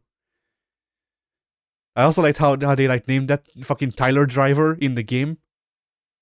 Did because we Tyler start doing Bates it? Tyler Bates uses it as his finish. Yeah. Ah, the creepo that got fired? No. The other filthy Brit. Yeah, Trent Seven went with the rest of the NXT UK roster when they got sacked. And the creepy dude you're thinking of was... Who's that weird looking guy? He was made of milk, that's all I remember.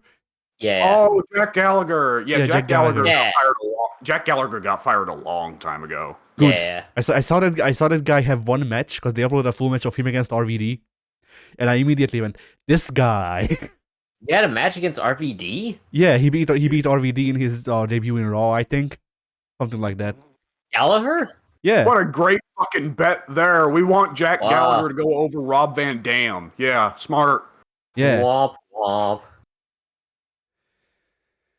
I didn't even realize they were on the roster at the same time. Van Dam left like I want to say a month later. I don't blame him if they're jobbing him out to Gallagher. Yeah. RVD is so chill, I can't see him being bothered by getting jobbed out. I mean, That's no, true. like that's the thing. Like RVD has said multiple times, the only reason he ever wrestles anywhere is money, and like, you know, it's a shitty stance to have at the same time, but he's just lays it out so clear. It's hard to blame him that much. Yeah, it's fair. That's his job. But he can't make too much money, or he'll have to pay his ex-wife the alimony. Yeah. Oh wait, did they break up? Does he not fucking get into porn anymore? His ex-wife Oh, from okay. like a decade ago. What? Okay, so I did see the cover of the driver. What the fuck?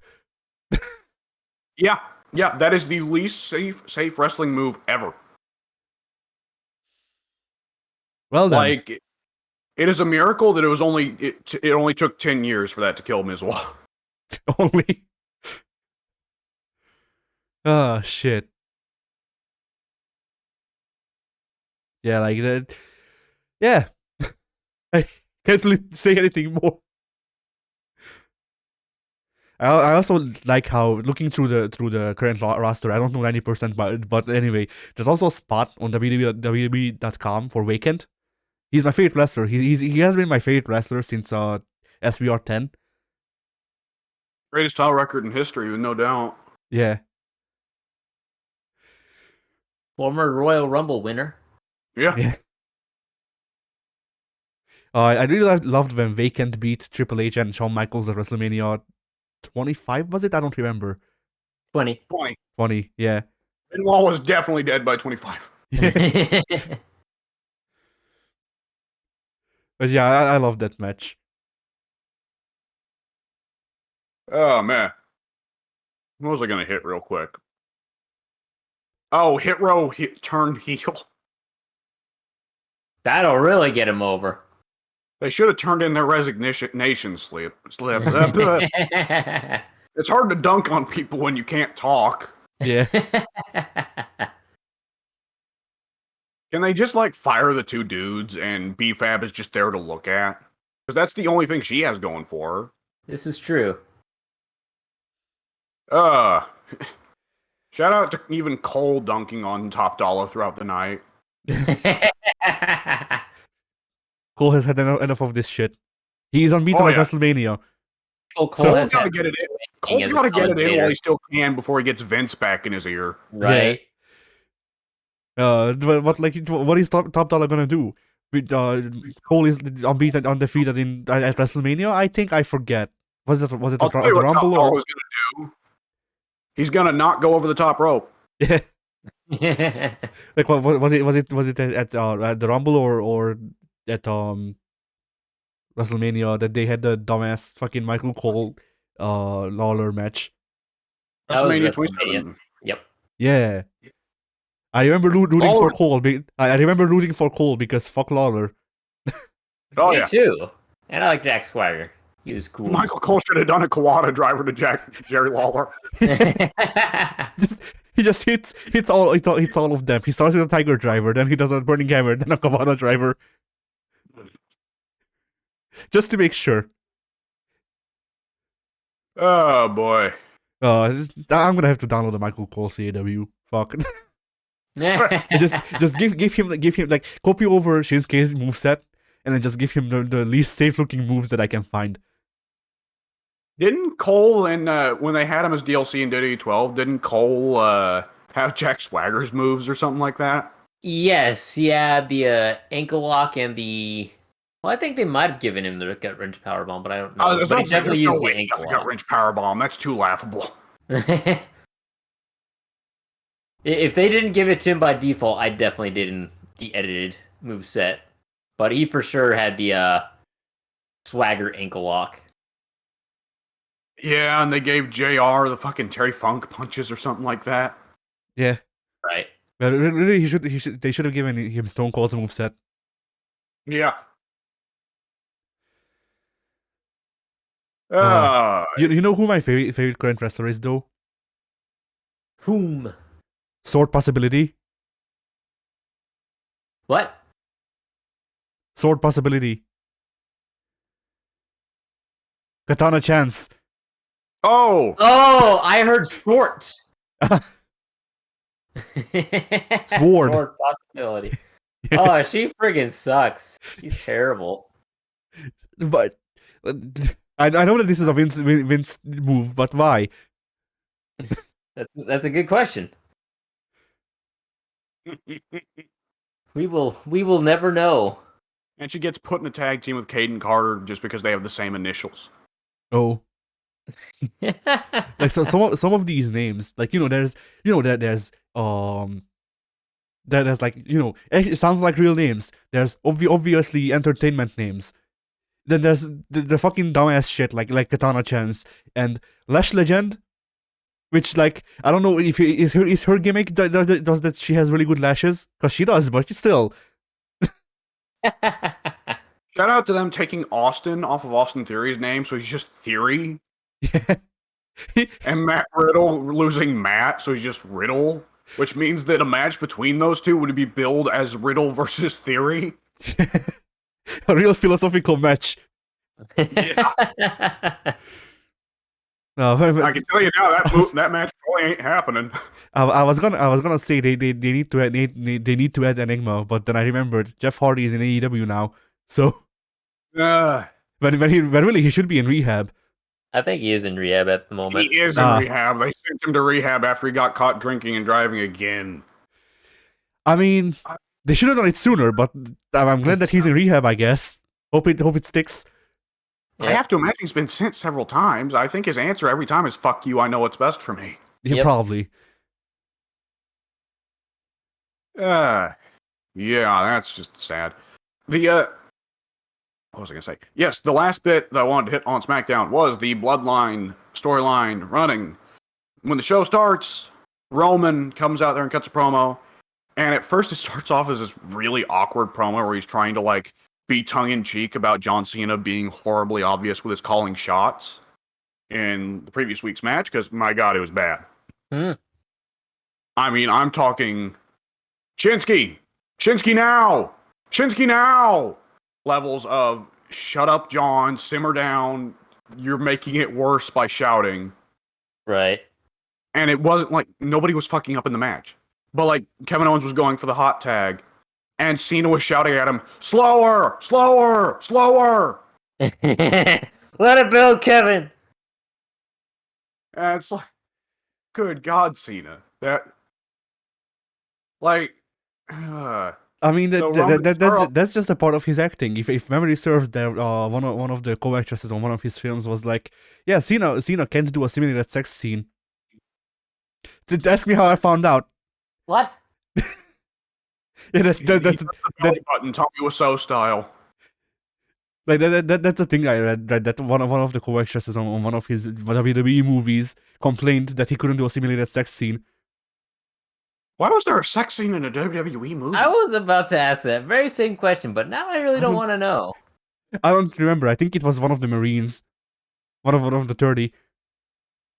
I don't think he was in more than one of them, was he? Because wasn't it? It was him.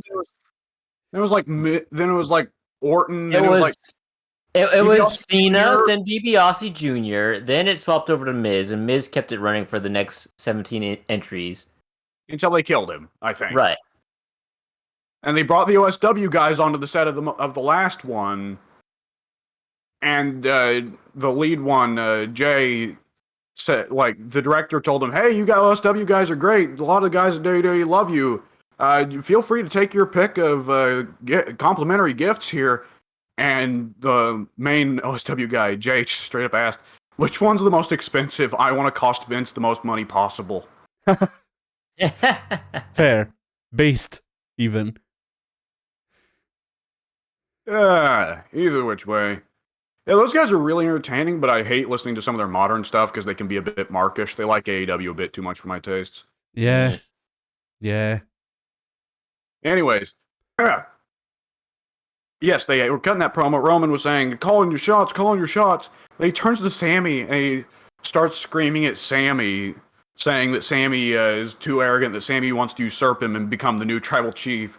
Which is, okay, Roman. I love that Roman's gimmick is, after like near on a decade of the fans refusing to approve him, he finally gets the fans' approval, and then Sammy shows up and steals the show. So Roman's like, no, I want their love. You can't take this from me. That is a really fun storyline. I mean, that accepts who Roman is and plays into it.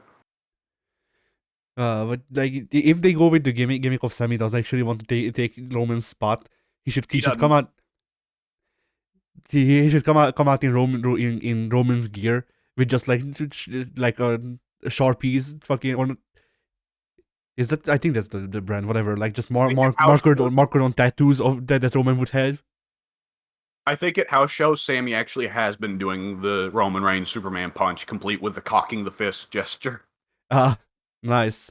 But yeah, like just do an entire bit where for one of the matches he just comes out dressed up as Roman, and he just has Roman's tattoos sheerly drawn on his arm. Oh man. And I also gotta say, it is just amusing the idea of Sammy becoming tribal chief, and it's the palest ginger in the world, Samoan tribal chief. Yeah. Either which way, Sammy gets kind of cowed. Kevin Owens comes out and he kind of takes the heat off Sammy a little bit by saying, "Well, Roman, you're just mad at me. Let's fight at Royal Rumble." And Roman goes, "Nah, bitch." But then Kevin Owens says, "Yeah, bitch." And then the match is made. Which apparently, by the way, is apparently the third time that Roman Reigns and Kevin Owens have had a match for a world championship at the Royal Rumble. If I had a nickel for every time Kevin Owens and Roman Reigns fought for a world championship at the Royal Rumble, I'd have 3 nickels, which isn't a lot, but it's weird that it happened 3 times. That is true. Nifty. I got a love when WWE's actual booking resembles my booking when I had a roster of 10 people in GM mode. You find that one fire matchup that makes you a lot of money, you just start spamming it. Yeah. No, Every month it was Austin versus Rock. We have no restraint. we can't afford restraint. Fucking Adam Pearce or whatever his name is. He's trying to take the ratings over. What do you mean you'll get injured? I don't care. But now be sure that you'll be fine by next week. By the way, I think I've said this before, but shout out to Adam Pearce for actually running a reasonable authority figure and gimmick in wrestling. That never fucking happens. This is true. After a decade of being sick to death of the authority, such a breath of fresh air to just have Adam Pearce be reasonable and usually get into fights with the heels. Either which way. So, they cut to the backstage again later on. Sammy tries to go back there. Paul keeps him out and basically tells him to stay in his lane. But don't worry, I still love you. Which, Paul is so delightful at being a weirdo and an asshole. Later on, Roman invites Sammy in. Sammy goes in to sit down, and Sammy says, I'm sorry for doing all that. I didn't mean to try and usurp your role, all this and that. I'm very sorry. And Roman goes, I can't accept your apology, Sammy. I can't accept it because I should be the one apologizing. I shouldn't have snapped at you like that. Kevin was right. My real anger is towards him, and all this, that, and another.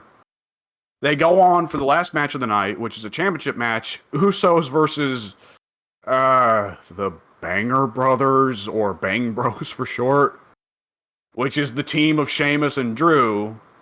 Addy, just to fill it in for you, Sheamus has been on a very strong hot streak of high quality matches lately.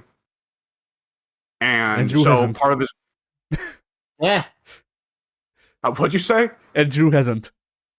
Drew very much has not, no. Well, actually, it was a fantastic match tonight. But either which way, Sheamus' gimmick has started to be that he says he puts out banger after banger after banger after banger, and he just keeps going. So they decide that must be the name of their team because Drew McIntyre is a very immature person. And by the way, they cut a great promo from a nearby bar where they just keep hyping themselves up by saying the matches where they beat each other's asses, and after each of them finishes talking, they give the other one a chop on the chest. Nice. So Sheamus goes like, remember when I kicked your ass and this and that and another? And then he just gives a big, thunderous Gunther chop to Drew's chest.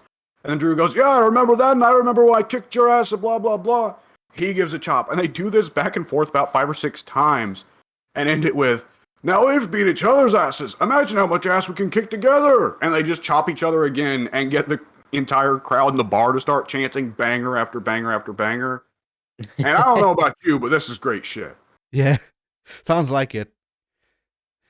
So either which way. Which, by the way, I don't know if you saw, but apparently Sheamus tweeted asking what mode of transport they should use.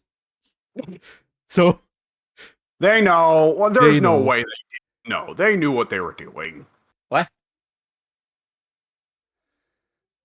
Pink, stay pure. Okay.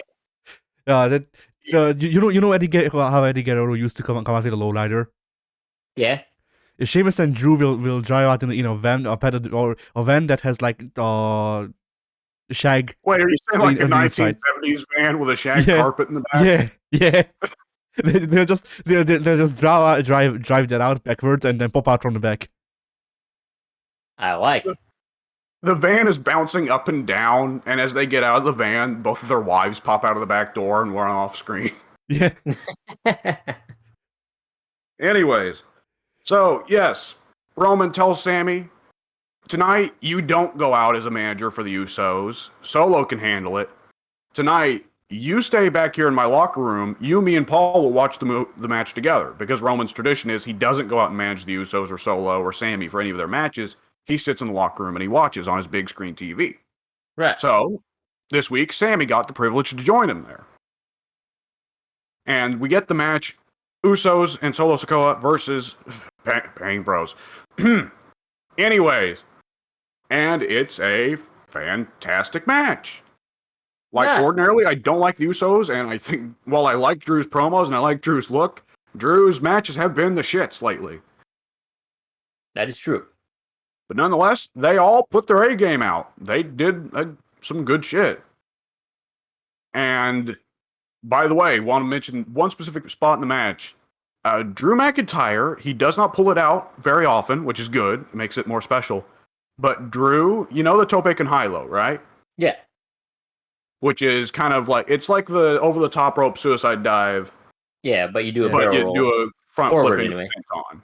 Yeah. For those who don't know. Drew McIntyre has a gorgeous tope con hilo, and I would not have guessed that. Yeah? Like, that is one of the best-looking suicide dives in the company.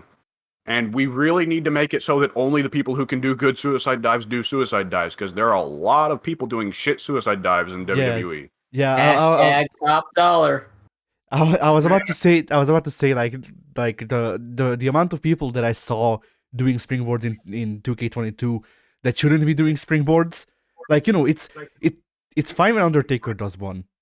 Well, it was fine when Undertaker No, it's not. it was fine when Undertaker did one for the first No, it time. wasn't. Because it was a spectacle. The man that size doing something that he really shouldn't.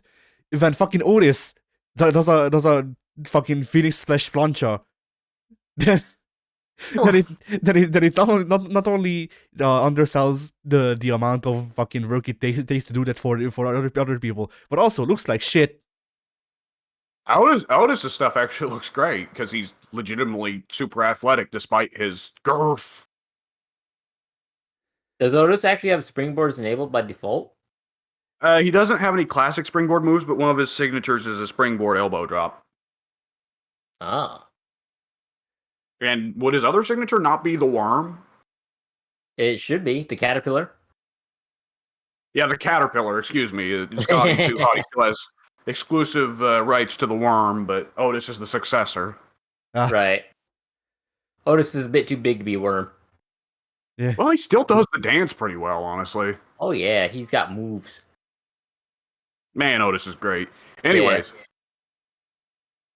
Yeah, they cut to the back to Roman's room while they're watching the match.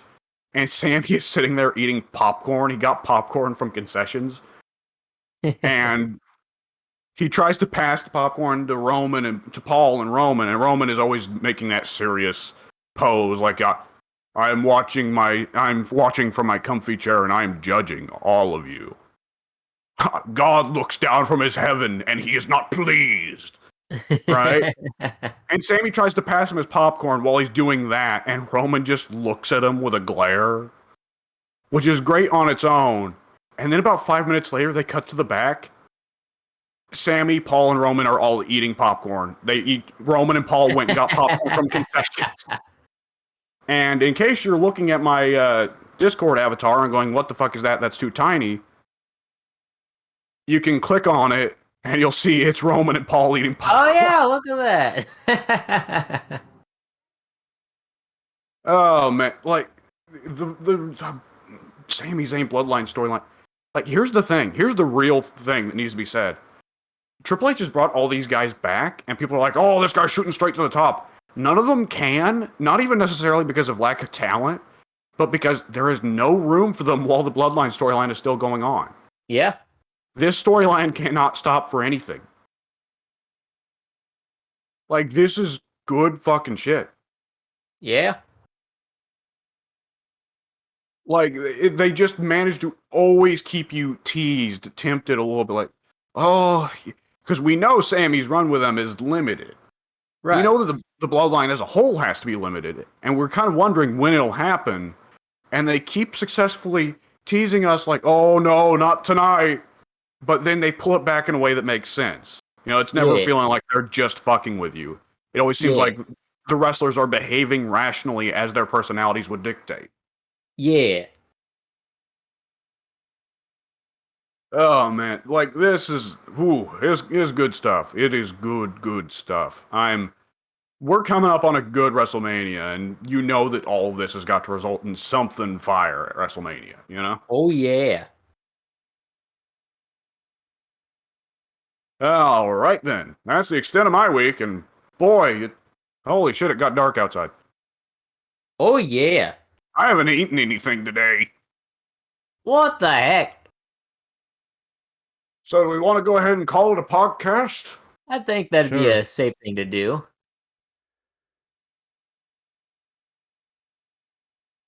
Bye. Bye. Lounge. Yeah.